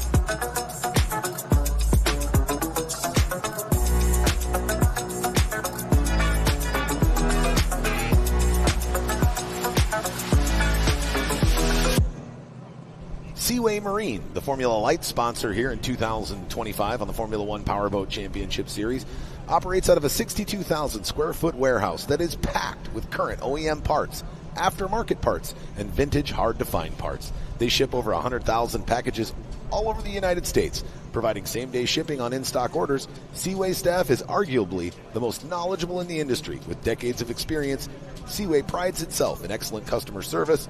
Make Seaway Marine your first call or text for all your marine part needs. 425-412-4006 or online at seawaymarine.com. The city of Alton, located 25 miles north of St. Louis, Alton is full of history, recreational opportunities, and business prospects. Founded in 1837, Alton was the site of the final debate between Abraham Lincoln and Stephen Douglas.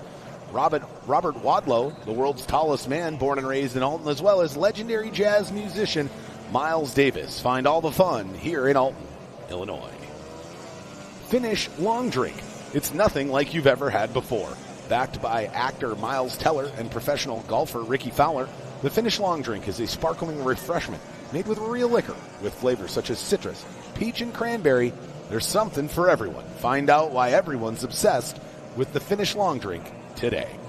Mercury Racing, born from competition.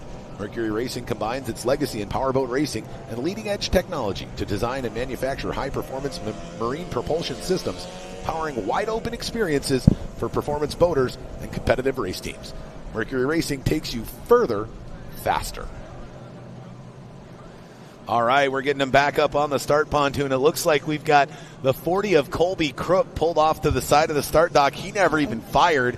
We lost the 66 of Parch. They're flying. They're dropping like flies right now. Let's take a look at our starting lineup now with the 40 of Colby Crook pulling off. The 77 of Daniel Trozen's going to restart on the pole position with the 91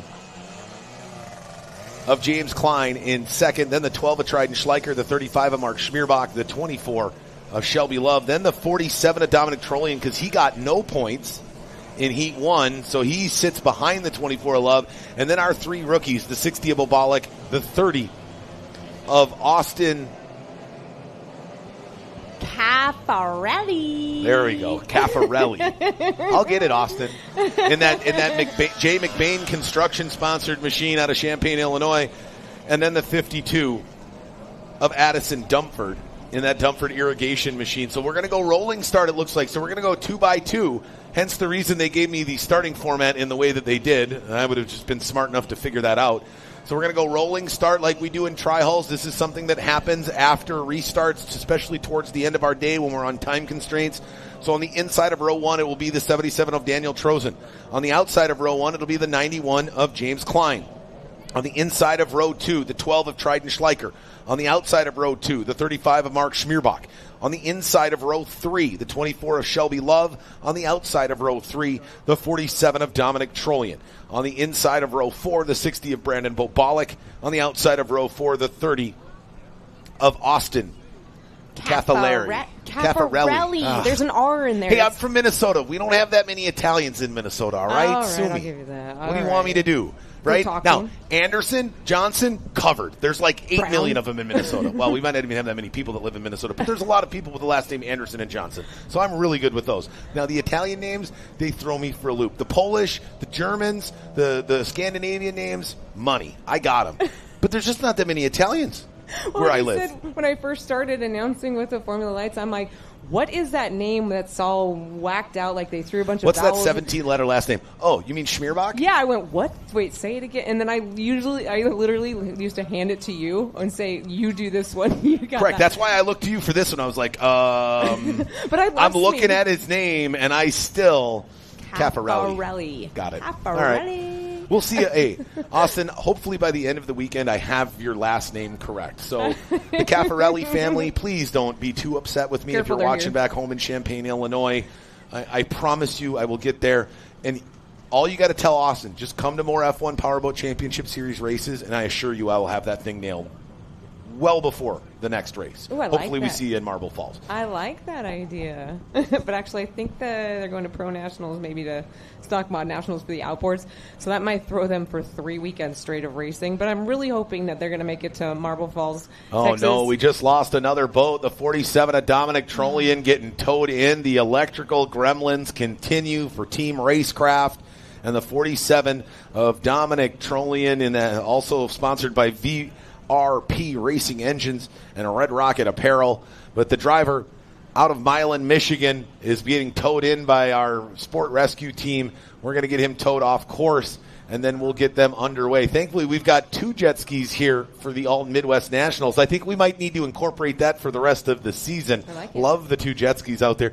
I mean, just because Jared can only be one place, right? he can't be 2 places at once, and it's nice that we can get one of our jet skis to tow that boat off, as he's doing right now, while Jared loops around the rest of the field, and these 8 drivers that remain after the casualties from that wreck between the 91 of James Klein, the 77 of Daniel Trozen, and the 66 of Randy Parch.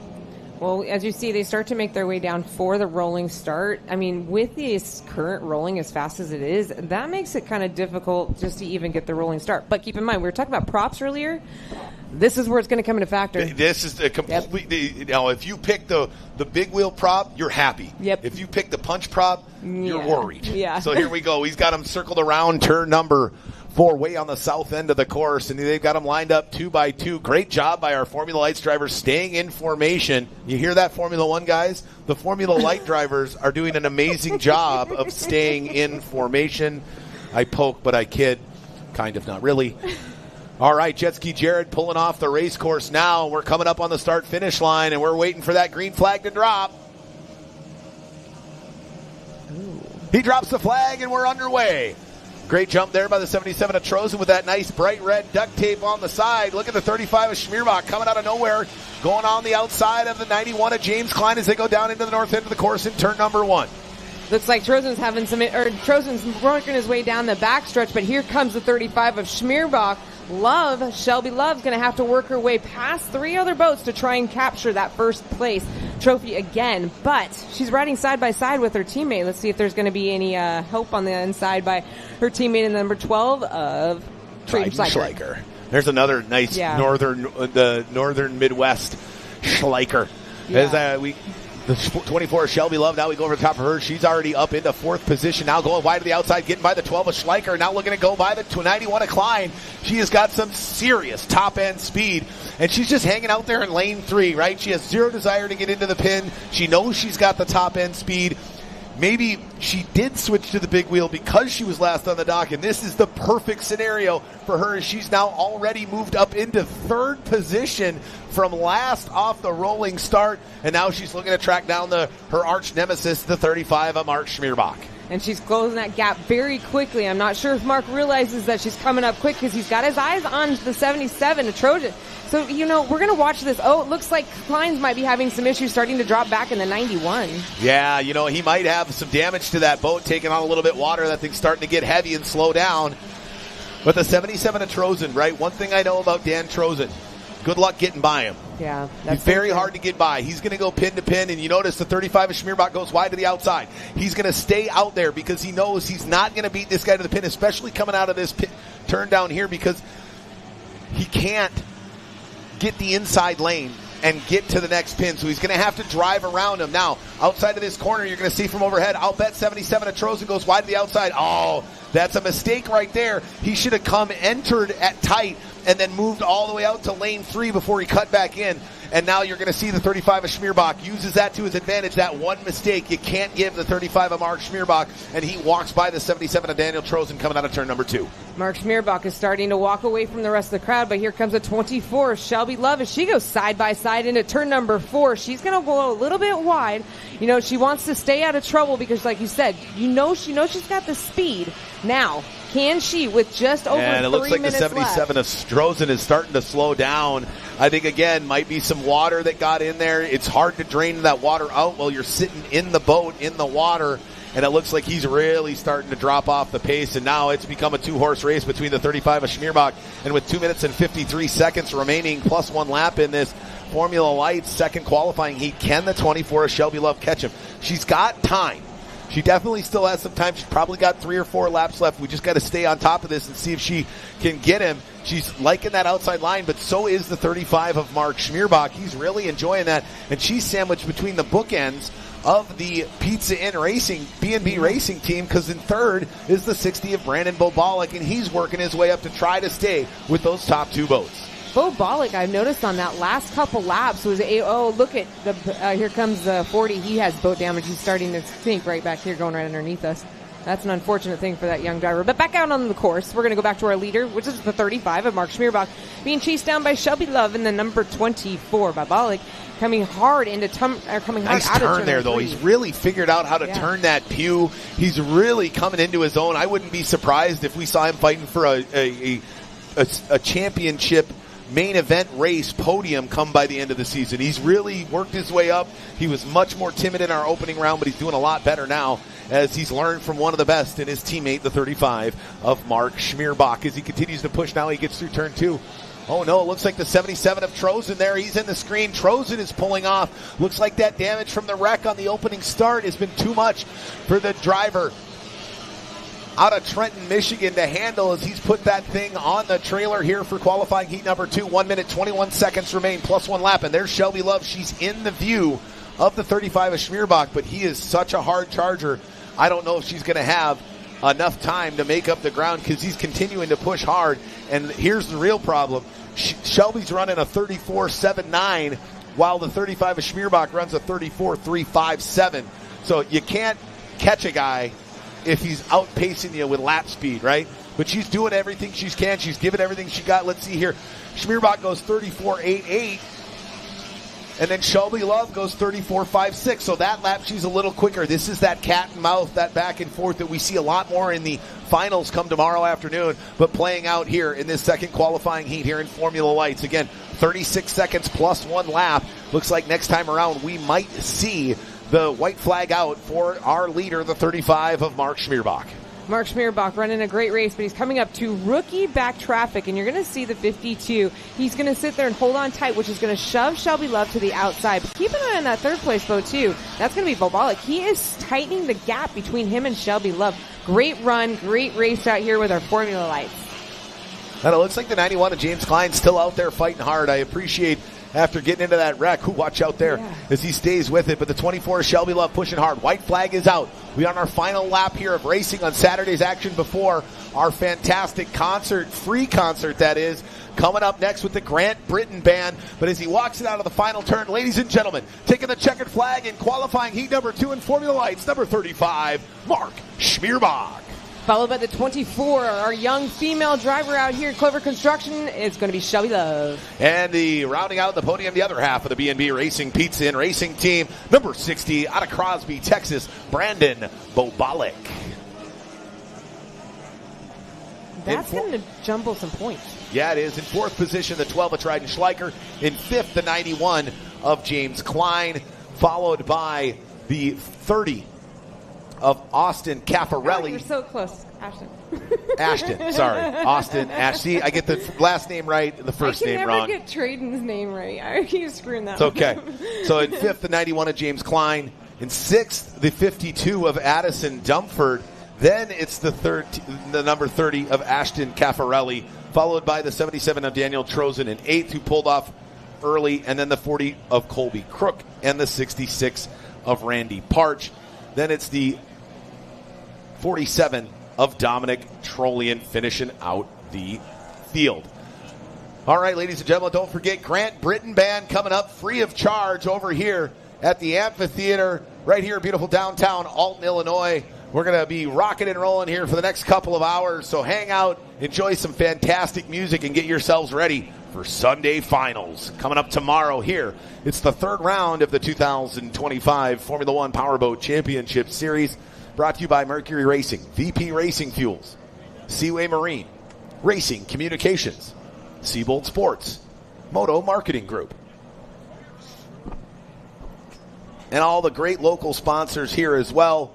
Big shout out to all our fantastic local sponsors, especially Simmons Hanley Conroy, the city of Alton, Munganast Toyota right here in Alton, Max Downtown, the official Formula One Powerboat Championship Series after party. So after the concert tonight, after the Grant Britton Band blows your doors off, make sure you make your way down to Max Downtown, Kuna Food Service, the Alton Parks and Rec, Rivers and Routes, Antonized Community Federal Credit Union, and the great folks at Enjoy Illinois.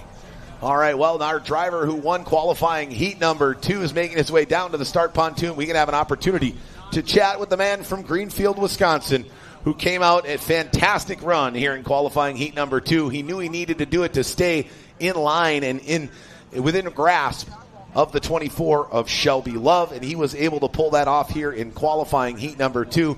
They've got the cockpit open. He's going to unbuckle that 6-point safety harness, pop off that helmet, and have a chat with my partner, Kay Myers, as we wrap up racing here on the opening day of the 2025 Formula One Powerboat Championship Series here at the Alton Midwest Nationals. The third round on the 2025 schedule. Where do we go next, you ask? Marble Falls, Texas, August 1st and 3rd. And then we've got about a month off before we make our way to Windsor, Colorado, in the foothills of the Rocky Mountains for our penultimate round, round 5 here in 2025. And then rounding out the season, the battle on the San Jacinto, just outside of Houston, Texas.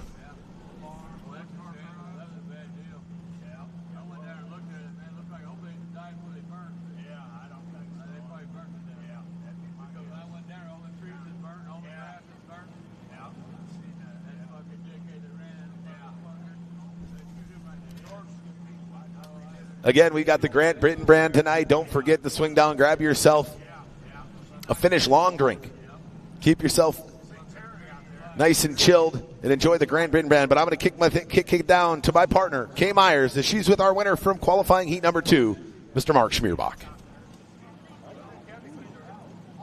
All right, I got Mark Schmierbach here. Mark, unfortunately, the last heat you had to sit in the second place podium spot, but this one you grabbed the checkered flag away from that young driver, Shelby Love. Oh, she's killing me.